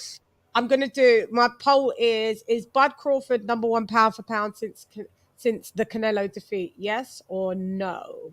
Or shall I add an option? Maybe. I'll put an option as maybe. Yes, no, maybe so. Yes, no, yeah, that's what I'm gonna do. Yes, no, maybe so. Maybe so. No. I wish you could do that during boxing matches, like yes, like there's two people fighting and like you can just tag. Okay, you take over this round. All right. Yeah, I know. And I'm gassing out right now. You go in. Yeah, I know. Could you imagine? So there's the poll, guys. Could you guys vote? Is Bud Crawford? Can I pin? Can I pin? Let me pin this. Let me pin it. It's Bud Crawford.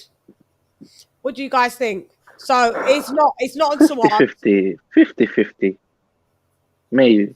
50. You say maybe. I'll put it this way. I won't be upset if you have him #1 over Usyk. Put it that way. Yeah. I'm just saying because how do I pick? Hang on. Honestly, like I do. Like, could I give out my list? And Okay, yes, please, you would love to know. Okay, so let me see. All right, yeah. All right, so I got. I guess you could still have Canelo at #1. You could. I mean, because he just went to another weight class and he lost. So it's not like he lost anything at all. Like it'd be different if he lost his belts, like but or something. He's got 3 defeats now, 2 defeats now. Bud Crawford is undefeated. Doesn't matter if Canelo did lose in his weight class because he was an ex-former world champion once. Oh yeah, I didn't factor that in. Oh yeah. Okay. Since I'm factoring that in, since the fact that he's already lost and lost twice. Okay, I wasn't thinking about that before. Okay, so now that makes sense. And he already went up there before. Yeah. Now this makes it easier. Okay. I know what to do now. Okay, so all right, I got. Let me see. I guess I could say Crawford 1, Usyk 2. In a way 3, and Canelo 4, and that's pretty much all I got. I have to like really strategize. Yeah, you have to strategize. I mean, because like and those top 2 guys are undefeated. I mean, honestly, I mean, I rank it the fact that, like, you know, I like to rank fighters higher who achieve more in different weights. So honestly, like, I was juggling whether or not to put, like, because Crawford, Inoue, and Usyk, they all beat the same amount of champions. I got another question when it comes to this pound for pound thing. That's where sometimes it gets confusing. So say Bivol goes into a fight with, say, Beterbiev, the winner of it, and for the undisputed, and he wins. Right. Yes. Does he still belong in the pound for pound but he's only been undisputed and fought in only one weight class? No, per se, so is Terence that's- Crawford only undisputed in one weight class. So is Canelo. yeah, they're but undisputed in a weight Terence Crawford has he's been a champion in champ. three. Yeah, That's three so weights, so I would still put Terence Crawford maybe above him. Yeah, I mean, because I mean, you'd have But to. it's I mean, yeah. subjective. You don't have to. You could I still. mean, personally, I don't like ranking fighters anyway who will only achieve like everything they've achieved in just one weight. I don't know if that exactly makes them pound for pound. Like, does it really? Could you? I Yeah. mean, Yeah, I mean, it does. I mean, they haven't moved the weights, Heavyweights was always pound for pound. Yeah, it depends. Yeah, that's what I mean. Like if all you, I fought never is ever one put weight. them in, unless they were from another weight class. But this is right. They was Yeah, always. I mean, but if all Marvin you fought is one weight, Hagler wouldn't be yeah. considered pound for pound the best, arguably Yeah. middleweight at one time. Oh yeah, wow. Muhammad Ali. Yeah, that's a good. Oh This man, is what I'm see, saying. that's what I'm saying. And It's this is the what I'm debate saying. there. It's the Muhammad debate. Ali was a light heavyweight too, though. Don't forget that. He was, wasn't he? Yeah, Yeah. the cruiserweight. Yeah, he fought a cruiserweight as well, like the cruiserweight weight. Yeah. So pound for pound. Yeah. Nah, I don't Yeah. think cruiserweight was out back then, was it? No it wasn't. cruiserweight then. It wasn't. No cruiserweight. I mean, Just he light beat heavyweight, cruiserweight by straight to today's heavyweight. standards. Yeah, by today's Because standards. he fought Archie Moore. Would have been a cruiserweight because at that time, but yeah, he He fought Archie Moore.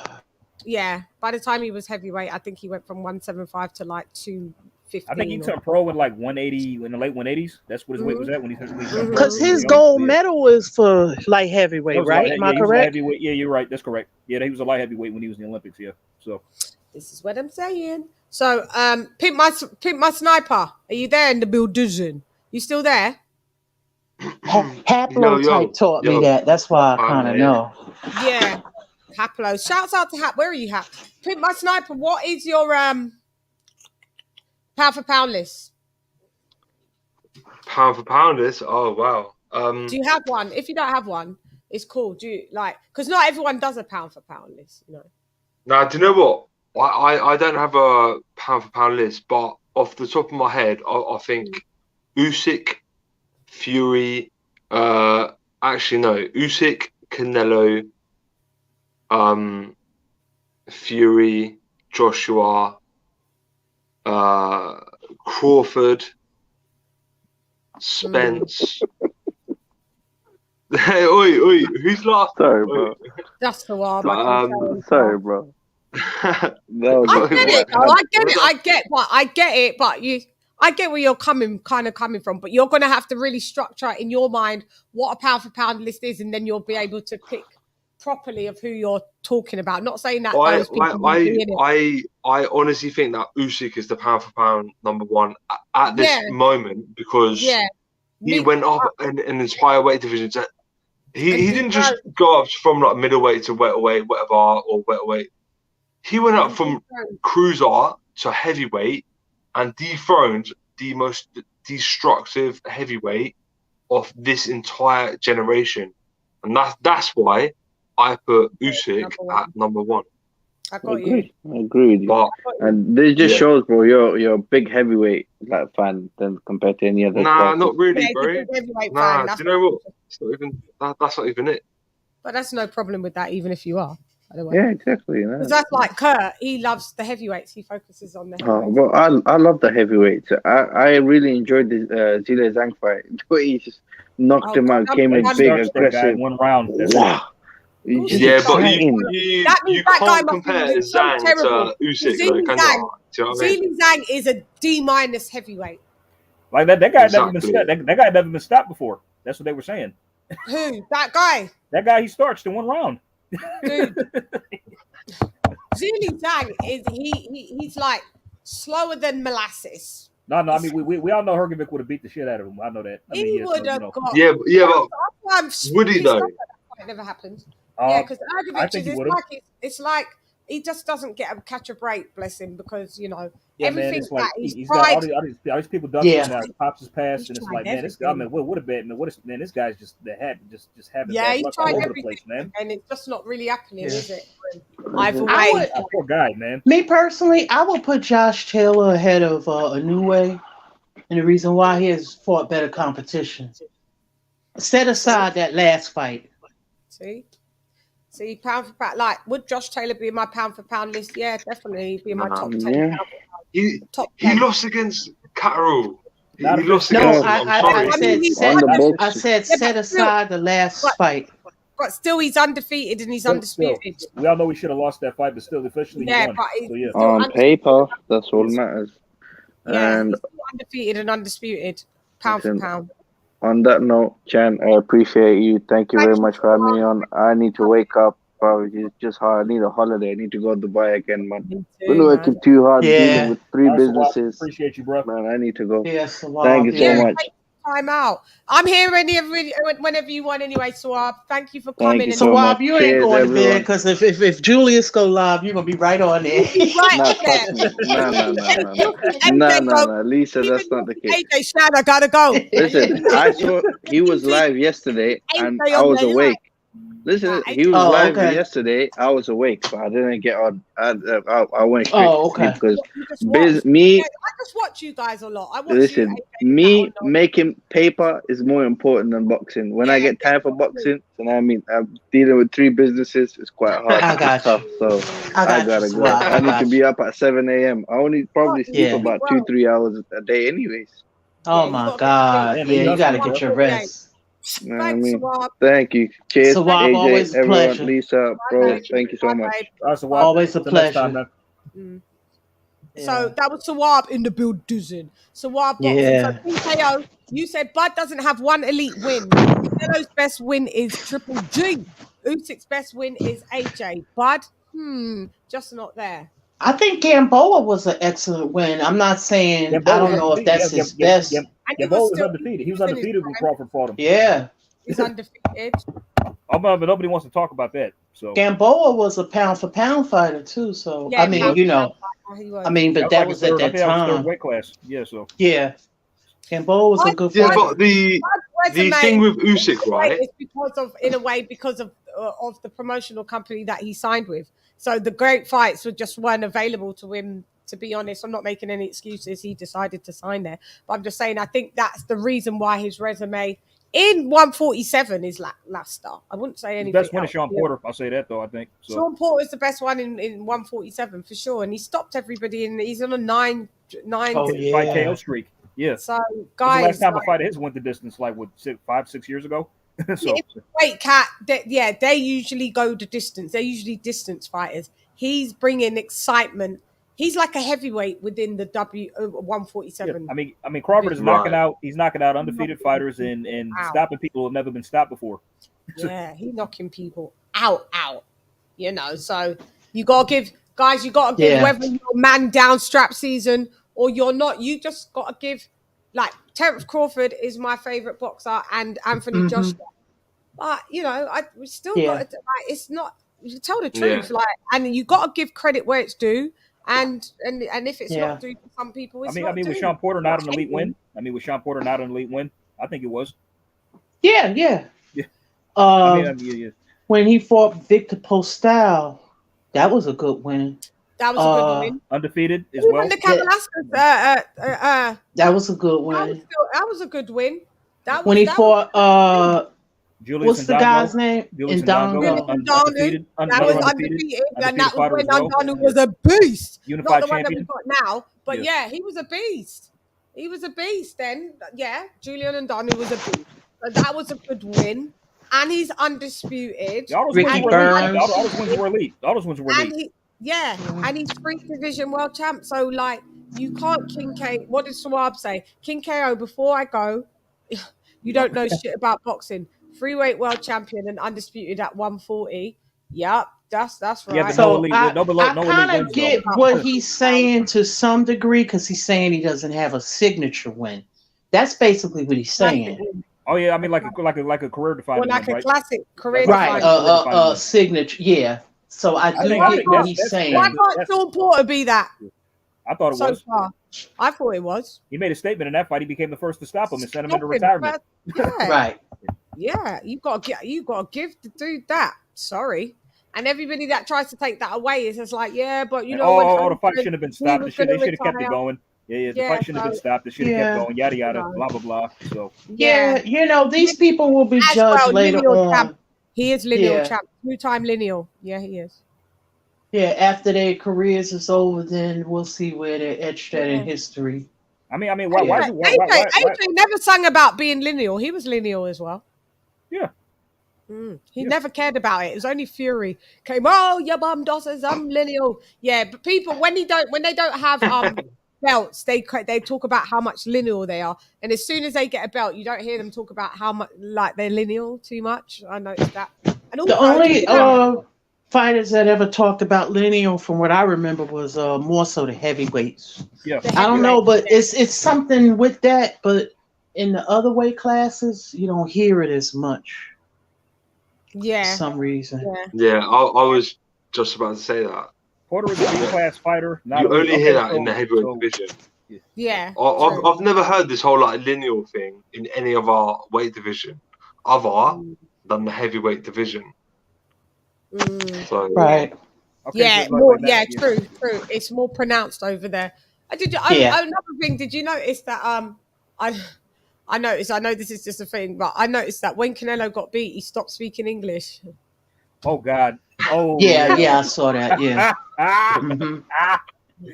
Oh, stop speaking English. Oh, now he needs his translator again. He's got his translator now. That happened with Triple G too. Remember?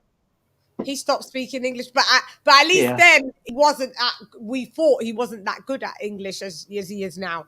He fucking didn't utter one word since he's lost. Barely one word. Remember? Nothing. Nada. No palabras. I mean, sorry. Like, by the way, how good is that translator? He's great. The English lad. Words. The English lad. He's always been good. It's weird, man. Like, how does he do it? He like kind of writes things down on the paper. But and then I know what you mean, because it's crazy. not only about translating, it's about fucking keeping up, because them boxers are talking loads, and you're like, rah, now I have to I've forgotten the beginning bit. So I think when you learn to learn to be a translator, it's very extensive in school. You have to learn. He is really good at what he does. 100%. Writing things down, yeah. So you can translate correctly, because they be saying loads, and I'm like, fuck, how was he supposed to remember? Yeah, he can understand what you said, but how is he supposed to remember all that from the? And it's a task. It's a talent. It's a hard. I know that you, LadyChann, you speak Spanish, don't you? Sí, yo hablo español también, sí. So, and even me, so I'm you, like, what? so you know that. Yeah, but I can't. But that's still. I speak English, and if you say we was at a press conference and you was the fighter pimp, and they said, say like a Bulgarian fighter. Wanted to know, translator wanted to know what you were saying in English, yeah, and you just reeled off like 4 paragraphs of English. I speak English and understand it fluently, but I've forgotten what you said. You said loads. Not only that you have to remember that, then you have to translate it and relate. It's mad. It's when you go to train as a translator in any language. It's one of the hardest courses to do. It's hard. It's not an easy job. That's why you get paid a lot of money. How does he do it then? Because he literally sits there and you can physically see him like writing down. So, he's obviously not writing word for word. He's shorthand. writing notes. They learn shorthand. Yes, they learn shorthand. So that's an additional thing. So they learn shorthand. So he's writing in shorthand. It's all a fucking task, mate. It's not a joke. Man, So what he does, he obtains the information. He hears it in Spanish. He translates it in his brain. Then he writes it in shorthand English. And then when they're finished, after all of that, then he has to look at the shorthand English and then say what they said word for word near enough in Spanish. That's why And they get paid a hell of a lot of money. yeah, and apparently his Spanish is as fluent as his English because Yeah, like, and then when he has to do the same if you listen to it, he's got a fucking like full-on English accent. But then yeah, he's an English when he lad. speaks Spanish, he's got a full-on Spanish accent as well. That has to be the Like, point. it's wild. It's proper That wild. has to be the point.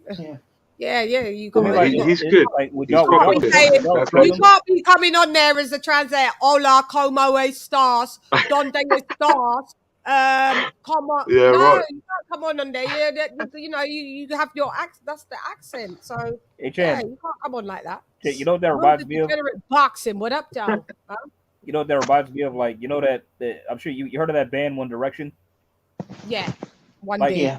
like whenever they sing, they have an American accent, but when they talk to Brits, like I always found that funny. We're like that. British people. British people, we sing in an American accent. There was a time where it's kind of changed, where where it's more like British singers will keep to more of it's a different sound now, where they try to keep to more of like a British pronunciation while they sing. But if I sing, I would sing technically in an American accent. It's always been like that.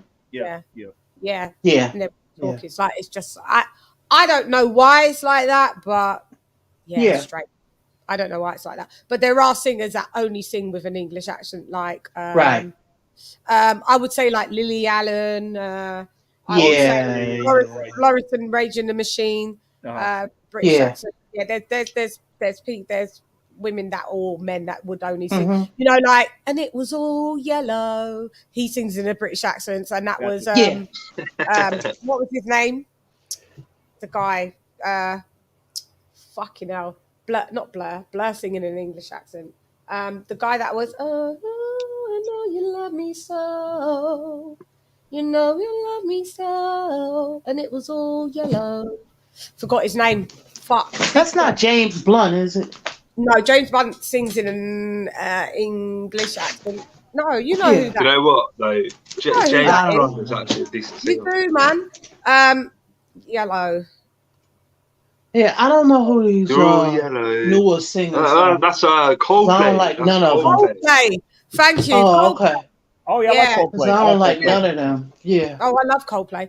He sings. I mean, he okay, yeah, but you know, I like music more from my era and my mother's era. Yeah. I don't know about y'all. Like I don't know about y'all. Would y'all have trolled Canelo at the press conference? I would have been like, oh, so you don't know English now, huh? Yeah, I know. The funniest thing is when Maestro, because he was at the press conference, Maestro, and then he asked Canelo a question, just normal English, and you know. Okay, Canelo, King KO, don't be insulting Sawab in the chat. Sorry, he's insulting Sawab, calling him a Eurobun. You got to be cool, bro, on that. Yeah, and that other guy calling African Americans racist. You can't. This whole community is racist. How about that? How about that? Yeah, no, that's call out them white people also who be racist on here and other races. They all have to have a little time They out. all playing the race card on here. So have several seats. Yeah. Yeah, my sound is very British Jamaican. Yeah, It is. It's like a mix. Yeah. When I MC, it's Jamaican patois. But if I was just to like sing an R&B song, it would be it would have an American twang to it, I guess. It wouldn't be Jamaican. If I sang like, so what's it gonna be? 'Cause I can't pretend. No, don't you wanna be more than friends? So hold me tight and don't let go. Don't let go. Yeah. You have the right to. Well, y'all both can sing, man. Don't let go. My voice messed up. My voice messed up from smoking now. Smoking will always do that. Mariah Carey. It lowers your register. I used to sing. Just make it all cloudy and husky. Yeah, if you smoke. Yeah. Mariah Carey, she said she had to stop. She had to stop. Yeah, she had to stop smoking because she was losing her voice. Whitney Houston. I can't even whistle no more. I can whistle inside. Yeah. Whitney Houston's voice totally went with all the abuses that she I don't know how she was making a comeback because she couldn't sing a note, and that was tragic when I heard Wait. the leaked footage of her, how Yeah. she really found Yeah. it. Tragic. Wait, Yeah, it was smoking the coke Lisa, and the cigarettes, huh? Yeah. Wait, Lisa, what are you talking about? You can't whistle Yeah, it would be anymore. American if I. No, like my whistle is not there. I can whistle inside, like I can whistle inside my.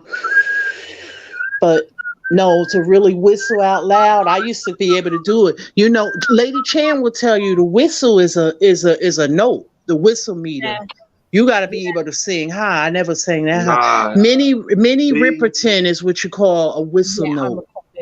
Yeah, I am so sick of all this woke shit that's going on. I'm so sick of it.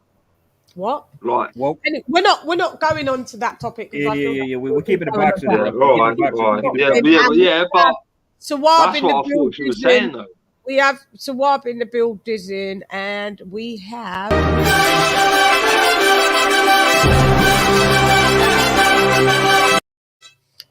Thank you, LadyChann. R.I.P. Kevin Samuels. I know. I forgot. I just remembered what your thoughts on Kevin Samuels and people celebrating his death.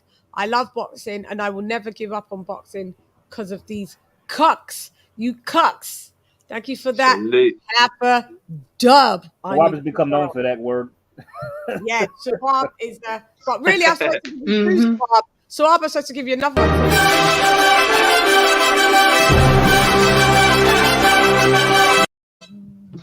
Night Sawab. Yeah. Okay, thanks. Kevin Samuels, I did forget about that. Yeah, he did pass away, and I did put him up on my Instagram, and I think it was sad because I was actually watching his last live, and that was in the early hours of the morning. I just clicked on. Oh, there's Kevin. He's shutting down some bird, and I was like, this guy. Shit. And I always found him quite entertaining. He told the truth. People asked to be assessed, and when they was assessed, they didn't like what their assessment was. So you know, they don't phone in. They were expecting a certain standard of them. They Then thought when he they didn't were meet that standard, going to get blown up their ass. Yeah. Right. I mean, I didn't listen to him because I didn't believe in a lot of that stuff. But at the same time, I'm not here to knock him. I just don't listen to it. Yeah, because it falls into that Tommy. Because it reminded me of Tommy Sotomayor, and I can't stand him. Yeah, see, I don't know. He can kiss my ass. I just, and that's who Kevin Samuels that I found out was a good big fan of. But I mean, I just think at times he just told the truth. Was it blunt? Yeah, but he, you got women going, I want a high value man. I want a man that makes 500,000 a year. But he's like, man, do you know the percentage of what black man makes 500,000 a year? And she was like, yeah. He was like, it's less than 1%. So if you want that, cool. But I mean, you're going to have maybe sometimes to drop your expectations a little bit more. What do you do? And half of these birds are, not being bad. They're not doing nothing. So why do you want a guy that makes like hundreds of thousands and you don't do nothing? What are you bringing to the table? And then he said, what's your height and what's your weight? And he said, like, you're too fat. Like, so, men are not going to, certain men are not going to be on that. The high value man, you can't be asking for high value and you're not in the circle. It's as simple as that. I never ever took it to effect because I don't. Yeah, I don't know why this the thing, though. See, I thought it was hilarious. Yeah, but I mean, who are we to judge? You know what I mean? He's not. Yeah, but they are. Like for me, they are. like for me, I get he put himself as a judge and a jury, and no. I just don't buy into that. No, they ask. So if you're ringing in asking how to get a high value man, and he's a man. He's given his male perspective, not saying that it goes across the board, but like at the end of the day, what are you bringing to the table for you to be saying you need a high value man? He's saying as a black man, there's certain types that will command that kind of high value man's catch his eye. You're going to be a certain look of pretty. You're going to be a certain body type. You're going to look like you take care of your body. You're going to look like you're in shape. You're gonna look like, and he said it. He said the girl that came on. One sec, Bold. The girl that came on, she said, "I need a guy that makes 500 grand." He said, "Well, yeah, and he has to be black." So he said that is even less than 1%. And then there was a girl, and she was like, "I need this guy and he needs to be able to take me on these holidays, and he needs to be able to, and he said, and remember this face to face, and he went, how old are you? And she must have said like 30, whatever. And then he said, and then she said, and then he went, what's your height? And she went like, I'm 5'4" and I'm thick. And he went, what's thick? She went, I'm 5'4" and I'm 200 pounds. He went, Go. He goes, I'm 6'4" and and he goes, I'm 6'4" and I'm 200 pounds. There's no way that you should be wearing it. He goes, you're not thick, you're obese. And he told the fucking truth. And she was like, no, I'm not obese. I'm just thick. No, you're not. You're fat. And it's cool. And if you want to be fat or big or whatever, that's up to you. But you called in. And unfortunately, the type of men that you're looking for, not all of them are running a 5'4" bird that's got a BMI of, he said, that's over 30. You're morbidly obese. So you can't be expecting that you want this, but you're that. Just be that, he's trying to say. And this was his whole message, even to men. Be that. Sometimes take your expectation levels down a peg or two, because otherwise everybody's not going to be with anybody. And that was the message that people was missing. They were just seeing that he was blunt and that. But he was like, if you want that, cool, but this is what you're going to need to be to probably get that. But if you don't get that, cool, take it down a few pegs and meet in the middle. He said that. No bitch wanted to hear it. They were saying that they're Was thick. he a therapist? You're deluded. No. You're 200 pounds. You're deluded. You Shan, can't be.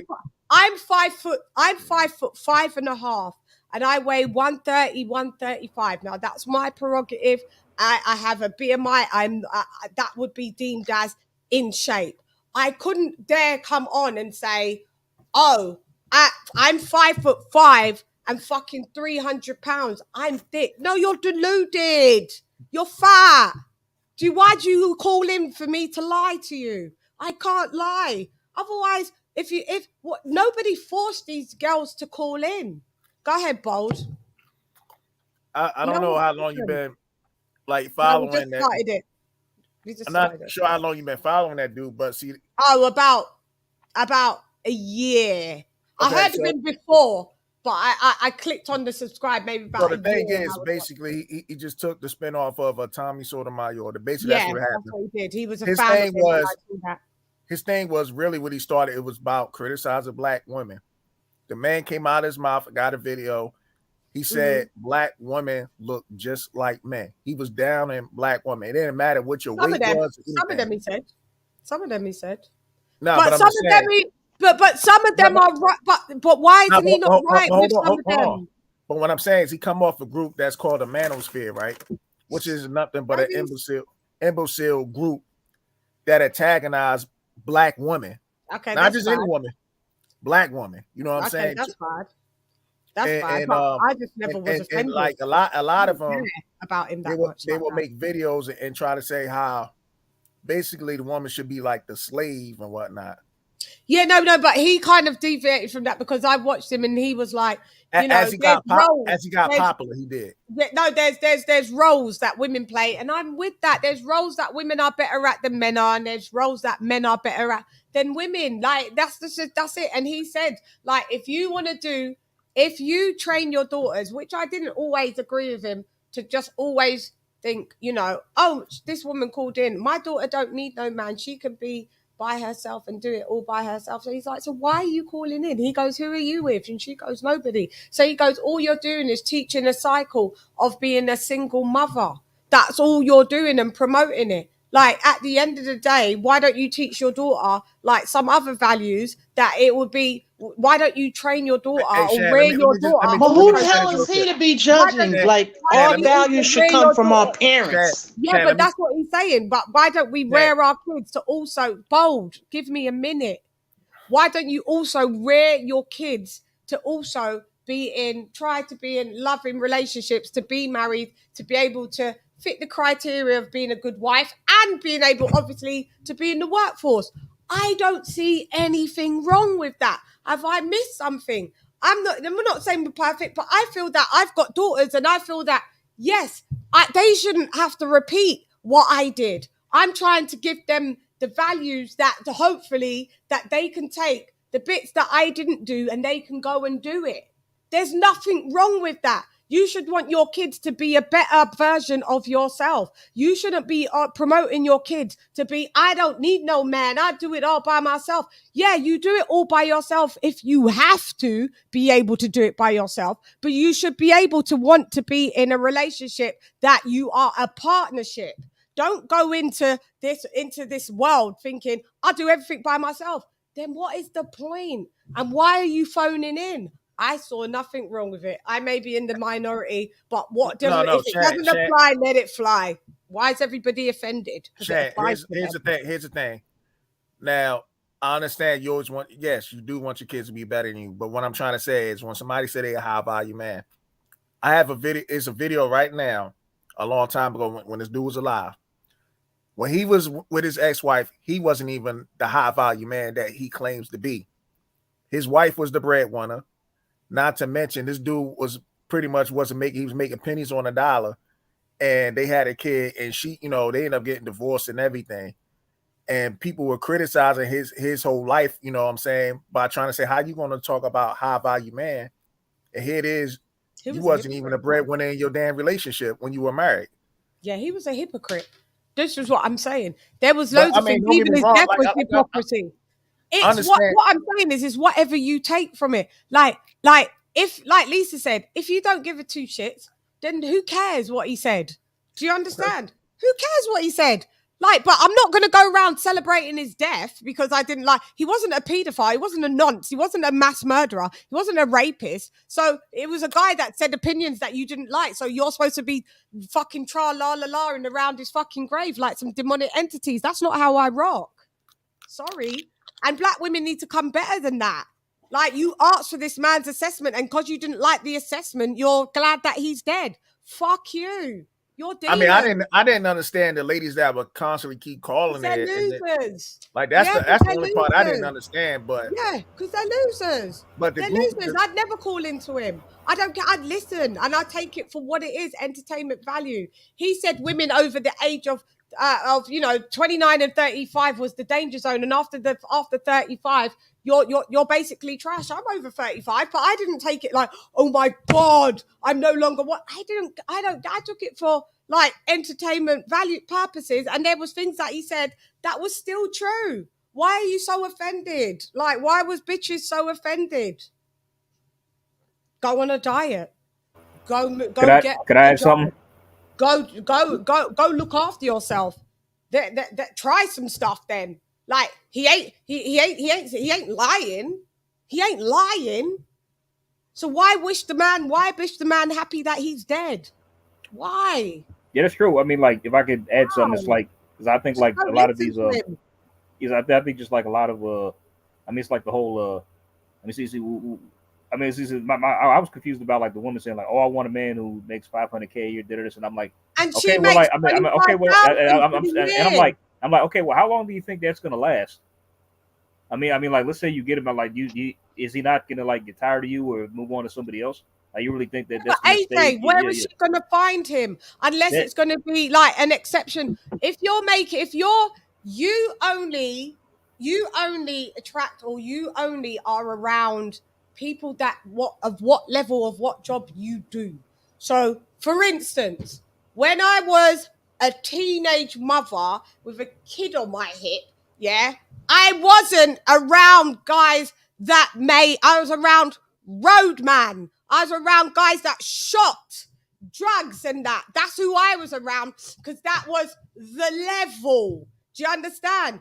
When I got older and I put myself into different spheres, environment. You start this part in music, you're with all your parties, but all of you guys are all of a sudden you're all traveling around the world, so you can say, I want a man that's well traveled. I could find that because I was with people that were well traveled, because that was what our job is. Then once you start making more money, then you're invited out to different events. You're at this runway show, you're at that. So once you can't be working in McDonald's, and no disrespect to people that work in McDonald's, and think that you are going to fucking find a £1 million black guy that's a heart surgeon. You're not. You may serve it to him at the drive-through, and he probably won't even buy McDonald's because he's a heart surgeon. He knows that shit will kill you. So let's not be deluded. That's all the geezer said. You're deluded. So if you want someone that's a heart surgeon or a lawyer, unless they've specified, he's just saying from a male's point of view, whether he's right or wrong, there's these types of these guys. You want people that are in the fitness field. Why are they going to be with a woman that looks like she's past her sell-by date and has a BMI of more than 30?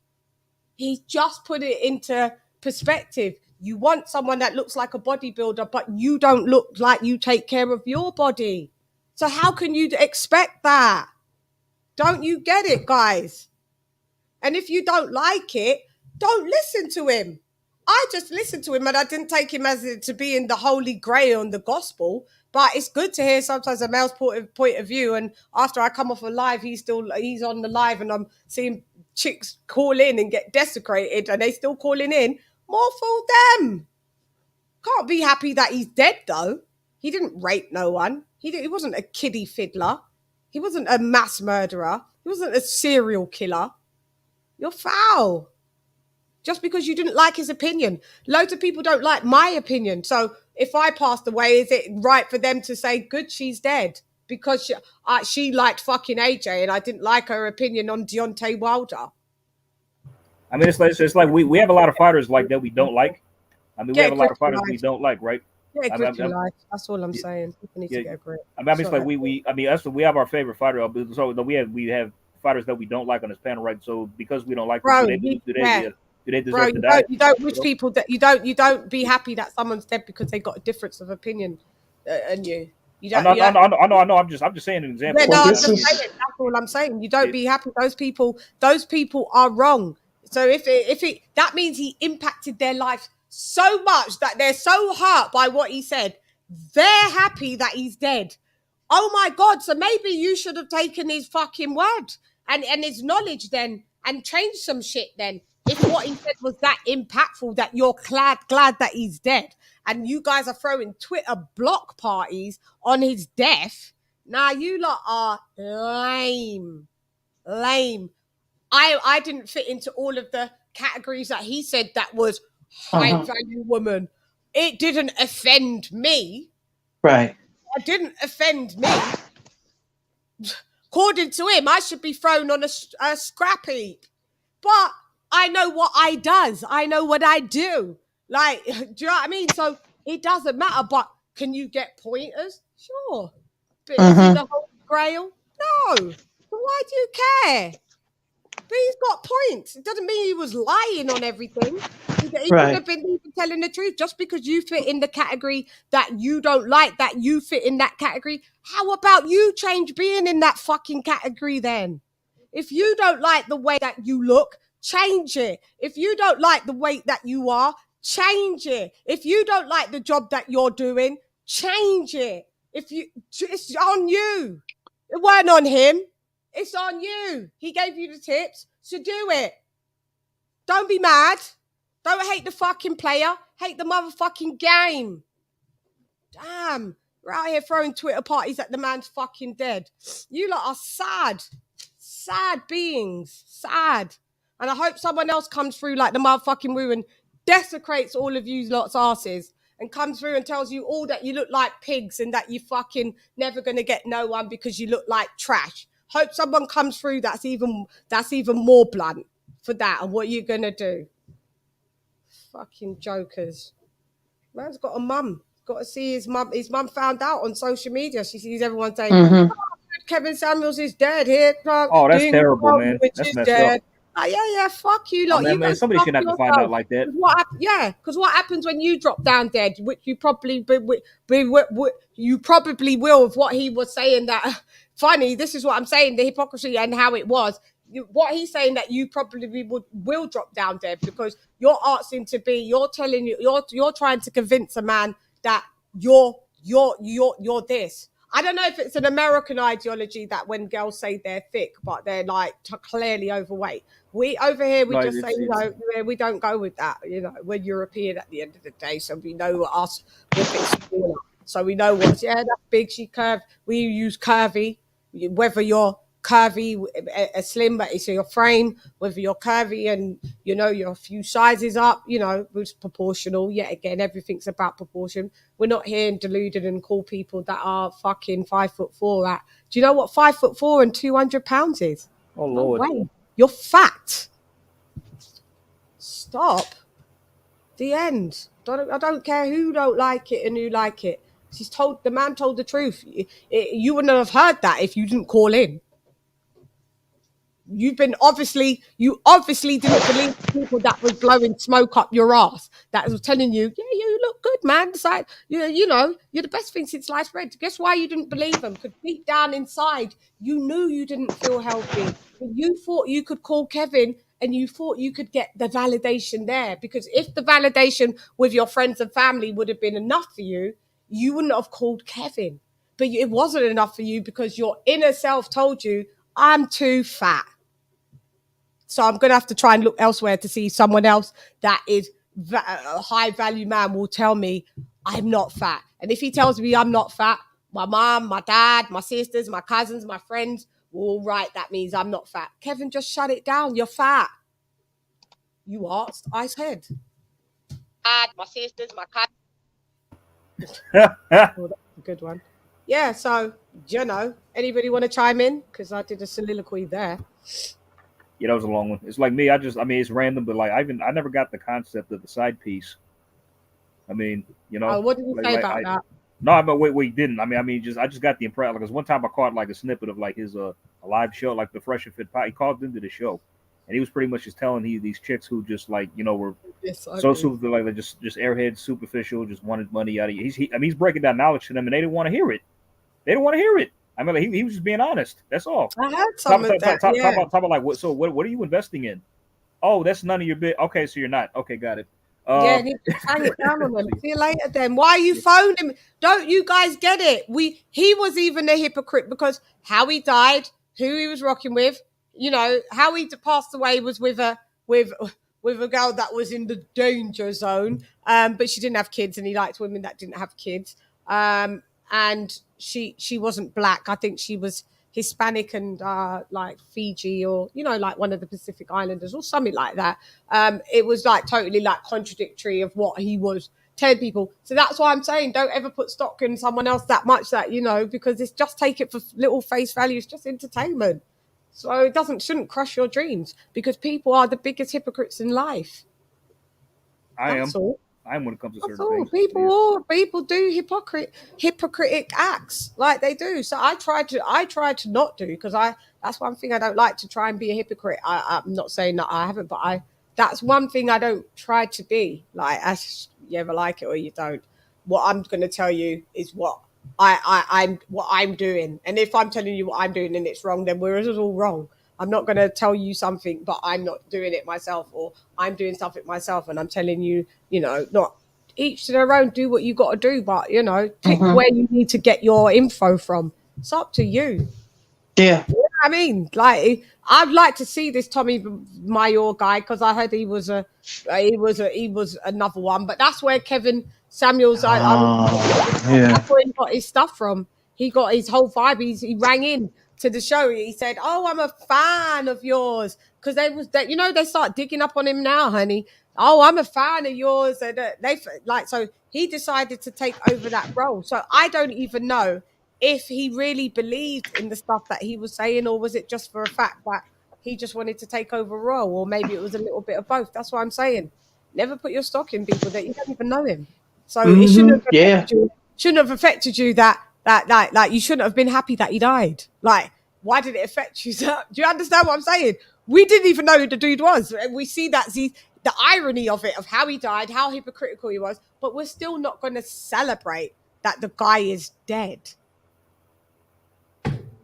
That's unfortunately, that's what they do nowadays. Yeah, no, that's crazy. Yeah. That's crazy. I saw it. Like, see it all the time. They ain't real. It's like they just want to hide behind a computer screen and just talk their shit. Like, you know what I mean? Yeah, people do that all the time nowadays. It's, you know. Yeah, it was I'm just not funny about that. Yeah. Yeah, it was just weird that it was like quite spine chilling that I was looking at I was on his last live. Well, not on his last live, but, you know, I was in bed and I thought, oh, let me watch Okay, I see that Kevin Samuels was live. I think I'd come up. Let me watch his live, and I saw him. I caught like maybe the last half an hour of it because he'd be going live for hours and that. Yeah, so I caught it, and then he was talking to this bird, and she was very attractive in that. But she was actually listening because there's birds on there that listen and said, "Yeah, I get you, cool." Da, da, da. But she was the one that wanted a guy that made $500,000 a year. I mean, so what's that? What that communicates to me is like, okay, so you just want money. That's all you care That's about. what he said. That's what he said. She was like, but she had a good job. She did have a good job. She was I think she had a degree, but she was doing something else, but it was decent. But I mean, she was like, oh yeah, so he has to be able to take us, and we have to do like 3 holidays a year. And basically she wanted the 2 kids, 2.4 kids, and the house with the white picket fence, get it? But he had to be black and he had to earn 500 grand. Good luck with that, he said, because you're in the 0.5% bracket in America that has that. So I don't know where you're going with that. So maybe he tried to say to her, maybe just lower your standards just a little bit. She was like, why should I? Well, then, I don't know. Good luck, he said. You don't. You're going to be alone. That's why. Yeah. This is what I'm saying. So that's what I'm saying. I'm saying all of the angles. Like some of the stuff he said was true. Some of the stuff was hypocrisy.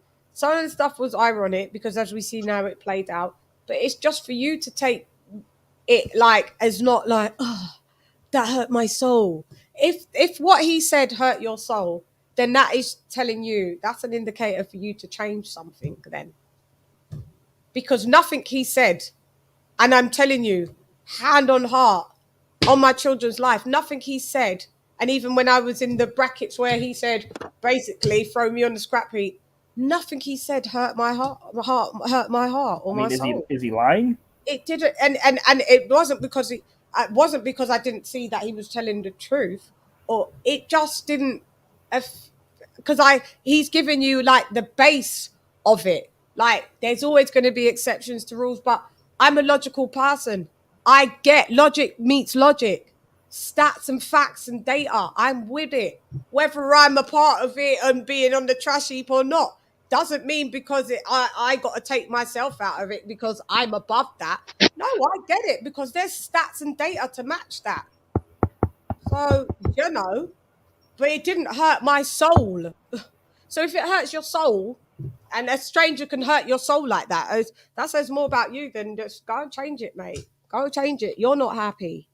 You're not happy. He just told you that you're not happy. You wanted him to lie. He didn't. So he didn't lie. You're happy. He's dead. Unhappy and evil. I don't rock with that. One of the most painful things I ever had to do was tell my sister that she couldn't sing. I mean, it's like she wanted to be a singer so bad, right? I just didn't have the heart to tell her. I just couldn't do it because she's very, very sensitive. This is when she was young. I mean, but one day when she came up to me, she said, "You got to tell the truth." And she said, "Alex, that's my Alex." She said, "Alex, I know I can't sing." I'm like, "Oh, thank God." I'm like, "Yeah, because you can't really." And I just opened up and really just, "Oh yeah, it's okay. I know I can't." I'm like, "Oh." Telling the fucking truth. Yeah, you got to tell the truth. And this is a great statement, Ben Adams. No one can hurt your feelings without your permission. And we've had our feelings hurt, but really it's on us for us to how to digest. And there's some people, obviously, they can hurt your feelings because you care about them. Yeah, we care. But what I'm saying is, why did they care about Kevin Samuels that much that when he said XYZ that they was hurt? Who is he in the grand scheme of things? Was my whole point. He's a stranger. He was not uncle that said things, or like you said. They didn't know him. Complete stranger. They didn't know him. It's more about you. Go to therapy. Fuck's sake, if you're just seeking validation from a total YouTuber. Like in hindsight, I've gone to therapy before, and like one of my therapists, all she really did was tell the truth. All she really did was tell me what I needed to hear, just the truth. That's it. It's the truth. That's all we she always did. watch X Factor and that. We watch X Factor and we used to, you watch X Factor or, Britain's Got Talent or whatever you guys call it over there, right? And it's like, they want to get mad at Simon when he says they can't sing. Says that you can't sing. He's telling the truth. But my dad said, well, your dad fucking lied. And that's why your dad lying to you has now raised you in a state of utter delusion. And that is negligence. Matter of fact, I'm gonna put something. 100%. Yeah, matter of fact, Chan, I'm gonna put something in the group chat that's gonna make y'all laugh like hell. Like it's this whole thing and be like, oh Lord, it's like, dude, like I mean, because most of these, most of these contestants, they just go in there and make complete and utter asses of themselves. Asses of themselves. And if they was told 3 sections before them going on, they would have never been made themselves look like a public humiliation. If their friends and family just told them the truth and nipped it in the bud and said singing ain't for you, they would have been now a meme or on the internet for the rest of their life. Thank you. Like, yeah, just exactly. So honestly, it's like you led them to this. You could have stopped this. You led it to this. My kids, I got kids, they got girls. When my kid does some madness and she thinks it looks sick, like it depends. There's a level of what age they are. You know, like one will try and do some dancing, and your coach are like, yeah, you're like, go Georgie, like you then, yeah, go girl, like yeah, and then you might have my other one that just does some mad, can't dance. She's not really that good at dancing, like in school, but it ain't, all right, yeah, you're mad, but you'll have to word it a bit differently when you're talking to like 9-year-olds, 8-year-olds, 5-year-olds, 4-year-olds, but you coax them in, letting them know that they've got a mum that's gonna keep it a buck. They're like, I'm just gonna keep it a buck. They know the benchmark of what we do and what money does, how money is. It's really difficult with kids though. Yeah, you can't lie because to kids them, have dreams, you know.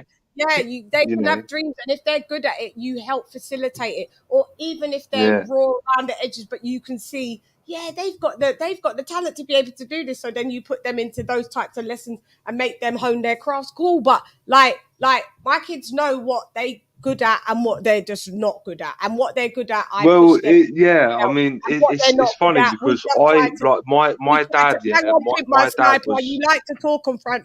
On top of people, that is what you keep doing. You need to stop doing it. I will give you a space, but you stop talking over sorry, people. LadyChann. Sorry, darling. So you got to, where they're good, anybody in life, where they're good at things, promote it. Where they're not so good at it, demote it. Go ahead, pimp my side. No, all I was going to say was I grew up in a very musical household, and I was quite lucky because I wasn't naturally talented at playing the guitar, but my dad he's always been a bass player in bands throughout his whole life. That's how he made his money. And he taught me how to play the guitar. So from day one, from primary school, I knew how to play the guitar, and I grew up, and that was it. And now I can play a guitar to a really nice level. But yeah, like, you know, if you have kids and you try to force something on them and they say no, that brings up all types of dramas. Yeah, it's but I'm not very talking difficult. About it.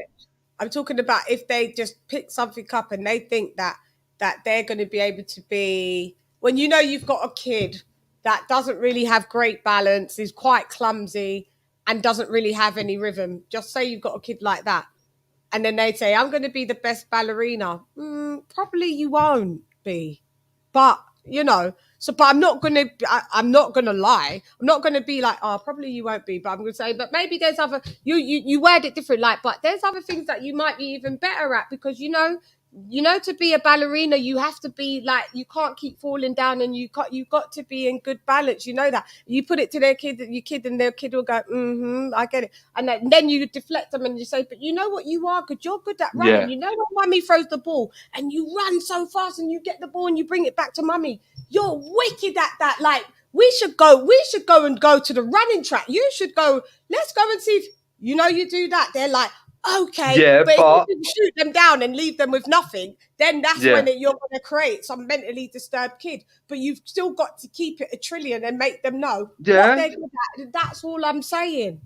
There's no delusions in my team. We don't do delusions. You should always give your kids an opportunity to explore every hobby that they might pick up. So like, it could be something as silly like playing pool or playing snooker, right?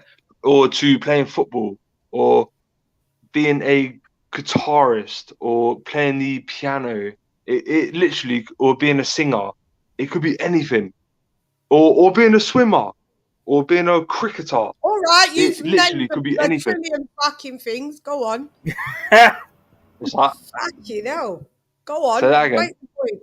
You've named about 20 things. Go on. We get the point. Well, You could name yeah, any of them things, because but go on with it. the reason why I did that was because it's really important for kids to be exposed to the most opportunities as they can be, you know. Yeah, and that's what I'm saying. And I was a kid that was allowed to do all different things. Like I tried all different things. I was in karate. I was a very athletic kid. I was in the basketball team. I was in the netball team. I was in the hockey team. I was on the swimming team. So that's why you were successful, LadyChann. Do you get what I'm saying? I did loads of different things, and I thank the Lord that my mum, I played multiple instruments. There you and the go. things that I liked doing, I kept on doing, and the things that my mum just was like, yeah, do you want to do this? Cool, you do this. Here we go. I had piano lessons. I had all of that. Do you understand? And then when the things that I didn't want to do, I didn't do. But I was one of those people. So I was quite good at multiple things. Like I had a musical ear. I was good and that's why you're successful now. In track that's and why you got a field. good YouTube channel. That's why you're doing well in music. But my mum didn't lie to me. That's why you're doing well. No, but listen, my mum didn't lie to me. She just allowed me to do it because she kept on allowing me to do it because the feedback that she was getting from my basketball coach, the feedback that she was getting from my school, or maybe we should put her in an athletic school. That's for athletically gifted kids and this and that. So she got that feedback. So she knew that it was validated with professionals saying that your daughter's good at this. Do you know what I mean? Or do you understand? So we don't lie to her. Like if my kid is not good at something, well, I'm good. They can try many things as they want, but I'm never going to gas them up and make them think that you're going to be in the Philharmonic Harmonic Orchestra and you can't even pass grade 1 fucking recorder. No, I'm not going to lie to you. Yeah, but 99% of kids are going to find that one sport that they are naturally talented. And then, towards, so that's what you promote.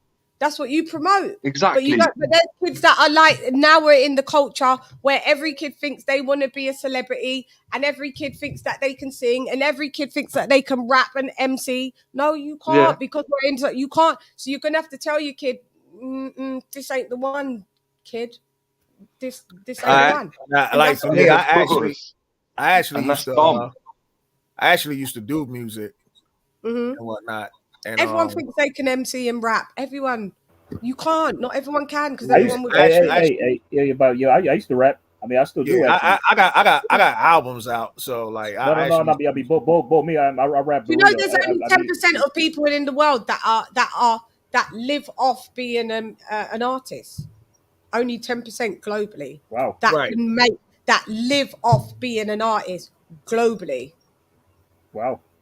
No, do you know there's only 1% of YouTubers that make sustainable money as a YouTuber out of 1%. Yeah, but that's the same with everything though. That's the same with everything. Yeah, so I've picked 2 things that are basically deemed near enough impossible to succeed in. Did one and I'm doing the other.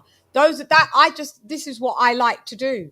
So this is what I'm saying. But if things don't work, I don't usually pick things that are like easy, a dime a dozen. I just go where my heart is. But I wouldn't ever lie to myself. If I'm good at something, I know innately that I'm good at it. There's people that are on the Britain's Got Talent that they're on there and they didn't know that they were singing out a tune for the past 5 years. How didn't you know? I know when I've done a bum. I know when I've done a bum note. LadyChann, look. The reason why you're successful at YouTube, music, is because your family encouraged you to take up as many hobbies as you could do. No, they didn't. Right? No, they didn't. Let me correct you. No, they didn't encourage me. I did it. Yeah. I showed the interest in, Mum, I want to do karate. Mum, I want to do this. And she gave me the opportunity to do it. And she allowed me to carry on having that opportunity because of the feedback that she was getting and that I was showing her. When I was saying, oh, Mum, I'm an MC and this and that. Oh, I'm going to studio. First, she was like, okay, yeah, right. And then it went from, oh, mum, guess what? Listen to this song. Oh, we're like, oh, yeah, that sounds good. Da, da, da, da. But, you know, there's a million of people that can put a tune on a CD and play it to their mum. Then it went from, mum, guess what? Oh, I'm going to Poland, you know. Oh, is it? Oh, okay. Yeah, I'm going with my crew to do so. Oh, okay, cool. All right. And then it went, mum, I'm going to Australia, you know. Mum, I'm going to Switzerland, you know. Mum, I'm going to... So my mum's like, yo, this thing is working. Do you know what I mean? Like, so go on, my daughter, do your thing, because as far as I'm seeing it, people would book me to a different country just to go to the studio. Mum, I'm going to studio in Spain. I've got a studio session in Spain. I've got a studio session in Italy. Not as just a show, a studio session.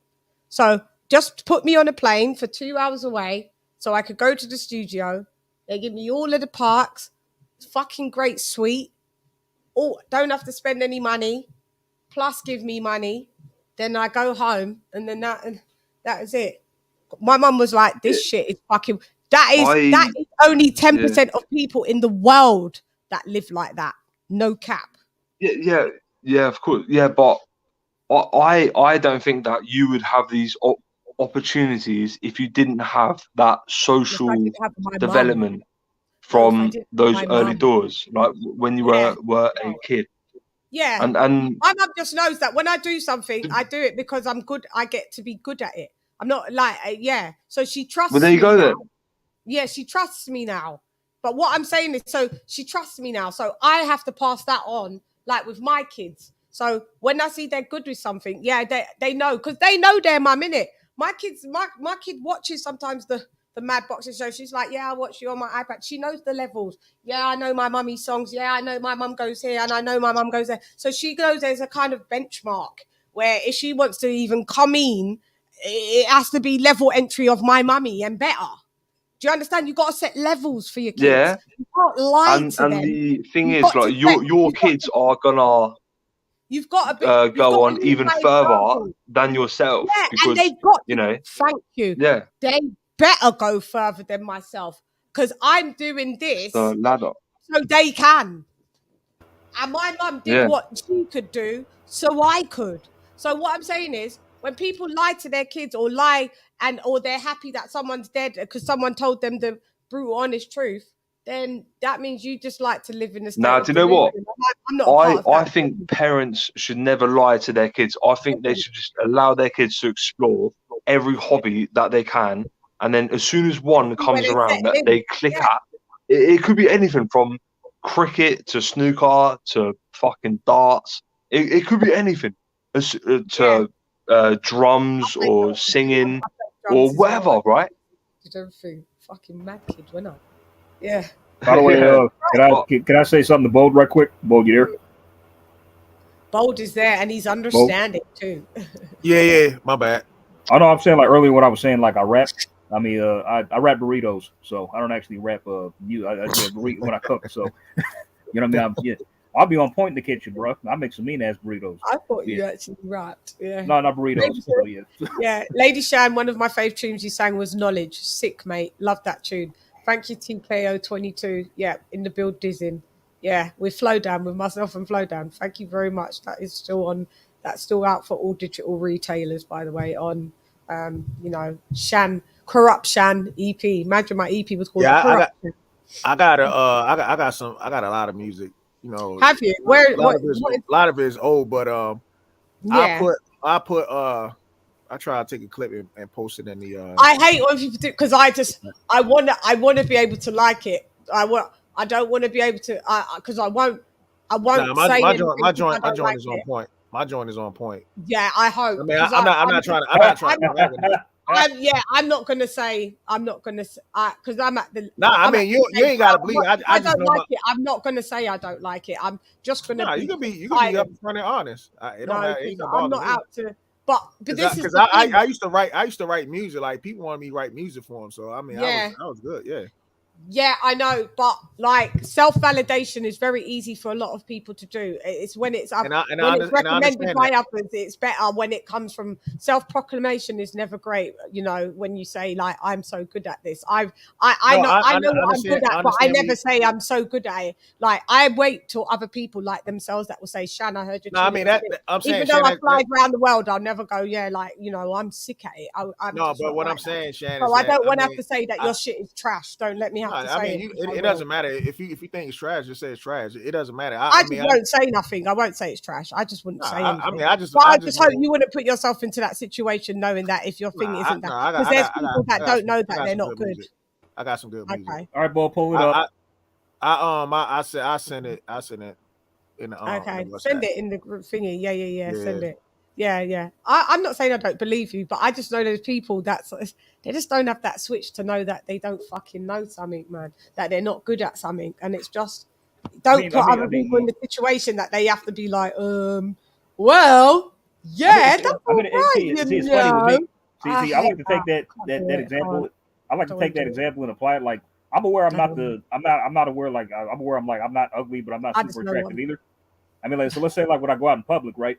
If like a beautiful woman was to come up to me and approach me and start like, you know, just hitting on me, and I'd be like, okay, I'd be like, well, who are you and who put you up to this? Because like this doesn't happen. This doesn't happen to me often. You know what I mean? Yeah, but at least that person is telling you. But this is what I'm saying. But that's a validation that's good that someone else is finding. It's not you going out going, you know what? I think I'm fucking cute anyway, and I'm that. Someone else is thinking that you're cute. That's self-proclamation is never the greatest thing to do. I never walking around thinking I'm a 10 and nothing like that. I never entertain it. When people ask what I do and I say, oh, I'm an artist, and they say, are you good then? The first thing I say is that, here's my name. Go, if you don't know it, go check me out and then see if you like it. And yeah, that's what I can't go, yeah, I'm good. I'm great at this. Even though I know I'm to a level, obviously I am good, but I don't go, yeah, I'm good. My music's sick. Because my music might not be for all. Yeah, hey, Shan, I could play a little bit over the speaker right now. No, don't do it. No. Yo, I'm telling you, it's not bad. I'm telling you. I don't want to be in a situation where everybody goes silent and we might not like it. Do you guys want him to do it? It's up to you guys. Because I mean, I'll hear it. I'm gonna come off camera just so you can't. You may get striked for that, right? If it's his music, it's my music. It's his music. Is it your beat? Oh, okay. I tell you, I put it in the WhatsApp joint. I put it in the WhatsApp. Yeah. Because if like Lisa and like this song I got is you know, I'm on here, you know, featuring with some. Hear a little. Someone wants to hear, and then we can do. All right. Like all right. I put it in WhatsApp. No. We could do snippets that won't get struck. So can you do anything that's like? Because after 15 seconds, then it's a mad one. But anything before 15 seconds can be. I just put it in the. Why now? No confidence. Now you don't want to do it, man. Well, come on. Nah, because no. We don't. No, do it now. Do it now, then. All right, hold on. Let me. The chat is all saying. They want to hear it, bro. The chat want to hear it. And guys, you guys do your rating. Do you know what I'm gonna do? I tell you what I'm gonna do, guys. We're gonna close this live and open up another one. Just let's close this one and let's just open up our own little fun one. Yeah, we just do a hangout like that. Yeah. Yeah, but it still be public. Okay. But so we can have everybody on so they can rate it. But just in case there's any kind of like thingy, I don't want the whole live to be affected by. I see what you mean. Yeah. Oh, okay. So You're just gonna end it, then we'll stay on. So if that one gets thrown away, it gets thrown away, and I won't really care. But this is really a good live, and I think we've had some really pretty good numbers. So make sure you guys, what we're gonna do, guys, just look out. In like 2 minutes, I'm gonna be back live. So just come right back in, and we're gonna chop it up. We're gonna listen to Bold and Understanding stuff, and that's what we're gonna do. I will put the link. So just come back, guys, and I'll have the link in the chat. Yeah, all of you guys on the panel and all of that. So let me just do my my bye-byes, and I will be back, guys. It looks like, oh, don't go, Shan, I'm coming back. Y'all are lucky today. So anyway, I'm gone. Hey girl, it's LadyChann rep nonetheless. Oh yeah, no, do you know what? I've got to say bye to everybody. And thank you for the ones that super chatted. See you on the next side. I'm only saying bye temporarily. But anyway, I'm gone. Hey girl, it's LadyChann, rep nonetheless. Come box with Chan. John. LadyChann has left the building. John. LadyChann.